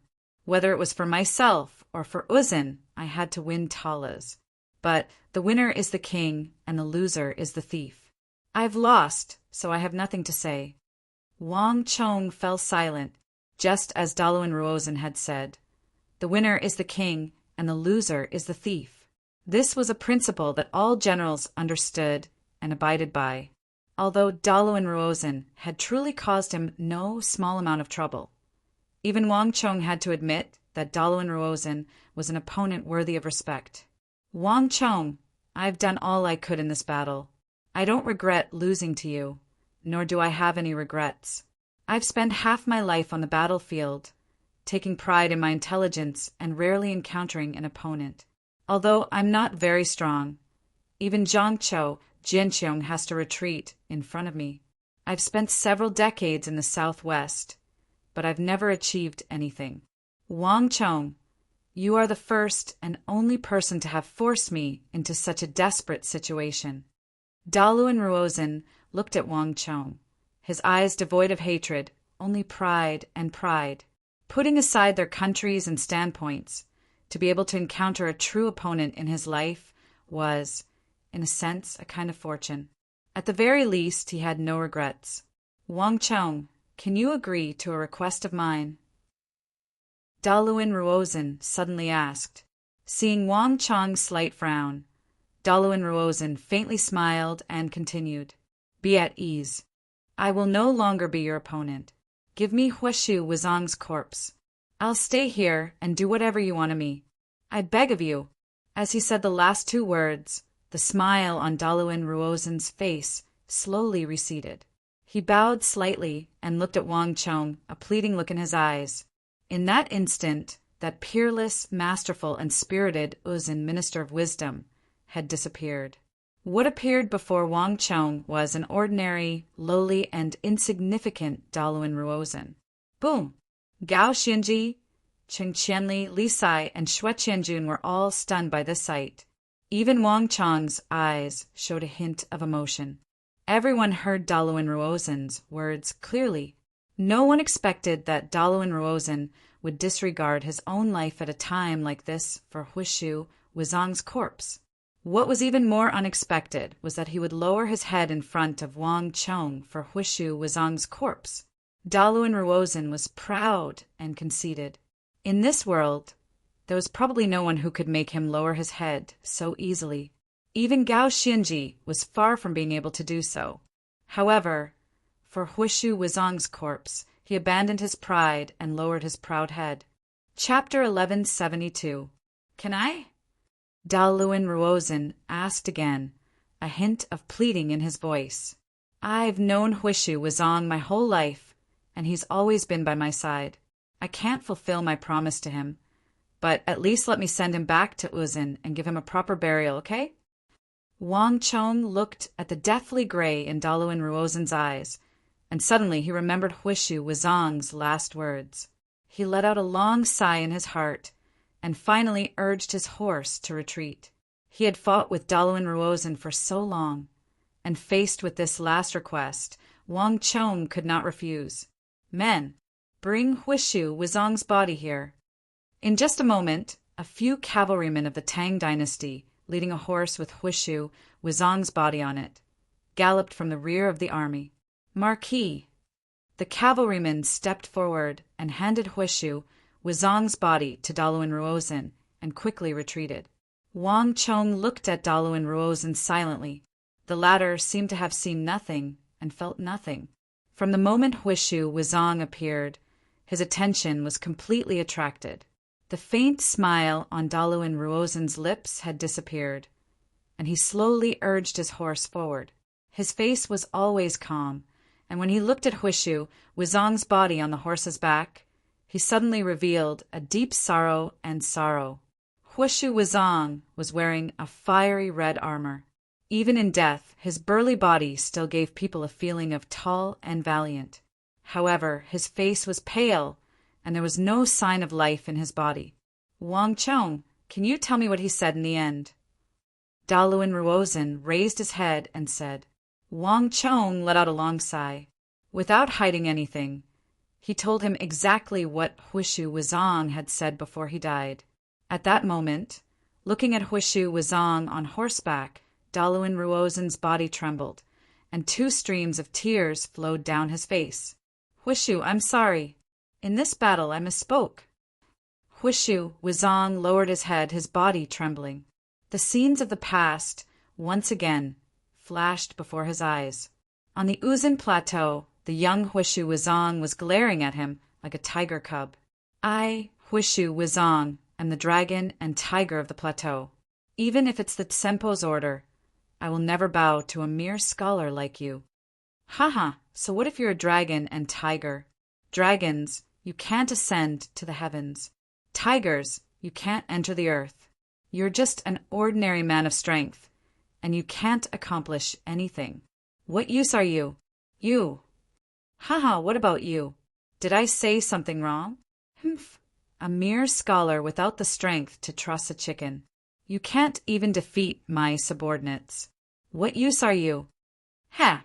Do you know how to rule the country and bring peace to the world? Do you know how to devise strategies and decide victory over the world?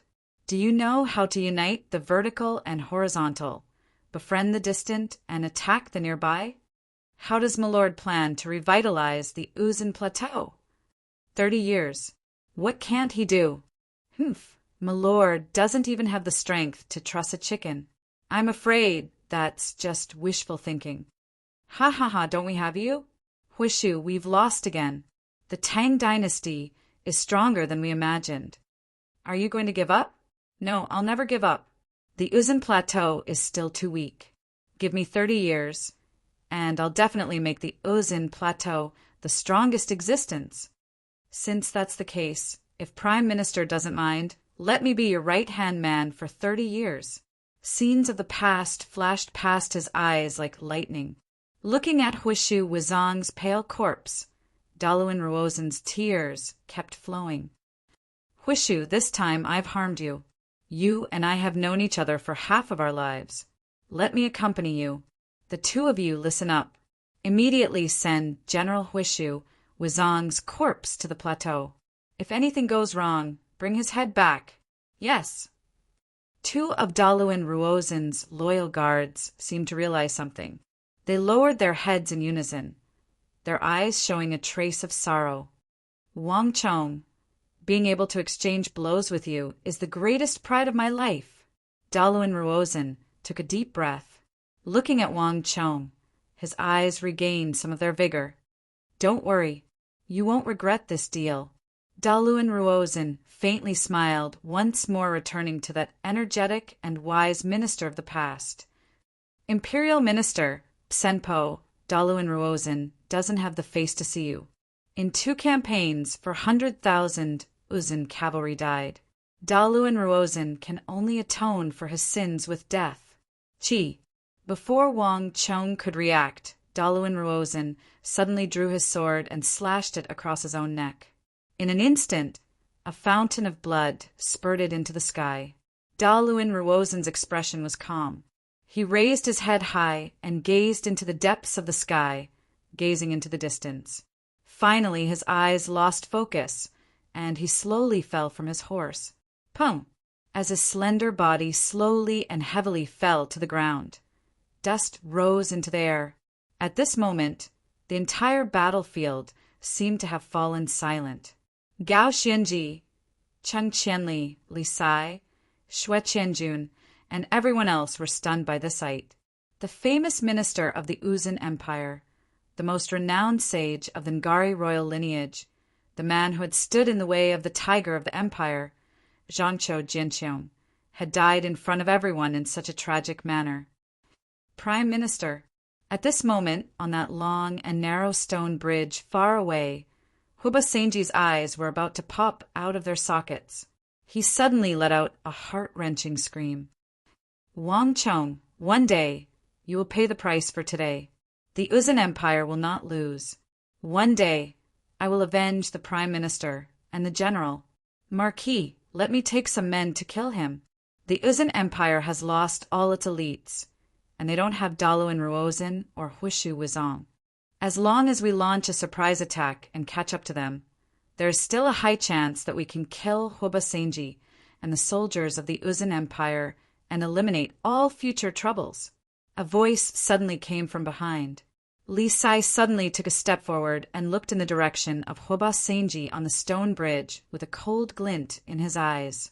At almost the same time, though the king of Gonka said nothing, he also took 2 steps forward.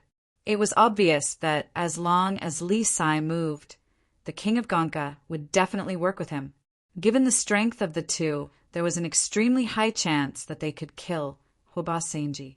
After experiencing so many battles, Wang Chong's prestige in the Tang army had soared like the noon sun, and after his battle with Kateba, no one could compare to him. In this aspect, not even veteran generals like Gao Xianji or Cheng Qianli could compare to him. For Huba Senji to dare to threaten Wang Chong in front of so many people was simply suicidal. Forget it. Let him do as he pleases, Wang Chong calmly said. This person doesn't have the bravery of Huishu Wizong or the intelligence of Daluin Ruozin. He's just angry at Daluin Ruozin's death. He's not much of a threat to the Tang dynasty. After saying this, Wang Chong lowered his head to look at Daluin Ruozin's corpse. For some reason, even though he had killed Huishu Wizong and dealt with the powerful foe that was Daluin Ruozin, Wang Chong felt no joy or excitement. On the contrary, he felt a faint, indescribable sense of loss and sorrow. Pass on my order. Return the corpses of Huishu Wizong and Daluin Ruozin to Uzun. All the remaining Uzun cavalry, as long as they don't deliberately attack, are to be released. No one is to attack. Wang Chong sighed. Yes, your subordinate will go. Around Wang Chong, whether it was Li Sai, the King Gonka, or any of the other generals, all lowered their heads in submission. Wang Chong waved his hand, and several of his men dismounted. They helped Daluin Ruozin's corpse onto their horses and rode off. By the stone bridge, a group of Uzun soldiers, grief-stricken, received the corpses of Daluin Ruozin and Huishu Wizong. Without another word, they mounted their horses and rode off, quickly vanishing into the distance. Rumble in an instant, with a loud sound, the long stone bridge in the distance broke at its base, falling heavily into the abyss. Wang Chong silently watched from a distance, saying nothing. Let's go. Wang Chong took in a deep breath and led his army into the distance. The matter of Uzun had come to an end, but the matter of the Arabs was far from over. No one understood better than Wang Chong just how much of a threat this massive empire on the western border could pose to the Great Tang. If he didn't strike while the iron was hot and completely crush it, he would have to reap the rewards. If he didn't strike while the iron was hot and completely routed them, the Tang dynasty would probably be greeted by hundreds of thousands of Arab soldiers in the coming year. Hiya! The long whips screeched through the air. The army quickly began to move into the distance. A few moments later, Wang Chong's army caught up to Shi Yuanqing, Lu Shi, and the others. The situation was somewhat different from Wang Chong's expectations. Although he had caught up to the army, he did not see Abu Muslim's group. What's going on? Where are Abu Muslim and the Arabs? Wang Chong said with a frown, Lord Marquis, there's a problem. While pursuing Abu Muslim, we were ambushed and attacked by Osman. Lu Shi gasped for breath. Osman. Wang Chong raised an eyebrow in surprise. If he remembered correctly, Osman had been heavily wounded at the very start and had used some sort of Arab blood shield to escape. Of all the Arab generals, he had been the first to withdraw from the battle. Wang Chong had never expected him to appear at a time like this. We've never penetrated deep into Arab territory before, and we don't know if the Arabs have any other reinforcements lying in ambush along the way. After discussing things with Yuanqing, we decided to wait here for my lord to arrive so that we can meet up with him. Lu Shi sternly said, his body bowed. The Tang dynasty's victory was already set in stone, so there was no need for a momentary advance to hand over the fruits of victory to the Arabs. That's fine. Although Abu Muslim and Ziyad have been greatly weakened, a centipede can still be killed. His intelligence and experience are not something you can compare to. Wait for me and Wang Chong to arrive, and then we can move. Gao Xinji said. Wang Chong nodded. He and Gao Xinji were in complete agreement on this point. Let's go. Abu Muslim won't be able to get very far, and he won't have much time to rest. Samarkand isn't far ahead, which is their closest base to Talas in the west. No matter what, we can't give them any time to catch their breath and recruit more soldiers. Chapter 1174. It is better to pursue a cornered enemy with the remaining courage than to seek fame as a tyrant. Abu Muslim and Ziyad had transferred all their energy to the dead Qutayba, and their strength was severely weakened, so they could only choose to flee. If we wait for them to recover, this battle won't be so easy. Let's go! Gao Xinji was even more straightforward than Wang Chong. With a single order, all his soldiers began to rush in the direction of Abu Muslim's retreat. My lord, the Black Forest is up ahead. After passing through the Black Forest, Samarkand is just a few hundred li away. After traveling for several dozen li, a voice suddenly sounded. Banahan was riding on a maroon horse, pointing to the front. Few of Wang Chong's subordinates had ever been to Arabia before, so they didn't know much about the route, but Banahan was different. As the leader of the Ferganan tribe of the western regions, Banahan had made several trips to Samarkand in his youth. Although it had been so long that he couldn't remember the exact route, he still remembered the general location. Cree! As they were speaking, a shrill cry came from the sky. The group of people raised their heads and saw a huge rock eagle spreading its wings in the sky, drawing strange patterns over and over again. After repeating this a few times, it quickly turned around and flew forward in a huge arc. My lord, there's a report from the front. There seems to be a battle taking place in the direction of the Black Forest. On the side, Zhang Ke looked away from the sky, rode his horse forward and bowed to Wang Chong. The rock eagles trained by Zhang Ke's eagle team all had their own special code words, with different flight paths representing different meanings. The rock eagle just now had said there's a battle up ahead. But how is that possible? The Arab territory will soon be up ahead. Other than us, who else can fight with the Arabs? Shi Yuanqing was the first to speak, his eyes filled with shock. There was no need to doubt the strength of the Arabs west of the Tsong Mountains, and almost no faction could contend against them. All the factions that could pose a threat to them had been uprooted long ago. Who else could stop Abu Muslim? Even Gao Xinji had a pensive look on his face. Not necessarily. A light flashed in Wang Chong's eyes. He seemed to have thought of something and suddenly said, "Have you forgotten that there is another Khorasani?" As soon as Wang Chang's voice fell, it was like a sudden clap of thunder. Everyone was startled at first, but they quickly revealed a look of understanding. Before this battle, the Khorasani had sent a message expressing their goodwill to the Tang dynasty.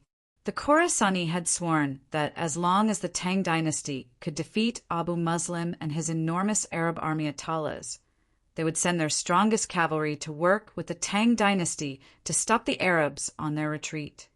I swear in cataphracts, in a flash, the same thought suddenly appeared in everyone's mind.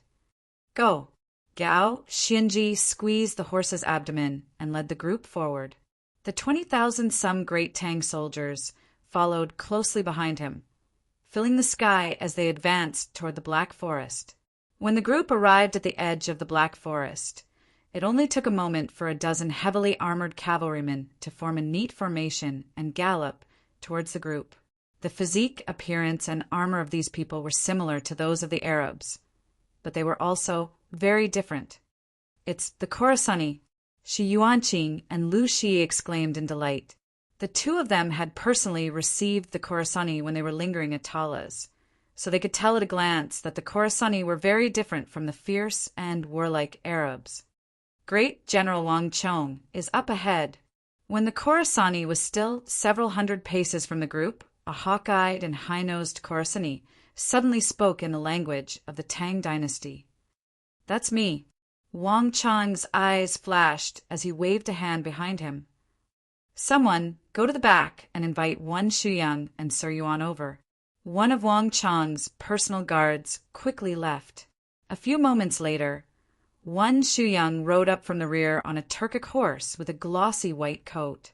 Knowing that the situation was unique, Wan Shuyang and Wang Chong exchanged a few words before stepping forward to converse with the Khorasani cavalry. Although he seemed weak and cultured, when it came to language, Wan Shuyang immediately became high-spirited and brimming with confidence. It was like he had become a different person. Gallop! Gallop, gallop, gallop. In just a moment, Yuan Shusong spurred his horse back to the camp. "Milord, the Khorasani say that they learned of Milord's victory and, in accordance with the oath they made to Milord, attacked the retreating Arab army in the Black Forest and even captured Governor Osman of Cairo. The leader of the Khorasani, Great General Bahram, has sent word that he wishes for Milord to meet with him and discuss how to deal with the Arabs." Wan Shuyang excitedly said. "What?" The Khorasani soldiers were overjoyed. "Wonderful." Only Wang Chong and Gao Xinji glanced at each other in surprise. Although the Arab strength had been greatly reduced, their morale at rock bottom, they still had tens of thousands of soldiers, and they also had several top-class armies that possessed considerable strength. This sort of army was not something that any faction could defeat. The Khorasani had been able to defeat them and even kill the heavily injured Osman. This sort of strength had left a deep impression on them. The enemy of my enemy is my friend. The Khorasani shouldn't be hostile. Wang Chong turned his head to Gao Xinji. Let's go and take a look. We've suffered great losses and don't have many soldiers left. If we can obtain the help of the Khorasani, we'll be of great help in suppressing the Arabs. Moreover, they're more familiar with the Arabian Empire than we are. With them as our guide, we'll be able to avoid a lot of trouble." Gao Xinji said after a few moments of thought. The appearance of the Khorasani at a time like this was truly unexpected, but it was definitely good news. 10 Khorasani led the way while Wang Chong and Gao Xinji brought up the rear. Around half a cup of tea later, Wang Chong's group arrived in the depths of the Black Forest, where the Khorasani army had already concluded its battle. In the Black Forest, in between the rubble and collapsed statues of gods, the corpses of Arabs were strewn all over the place. War horses were strewn across the ground in various postures, their blood freely staining this famous trade route of the Silk Road with blood. In the center of these corpses was an army of around 8,000 or 9,000 soldiers cleaning up the mess. The armor worn by this army was very uniform. The armor was extremely thick, and it gave off the smell of raging fire and fresh blood. Anyone who saw this army would be able to sense the steely and well-tempered aura exuding from them. This aura was extremely similar to that of the Wushang cavalry of the Tang dynasty and the Mamelukes of the Arabs, but it was even thicker. This was the aura of an extremely ancient army with an extremely long legacy. The Angolan cataphracts. This thought emerged in Wang Chang's mind. This was the origin of the Mamelukes and the target of their emulation. The Angolan cataphracts were undoubtedly the strongest army in the region of 1,000 li to the west of the Tsong Mountains. This army had single-handedly forged the power and glory of the Sassanid dynasty. Even after the fall of the Sassanid dynasty, several decades later, this army still exuded an inspiring strength that had not been diminished by the passage of time. Upon seeing this army, Wang Chong finally understood why the Arabian Empire and the Mamelukes were so apprehensive of this remnant army of the Sassanid dynasty. As these thoughts flitted through his mind, Wang Chong quickly came back to his senses and fixed his gaze on the golden-armored figure at the front of the army, the Khorasani leader riding a monstrous warhorse and exuding a lofty and unfathomable aura. His expression was solemn and serene, his eyes as bright as the sun in the sky. The warhorse he was riding was also extremely intimidating, its muscles knotted and brimming with explosive power. It was at least 3 times the size of an ordinary warhorse. It was stopped in the middle of the road and was extremely eye-catching. Ase, Chisi Yilikalu. Before Wang Chong could speak, the golden-armored Khorasani leader immediately turned his head, his gaze sweeping past Gao Xinji and Wang Chong before settling on Wang Chong. "My lord, this should be Khorasani, Great General Bahram. He's asking who Great General Wang Chong is." Wan Shuyang rode forward and whispered into Wang Chong's ear. As expected, Wang Chong nodded. As he looked at this Great General Bahram, Wang Chong more or less understood why Abu Muslim had been defeated by several thousand soldiers and why Osman had been killed. In terms of strength, this Great General Bahram was at least on the same level as Abu Muslim at his peak. Even if he was lacking, it wouldn't be by much. Moreover, this Great General Bahram gave off an extremely valiant feeling. He was definitely a veteran of many battles, a top-class general who had experienced mountains of corpses and seas of blood. The Sassanid dynasty had been destroyed by the Arabs several decades ago, and the younger generation of generals simply couldn't possess this sort of aura. It was obvious that this Great General Bahram was a senior general of the Sassanid dynasty. Given his strength and the fact that Abu Muslim had been greatly weakened, he was naturally no match for him. "Sir Senior, come with me." Wang Chong called out to Gao Xinji and urged his horse forward. Great General pays his respects.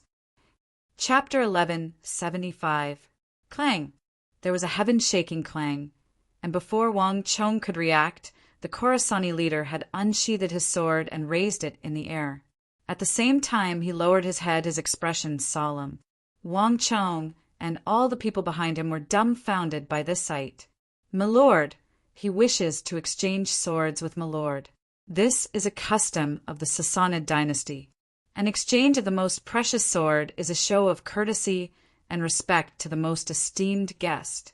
The people of Khorasani cherish their swords even more than their own lives, and they rarely use this sort of etiquette. They rarely use this custom," Wan Shuyang explained. The 56-year-old Wan Shuyang had begun to travel the world at the age of 17 or 18. At that time, the Sassanid dynasty had not yet been destroyed by the Arabs, and Wan Shuyang had traveled the world. He was well acquainted with many of the customs of the Sassanid dynasty, and he knew that this custom had an extraordinary significance to them. So that's how it is. Wang Chong also understood.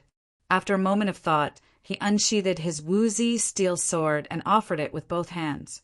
As all the Tang dynasty soldiers and Khorasani watched, the two exchanged swords. Bang! The moment the swords were exchanged, all the Angolan cataphracts and Sassanid cavalry behind Bahram began to cheer in excitement. Druya, Shankuzi Masra.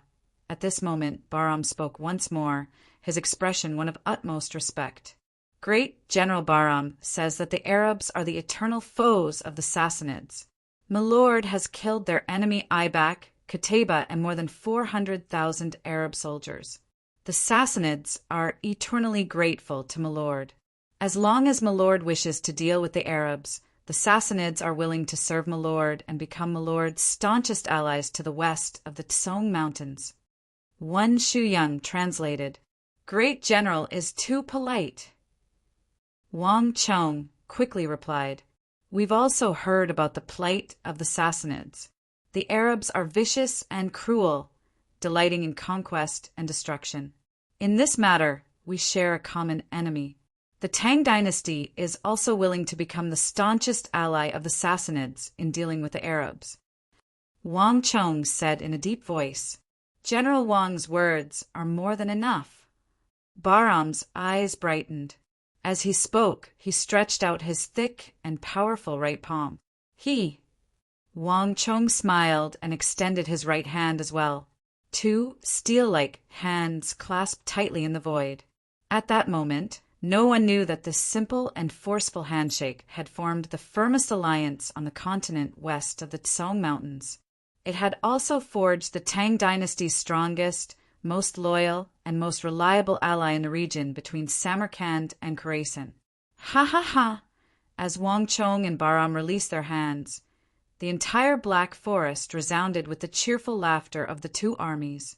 With the addition of Bahram and the 9,000-some Aswaran cataphracts, Wang Chong's forces had received a massive boost in strength. Bahram provided an important piece of information. The Khorasani had learned from the personal guards that Abu Muslim had left in Samarkand that Samarkand had begun to muster the militia. Once Abu Muslim arrived at Samarkand, they would close the city gates and use the thick walls of Samarkand to resist the Tang people. General has never been to Samarkand, so perhaps you do not know, but the walls of Samarkand are not much inferior to those of Talas. If they are allowed to retreat into the city and gather a large number of militia, it will be extremely disadvantageous to us. The urgent task at hand is to not give them any time to catch their breath. In addition, the people we left in Samarkand have successfully infiltrated Abu Muslim's army in the rear and taken control of one of the city gates. But Abu Muslim has always been cautious, and there is no guarantee that he will not begin to mobilize the defenses of Samarkand. Thus, we must be fast. Speed is of the essence in war. Bahram solemnly said, In addition, how long will General remain here in this battle with the Arabs? Bahram's eyes were suffused with deep concern. In order to cooperate with the Tang dynasty, the Sassanid elites had been mobilized, and even the Aswaran cataphracts that had been hidden this entire time had been called out by Bahram. This army was more than enough to deal with the remnants of Abu Muslim's defeated army. But once Abu Muslim caught his breath and gathered more Arab soldiers, the Sassanids would suffer grievous losses. The Aswaran cataphracts had been able to survive the encirclement of the Arabian Empire because they had always hidden themselves, never revealing a single trace of themselves. But once they were exposed, it would not be so easy to hide them again. Ha! Great General, there is no need to worry. This war between the Tang dynasty and the Arabs is not just a single war, and our goal is not just Samarkand. In the fight against the Arabs, the Tang dynasty can be the Sassanid dynasty's firmest backer and ally. General has no need to worry about this. Wang Chong knew what Bahram and the Khorasani were worried about, and he immediately heartily laughed as he reassured them. The aggressive nature of the Arabs foreordained that they would forever be enemies of the great Tang. If they were not dealt a painful blow this time, they would definitely come back next year and besiege the walls of the great Tang. Just as the Stone of Destiny had said, one mountain could not accommodate two tigers, and one pool could not accommodate two dragons. It was very difficult for two equally massive empires to exist on the same continent. Just this point alone made it impossible for Wang Chong to easily withdraw his soldiers. Wonderful! Bahram's face was agitated. He had led his 8,000 to 9,000 Aswaran cataphracts on this journey. taking such a huge risk precisely for this promise from Wang Chong. General, be at ease. From Samarkand to Khorasan, we know many rebels, all of them descendants of dynasties whose cities and countries were destroyed by the Arabs. I can contact them and organize them so that they can work with General to sweep away the Arabs. The Arabs are perverse and cruel. They are everyone's enemies. General killed the Arab war god Qutayba at Talas. I am confident that everyone will support General as their leader in resisting the Arabs. Oh. At these words, Wang Chong and Gao Xinji glanced at each other, both of them greatly shocked.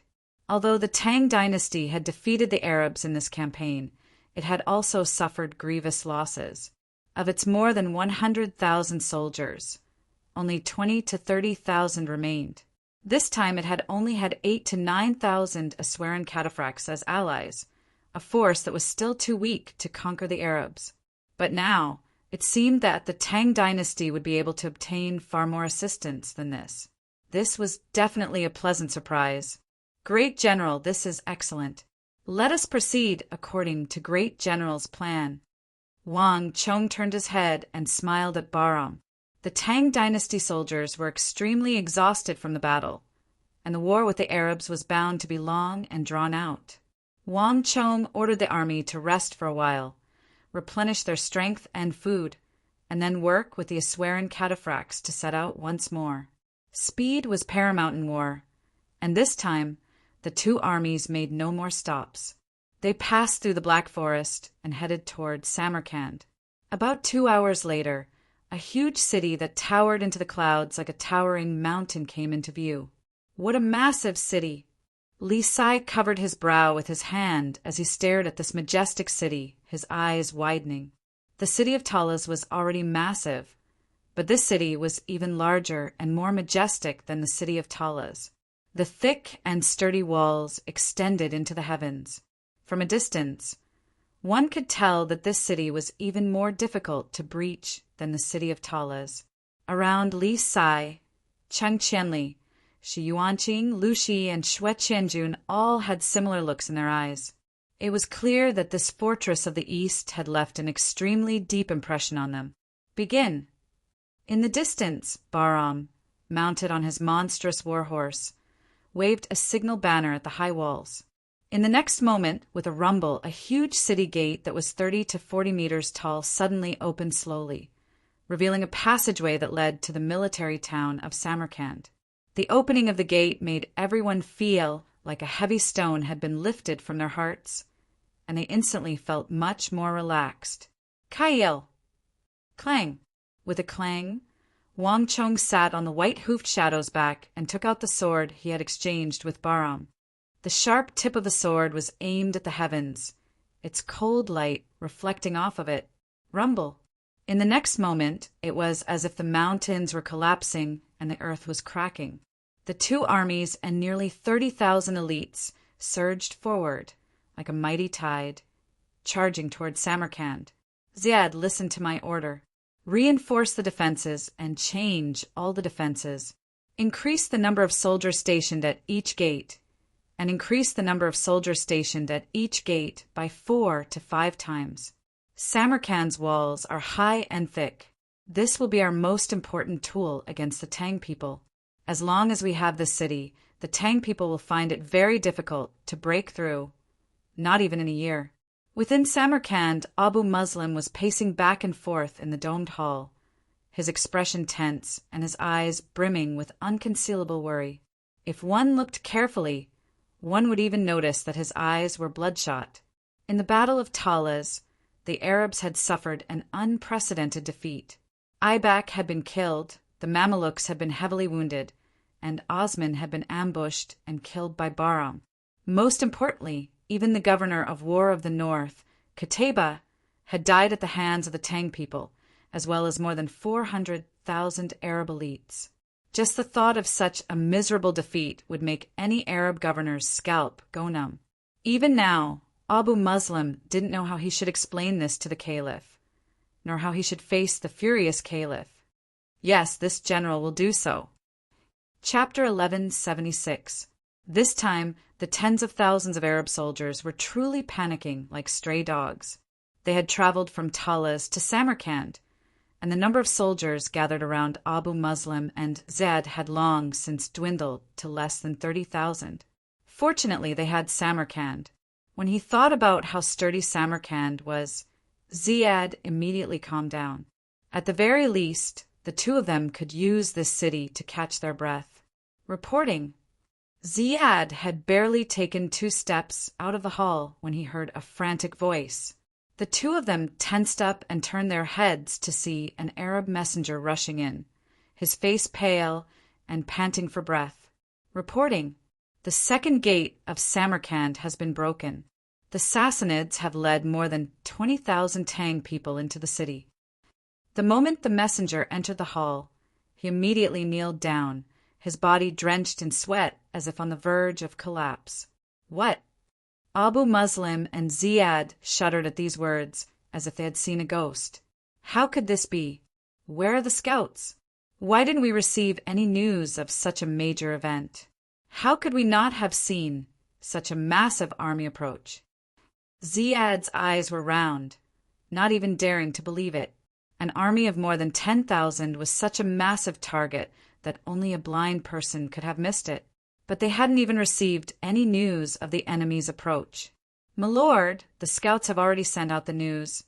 But before they could even approach the hall, they were assassinated by the Sassanid experts hiding in the city.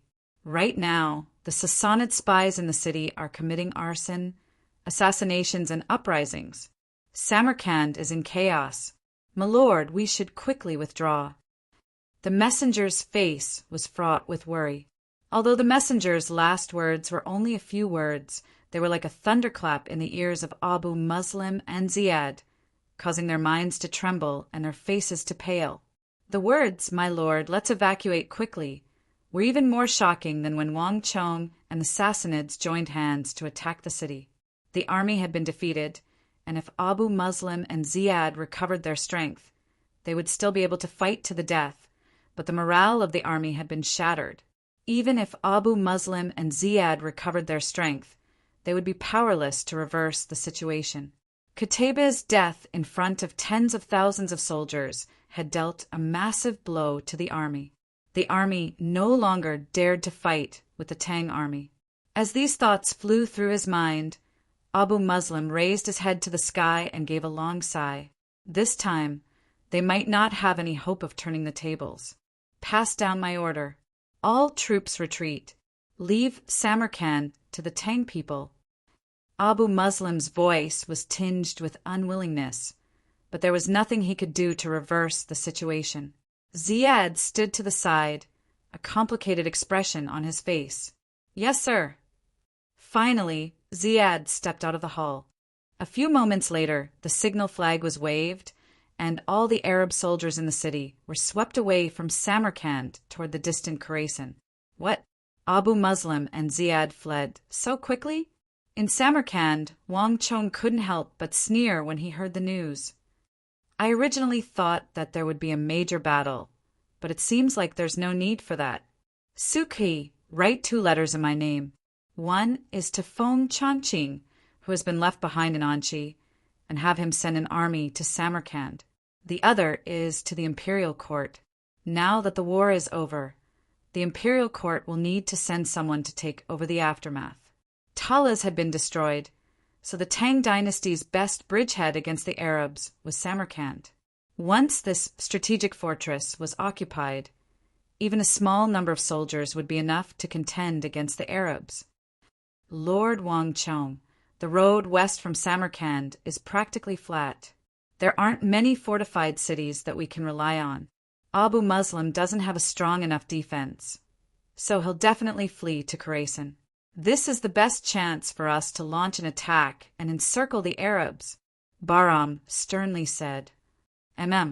Just as my lord suggests, let the entire army move out and continue the pursuit." Wang Chong nodded. With the Sassanid acting as a guide and spy, Wang Chong's forces were like fish in water in the pursuit. They didn't encounter much pressure. A few moments later, the drums began to beat. After leaving behind several thousand soldiers to defend Samarkand with the Khorasani, the two armies set off in pursuit of Abu Muslim. As the news of Qutaybah's death at Talas spread from Khorasan in the east to Samarkand in the west, the entire eastern region of Arabia was shaken, and the people of the countries that Arabia had once conquered cheered. And with Bahram's prestige and his ability to mediate, more and more rebel soldiers joined the great Tang army like a rolling snowball. When they had first set out from Samarkand, Wang Chong's army, including the Sassanids, had only been 30 to 40,000 soldiers. But on the road he had quickly gathered an additional 100,000 soldiers, and this army was still growing at an astonishing rate. In the end, Wang Chong had gathered 30 to 40 different factions, an army of more than 200,000, and his momentum was incredible. Abu Muslim had originally been able to put up a fight against Wang Chong, but later on, when Wang Chong had gathered more than 200,000 soldiers, he no longer had this chance. The Arabs had been unscrupulous in their extortion and slaughter, causing the people of the eastern region to seethe with resentment. While the Arabs had a powerful army and could suppress the situation, a new challenger appeared, especially after the Arabs suffered a crushing defeat at Talas. This immediately caused the people to be filled with resentment, and this was the greatest aid to Wang Chong's western expedition. While Wang Chong was pursuing Abu Muslim's defeated army, elsewhere, as the news of the great Tang's victory at Talas spread, all the empires and civilizations of the continent began to tremble, and the power structure began to quietly shift. Flap, flap, a messenger bird flew from the distant Samarkand to the distant Anchi Protectorate headquarters. As the news of the victory at Talas spread, the countless empires and factions of the western regions who had been watching this epic battle were left slack-jawed. 100,000 against 500,000. Such a massive difference in soldiers, but the Tang dynasty still won. Unbelievable. In the distant palace of the Empress Kingdom of Belu, a stalwart figure with a long beard suddenly stood up, his large eyes brimming with shock. The war between Arabia and the Tang dynasty had swept through the kingdoms of the western regions like a storm. Countless countries were swaying like grass on the wall, struggling to decide whether to submit to the Tang dynasty or to Arabia. All the countries were speculating on who would be the final victor, and the Empress Kingdom of Belu was clearly leaning toward Arabia. No matter what, an army of 500,000 elites with powerful individuals like Qutaybah, Abu Muslim, and Osman presiding over it should have been impossible for them to lose. But reality had given the entire Empress Kingdom of Belu, including its king and ministers, a vicious slap to the face. Pass on my order. Prepare 10,000 taels of gold, 10 bushels of treasure, 100 beauties, and 10,000 cows and sheep. Have them immediately delivered to the Anchi Protectorate headquarters to celebrate the Tang dynasty's victory. The king of the Empress Kingdom of Belu sat in the hall and roared like a lion. A little guard who was passing on the order was kicked out of the hall by him because his footsteps were too slow. But unlike the Empress Kingdom of Belu, Greater and Lesser Balor were rejoicing and excited. Ha ha ha, I knew it would be like this. The Tang dynasty really did win. When the two kings of Greater and Lesser Balor received the news, they gathered together to celebrate this great news. At an exorbitant price, Greater and Lesser Balor had loaned out 8,000 of their best pikemen. Although these pikemen had all died in the battle, the Tang dynasty had won, and Greater and Lesser Balor had received an enormous return on their investment. With this victory, Greater and Lesser Balor had made the Tang dynasty owe them an enormous favor. In the western regions, Greater and Lesser Balor would be able to rely on a great tree to enjoy the shade, no longer having to worry about Uzun's oppression or invasion. As for the 8,000 pikemen who had died in battle, although the loss was truly heart-wrenching, Greater and Lesser Balor had mastered the training methods for pikemen, so it was only a matter of time before they could train another batch. And Greater and Lesser Balor were not the only ones celebrating this victory. Besides those kingdoms that had supported the Tang dynasty, there are also countless mercenary tribes that had participated in the battle. Haha, victory! The Tang dynasty has won, and so has their leader. The Arabs have kicked a metal plate this time. All the tribes that had been hired by the Tang dynasty to participate in the Battle of Talas, from south to north, east to west, were cheering. Victory and defeat were commonplace for soldiers. Almost all the mercenaries that had participated in the Battle of Talas had been killed, but to the tribes and shepherds in the rear, this was not important. They only cared about one thing, whether or not the valiant warriors of these tribes had stood on the side of the victor in battle. Although many warriors had died in battle, this also meant that a large amount of compensation money would pour in after the battle. And this money, together with the support and affirmation of the Tang dynasty, would be an opportunity for the tribes to develop and strengthen in the future. For the tribe, everyone could be sacrificed, and dying in battle was the best ending for a warrior. This was a principle that all the shepherds believed in. Damn it, this is a big problem. Chapter 1177. These Arabs are truly too useless. If they had known that they would lose to the Tang dynasty, they wouldn't have offended the Tang dynasty for some petty profit. When Qixi Protector General Wang Chong had begun to recruit soldiers in the western regions, not all the tribes had responded enthusiastically. There was no lack of tribes like the Arjun tribe, which had accepted the Arabs' bribes and found all sorts of excuses to avoid employment while secretly stirring up trouble in the western regions. It would have been fine if the Tang dynasty had been defeated, as the Arjun tribe would have been able to obtain a large amount of war contribution money from the Arabs. But now that the Arabs had been defeated and the dust had settled, the Arjun tribe needed to prepare to face the Tang dynasty's wrath and settle the score afterwards. Chief, what do we do now? I heard that the new leader of the Tang dynasty is not to be trifled with. A core member of the Arjun tribe had long ago turned pale and was sweating profusely. Qixi Protector General Wang Chong had only appeared in the western regions for a very short period of time, but his reputation had long ago reached the ears of the entire region.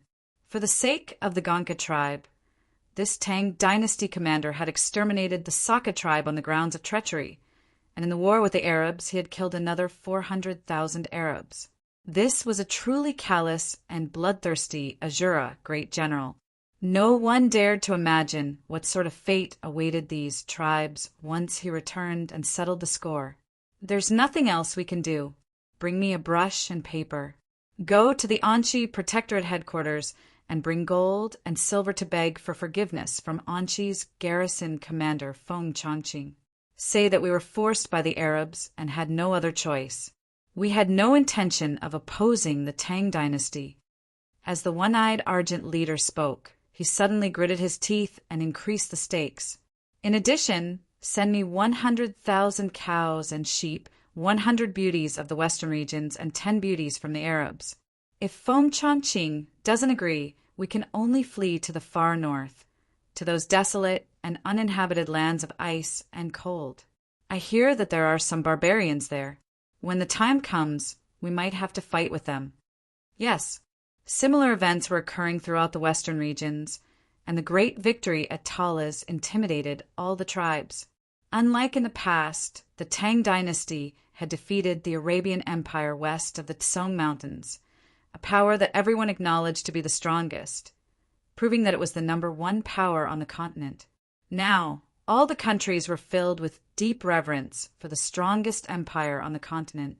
At this moment, the most excited person was none other than Feng Chongqing, who was guarding Suaya City and guarding the rear. Ha ha ha, they won. The Tang dynasty won. My lord, General Wang, I knew you would return in triumph. Feng Chongqing sat on the spacious throne in the main hall, holding the letter that Wang Chong and Gao Xianji had sent from Samarkand. He was beaming with joy. He held that thin piece of paper in his hand and never got tired of looking at it. Reporting. While Feng Chongqing was flipping through the letter again and again, a voice came from outside. In the blink of an eye, a messenger from the Anshi Protectorate strode in. My lord, the Jursak tribe of the western regions has sent a congratulatory letter. congratulating the Tang dynasty on their great victory at Talas. In addition, they have sent 10,000 taels of gold, 10,000 cows and sheep, 100 beauties, and all kinds of pearls and agate. In addition, the Naaman tribe has sent 10,000 taels of gold and 100,000 cows and sheep. The Chidi tribe has sent 10,000 bushels of agate, countless jadeite, and 5,000 jade pendants carved from suet white jade. The Baltali tribe has sent 20 supreme luminous night pearls, 10,000 war horses, and 20,000 taels of gold to congratulate the Tang dynasty on their victory. The Chichikian kingdom of the western regions has sent 50,000 taels of gold, 20,000 bolts of silk, and 5,000 pairs of jadeite. The Shikimi kingdom of the western regions has sent 30,000 taels of gold, 300 beauties. The messenger knelt on one knee on the ground and read a long list of names in his hand. Feng Chongqing sat at the head of the hall, a smile on his face so wide that it seemed as if he could barely close his mouth. Many of these tribes were allies of the great Tang, but the majority of those that had sent gold and beauties were wavering on the right and left side of the conflict, some of them even working together with the Arabs in an ambiguous relationship. But Feng Chongqing did not care. The war was over, and what he needed to do was win the most for the Tang dynasty. 10,000 taels of gold, 10,000 cows and sheep, 100 beauties. You think you can escape this calamity with just this? Impossible. If I don't make you bleed a little more this time, you'll never be able to remember this lesson. Feng Chongqing narrowed his eyes, his right index finger lightly tapping on the metal armrest of his throne. In a flash, he had come up with a plan. Pass on my order. Recruit more soldiers and gather mercenaries. 10 days from now, they will follow me to Samarkand. I'd like to see which countries and tribes will dare to refuse. In addition, send a letter to Lady Su Yi-Chin in the rear. If we want to advance west and occupy Samarkand and the other Arab territories, we'll need her help. Feng Chongqing sternly said, Yes. Just a few days later, Wang Chang's second messenger pigeon flew along the Silk Road and into the capital of the Tang dynasty. Boom! When the news of the great victory at Talas reached the imperial court, the entire court rejoiced. Even though there had been many disagreements between the civil and military officials, the news of the Tang dynasty's victory over the western barbarians to the west of the Song Mountains had stirred everyone's spirits. Ha ha ha, victory! As expected, we won again. This king knew that you wouldn't disappoint me. As long as you are here, the Tang dynasty will have nothing to worry about on the border. When the king of Song heard this news, he was in high spirits and elated. Only the heavens knew how much pressure he had endured in this campaign to reinforce Talas. But now that the clouds had dispersed and the rain had cleared, everything was over. Most importantly, Wang Chong had used an unprecedented victory to give everyone a satisfactory answer, once more proving that he had a discerning eye for talent and had not judged wrongly. Bastard, so many imperial great generals couldn't kill him. Has this brat gained some kind of spirit? King Qi had just walked out of the imperial palace when he couldn't help but slam his fist into the carriage, pulverizing it to pieces. King Qi was not that interested in military affairs. He only cared about authority. But as long as the Wang clan, as long as the king of Song, and especially the brat were present, he would never be able to get what he wanted. King Qi had launched several attacks against the Wang clan and the king of Song, but every one of them had been foiled by that 17-year-old boy. Although Wang Chong was young, he had long ago become a thorn in King Qi's side. In the War of the Southwest, Wang Chong had obtained the favor of the Holy Emperor and been promoted to nobility, becoming the first young marquis in the history of the Central Plains. Finally, at the age of 17, he had become Qishi, Protector General. In addition, with this great victory, if this continued, he would be promoted to the rank of nobility, even becoming a king or marquis. This made King Qi feel an enormous threat. To the southeast of the imperial palace, in the renowned Four Quarters Embassy, a carriage had long since stopped. The carriage door opened, and Wang Chong's big uncle, Wang Zhen, tidied his clothes, and walked out. The current Wang Zhen had a bright gleam in his eyes, and his face was flushed as if he was drunk. Furthermore, the unconcealable smile at the corner of his eyes revealed his current mood. His nephew had fought a battle of 100,000 against 500,000, defeating the combined army of Arabia, Uzin, and the Western Turks. The Wang clan had truly become famous throughout the world and received the respect of all. As his big uncle, Wang Zhen could not help but feel honored. "Let's go. Take me to see the old master. I want to personally tell him this news," Wang Zhen loudly said. Passing through the main gate and through the bamboo forest, Wang Zhen headed for the main hall of the Western quarters. Before Wang Zhen had even entered, he could already hear the sounds of laughter, the old master's loud laughter particularly striking. "Zhener, you've come at just the right time. That child Chong'er won a major victory at Talas, truly living up to the expectations of the Tang dynasty and His Majesty. Come, let's drink a cup together." An elderly and deep voice came from the main hall. Duke Jiu, dressed in casual clothes, was seated at the head of the hall. The moment Wang Zhen crossed the threshold, Duke Jiu waved at him. "Zhener, it's rare for your father to be in such a mood. Today, you should accompany him for a good drink." The silver-haired old madam called out to Duke Jiu, her face amiable. Duke Jiu's health had never been very good, so the old madam had always strictly forbidden him from drinking alcohol. But this time, she had not only made an exception and allowed him to drink, she had even invited her eldest son, Wang Zhen, to accompany him.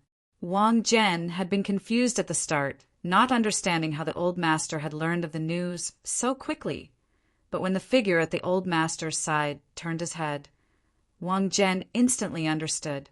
"Elder Yi," Wang Zhen blurted out. No wonder. With Elder Yi here, it was no wonder the old master had learned of the news so quickly. "This child will go." Wang Zhen faintly smiled, raised his robe, and quickly sat down at the table covered with side dishes. Taking a small porcelain cup from the table, he clinked it against the wine cups of the two elders. "For Chong'a, for the Tang dynasty." Bang! At the same time, at the back door of the Su mansion, the oldest and most respected mansion in the capital, a tightly shut door suddenly opened. An 8 or 9-year-old child, holding a letter in his hand, yelled as he dashed in, "Ha ha ha, master, victory at Talas. Senior brother has won. Senior brother has won." Xiao Jianjian was so excited that his face was red. He didn't even notice that he had lost one of his shoes. His eyes flashed as he ran toward the ancient-styled yet somewhat shabby residence in the center of the Su residence. Halt! When he was 10 some steps from the residence, an elderly and dignified shout came from within, a thunderous roar. Upon hearing this voice, Xiao Jinjin's body trembled and he stopped. "Didn't I tell you already? As a general, even if Mount Tai collapses in front of you, you won't lose your composure. It's just a minor border war. Look at how impatient you are." The elderly voice was extremely stern. Chapter 1178. But that was not a normal battle. That was Senior Brother's battle. 100,000 against 500,000. That was a huge victory for the few. Xiao Jianjian lowered his head and curled his lips. His fingers twirled as he stared at his feet. His face was filled with dissatisfaction. "How dare you talk back?" So Yongsun bellowed. "That's right." Xiao Jianjian was unconvinced. His voice was as soft as a mosquito's, almost inaudible. "Xiao Jianjian, that's enough. Don't talk back to your master. Your master already knows about your senior brother's situation. You'd better leave now." Just then, another voice rang out from within the house. It sounded completely different from So Yongsun's. It was not as powerful and authoritative. "Got it, Uncle Fong." Xiao Jianjian stuck out his tongue and made a face before running away. Little Jianjian didn't know that in the house with the door tightly shut, 2 old eyes were staring at his back for a long time before looking away. Feng Hong, you're spoiling him too much. It's just a battle. He's too impatient. How can he lead the army, devise strategies, and conquer the world? Seated on a wooden armchair, Su Zhengqin glanced at the old servant beside him and said with a deep voice, "The art of war involved the lives of tens of thousands of soldiers, as well as the lives of the commoners. As the saying went, one couldn't afford to neglect important matters of the empire." Thus, Su Zhengqin had always been strict with his military, and it was the same for little Jianjian. "Hee, old master, why are you so strict with him? He's just a child. Besides, isn't old master's legacy inherited by that child, Wang Chong?" The old servant, Feng Hong, said with a smile, "You." For a moment, Su Zhengqin was at a loss for words. The old servant smiled, but did not speak. He had served old master for most of his life and knew what old master was thinking. So Jung's son did not admit it, but deep down he had already treated Wang Chong as his disciple. Otherwise, he wouldn't have put in so much effort to teach him the art of god and demon obliteration and help him train 4,000 soldiers of the Azure Martial Army. It was just that Su Zhengqin had never admitted to it. "This child will be spoiled by you sooner or later. I don't know what to do with you." Su Zhengqin glared at this old servant who had served him for 50 to 60 years. Then he turned around, picked up the wine cup on the table, and drained it in a single gulp. The old servant didn't say a word, but the smile on his lips grew wider and wider. He picked up the white porcelain wine gourd on the table and filled Su Zhengqin's cup once more. His old master usually drank no more than 4 cups of wine, but this was already the 8th time he had filled Wang Chong's cup, a fact that not even he had noticed, although he had been playing down the matter and using it as an ordinary battle. Feng Hong knew that his old master was actually more delighted than anyone else. As the wine pot on the table slowly emptied, the old servant quietly replaced it with another pot of wine and continued to fill So Jung's son's cup. In all his time with his old master, Feng Hong had never seen his old master so happy. And after meeting that child called Chong'er, the smile on his old master's face grew wider and wider, comforting Feng Hong. And as the news of Talis spread, the influence of this matter in the capital continued to grow. Swish, swish, as imperial proclamations were pasted on the various gates of the Tang dynasty's capital and more details were revealed, the capital began to seethe. Ha, what did I say? The young Marquis is the reincarnation of the heavenly fate star. He came to assist His Majesty in sweeping away the barbarians and continuing the golden age of our Tang dynasty. 100,000 against 500,000. This young Marquis is the true war god of the new generation. Only the crown princes, junior guardian Wang Zhongxi, and the war god of the older generation, So Jung's son, can compare to him. Ha, as expected of the descendant of Duke Jiao. The Wang clan has 3 generals, a true sect of martyrs, a truly loyal subject of the Tang dynasty. We should ask the Holy Emperor and the imperial court to grant the Wang clan a title. That's right. Let's go together and ask the Holy Emperor to grant the Wang clan a title. The various parts of the city gate were bustling with activity. Countless merchants, wealthy clans, and even some of the nobles of the capital had gathered. Not only that, all the restaurants, taverns, tea-houses, and inns of the capital were discussing the gruesome battle that had taken place at Talis. The people loudly discussed the matter, all of them extremely proud. The matter of granting the Wang clan a title was initially only discussed by the common people, but later on, even the officials of the court agreed and began to submit memorials. In the end, it became a massive voice that could not be ignored. In the end, all the memorials were gathered in the depths of the imperial palace, in the hands of the Holy Emperor. The imperial palace towered over the imperial palace, and in its deepest depths was a golden hall, dignified and solemn. It stood at the highest point of the imperial palace like a giant bird with its wings spread wide, looking down on the capital. The Taiji Palace was the residence of the Holy Emperor of the Tang dynasty. No matter how fierce the storms and storms of the outside world raged, this place was always calm, as if no storm could reach this place. Your Majesty, after the great victory at Talas, that child Wang Chong truly did not fail to live up to your Majesty's high hopes. They have already crossed the Black Forest, occupied Samarkand, and are now heading west toward the end of the Silk Road, Khorasan. To the west of the Tsong Mountains, the barbarian lands have already become the territory of my Tang dynasty, and your Majesty's territory has greatly increased. This is an unprecedentedly grand occasion. The voices in the imperial court that wish to grant the Wang clan a title are getting louder and louder. This old servant has already collected several hundred letters. Outside the hall, eunuch Gao had his hands tucked into his sleeves and was smiling like a Maitreya Buddha. Your Majesty, granting a title is no small matter.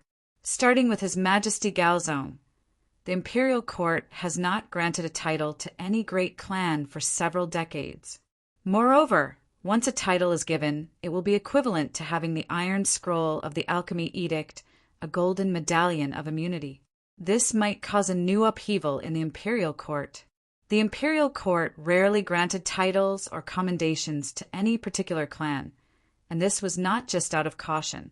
Based on the experience of the previous dynasties, all those great clans that were granted titles ended up becoming arrogant because they were favored, ultimately becoming a scourge for the imperial court. Even if this did not appear at the time, their descendants had basically confirmed this. The common people did not know this, but the imperial court, which had inherited the records of the previous dynasties, was well aware of this matter.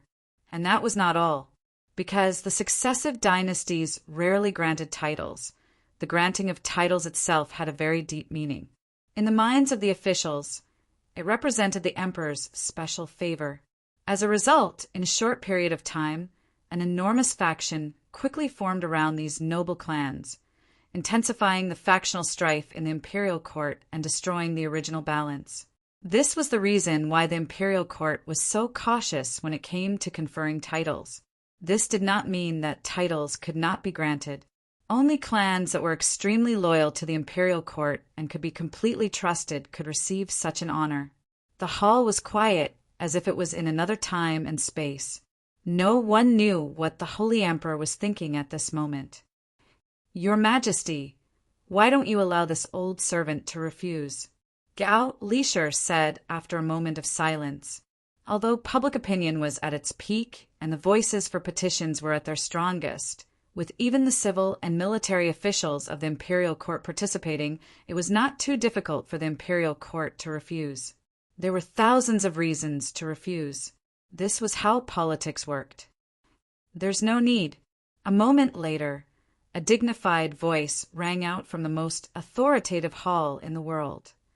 Pass on my decree. The petition is approved. Hearing these words, Gao Lisher's entire body shook. He seemed to understand something in an instant and lowered his head. This old servant will obey. In the generation of the Holy Emperor, this was definitely the first noble clan to be granted a title. Even old Master Yao, who was so favored by the Holy Emperor and had such great influence in the imperial court, had not received such an honor. The granting of titles to the Wang family would probably shock the entire imperial court for a very long time and affect the structure of the entire Tang dynasty in the future. Rumble. When the Holy Emperor ordered the 6 departments to discuss granting titles to the Wang family, this matter immediately caused a huge uproar in the entire Tang dynasty. Favor. What kind of favor is this? The people were in an uproar, especially those who hoped to grant the Wang family a title. But the reaction in the imperial court was completely different. I didn't expect the Holy Emperor's favor for Wang Chong and the Wang family to reach this level. In the imperial court, an old imperial censor received the news. His eyes widened in shock, his face full of disbelief. In the depths of the imperial palace in the Yuzhen Palace, "Ha, little sister, do you see this? What do you think of this sworn brother of yours? What kind of glory is this family of valiant martyrs? Although you and I are like rootless duckweed in this palace, as long as we have the support of my sworn brother and the Wang family, our position in the imperial court will be as stable as a boulder. We might even be on equal footing with King Qi and the King of Song, becoming the third power in the Tang dynasty. Yang Zhao, dressed in white scholarly robes and a black bedding, walked in from outside, his sleeves fluttering in the wind. Although he did his best to imitate the manner of those scholars, in the end he was still lacking. After just a few steps, he returned to his original self. With his head held high and his face beaming with joy, he walked toward the hall and hurried over to Consort Taizhen in the jade tent. Big brother, this time, you've really done something that's most beneficial to us. The jade tent fluttered, and a jade white foot stretched out. Consort Taizhen supported a pretty maid at her side as she stood up and slowly walked out of the tent. At this moment, Consort Taizhen's face was also brimming with joy. Her older brother was a lazy glutton and addicted to gambling. In the few months he had been in the capital, he had not only lost all his traveling expenses, but also spent every day in the gambling houses, begging on the streets for money. He was truly a disappointment to the extreme, but everyone had their own shortcomings and strengths. After being in the capital for so long, he had still done a great deed. Just as he had said, Wang Chong had written her 2 poems on the tune of purity and peace, and Consort Taizhen had thus led off the King of Song. Moreover, Yang Zhao and Wang Chong were sworn brothers, so they had a close relationship. In the eyes of outsiders, they were on the same side. With the support of Wang Chong and the Wang family, she would no longer be completely helpless in the palace and in the court. Someone take me to His Majesty. This time I will personally leave the palace to pay a visit to the Wang clan and see this Madame Zhao. Chapter 1179. While the entire Tang dynasty was rejoicing over their victory at Talas, in the distant northeast corner of the Uzan Plateau, a lonely whistle echoed through the air. On this rugged road leading to Yusang, a defeated army of several thousand was slowly making its way down the winding road, its helmets and armor stripped off, its morale low. And in the middle of this army there was a white yak war flag that was extremely eye-catching. This was the remnant army that Hoba Senji had led to retreat from Talas. Hoba Senji's army had spent more than twice as much time retreating from the stone bridge. The war at Talas had ended, and the news had spread throughout the western regions and the surrounding countries. All the countries large and small along the way had tightly shut their gates, clearly showing hostility to this defeated army. In the past, when the army had just set off and was at its peak, Hoba Senji would have long ago led his army to attack and exterminate these small countries if they dared to treat the Uzan in such a manner. But this army, with its great general and wise minister dead, only had a few thousand soldiers left, unable to pose any threat to these countries on the way back. There were many times when Hoba Senji had been forced to lead his army far away to avoid conflict with these factions. This was an unprecedented humiliation. But Hoba Senji no longer cared about this. Prime Minister, General, it won't be long before you can return to Uzan. As the Uzan plateau approached, Hoba Senji turned his head to look at the corpses of Daluin Ruozan, Hushu Wizang, and Duso Mangpoj on the war horses at his side, a desolate expression on his face. Those cheerful and heroic words they had said when they left still rang in his ears.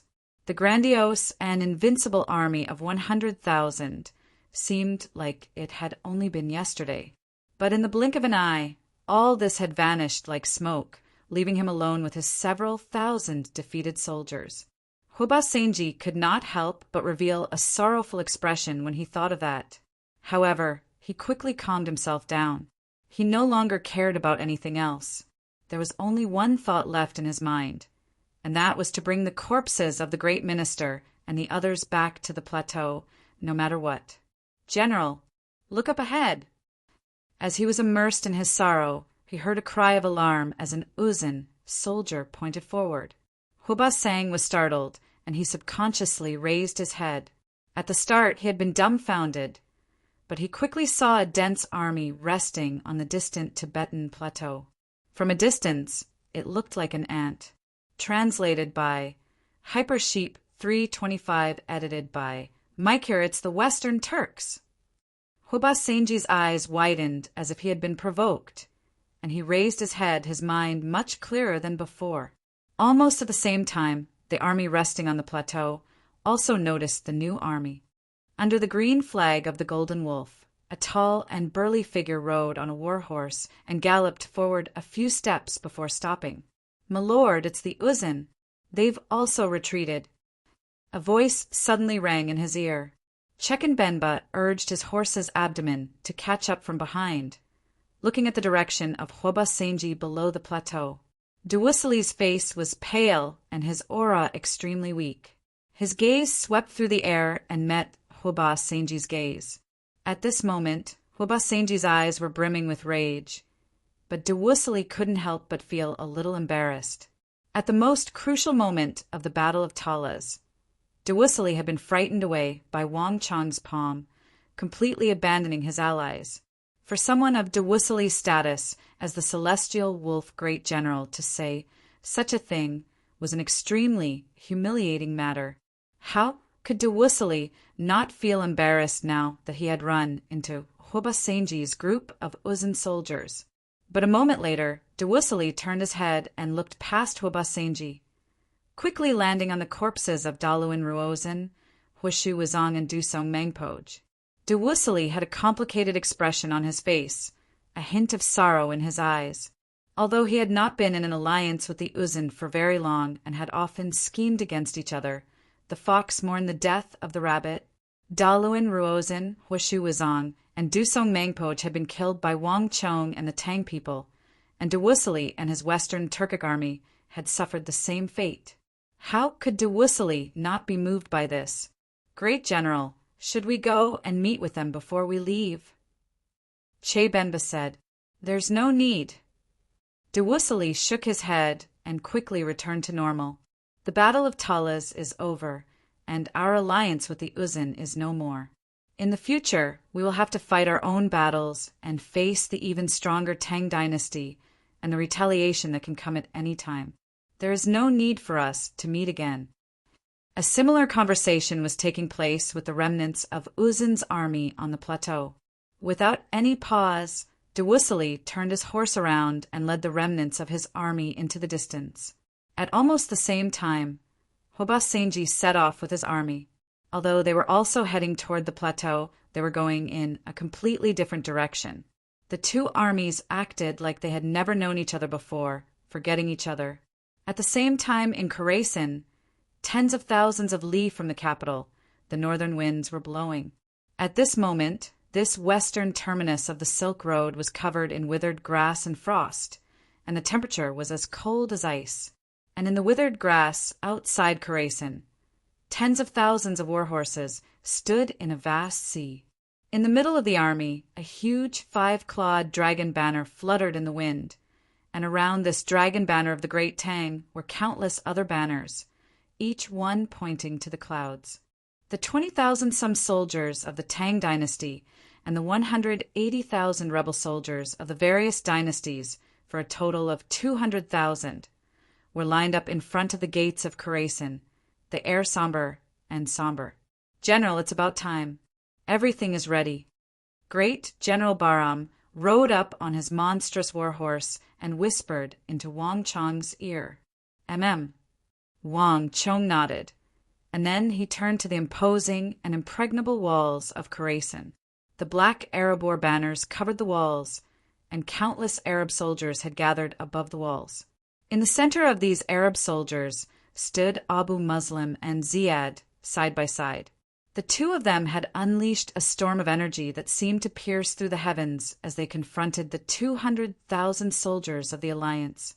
"Abu Muslim, Ziyad, have the two of you made your decision?" Wang Chong's voice resounded over the entire army. From Samarkand to this place, even though Wang Chong and his army had pursued day and night, not giving Abu Muslim any time to catch his breath, they had still been one step behind. Abu Muslim had fled all the way to Khorasan, and after 7 or 8 days, he had finally recovered his strength. Moreover, he had used his title as the governor of Iron and Blood in the Eastern War Zone to gather a large number of militias. He was now using the thick walls of Khorasan to contend against the Tang dynasty. But no matter how stubbornly Abu Muslim resisted, it was all too late. With the elite soldiers of the Tang dynasty serving as the core and the 180,000 soldiers he had recruited, no matter how unwilling Abu Muslim was, he was powerless to reverse the situation. Wang Chang's momentum had been established, and there was no one in the eastern Arabian front that could contend against him. Wang Chong, there's no point in talking. Arabia has no surrendering generals, no army that will surrender without a fight. Bring it on.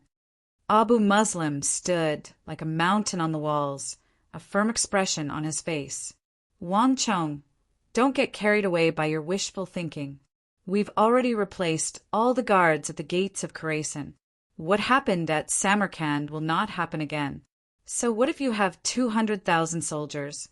Khorasan is impregnable and can never be broken. At the same time, Ziyad spoke up from atop the walls. Khorasan had once been the royal capital of the Sassanid dynasty. Back then, hundreds of thousands of Arab soldiers had been bombarding the capital for several years, but they had not been able to break through precisely because of these sturdy walls. Eventually, the 3 Arab governors had joined together and dispatched the behemoth army. Only by relying on the massive size and destructive power of these behemoths had they managed to break through the walls and wipe out the entire Sassanid dynasty. But after the war, all the walls had been repaired, and the Arabs had even reinforced the original foundations of the Sassanids. Although Wang Chang's group had 200,000 soldiers, it was still far from enough to besiege a city. At Talas, Abu Muslim's 400,000 soldiers had spent 2 months attacking the city of Talas without being able to break through the defenses of the Anchi Protectorate army.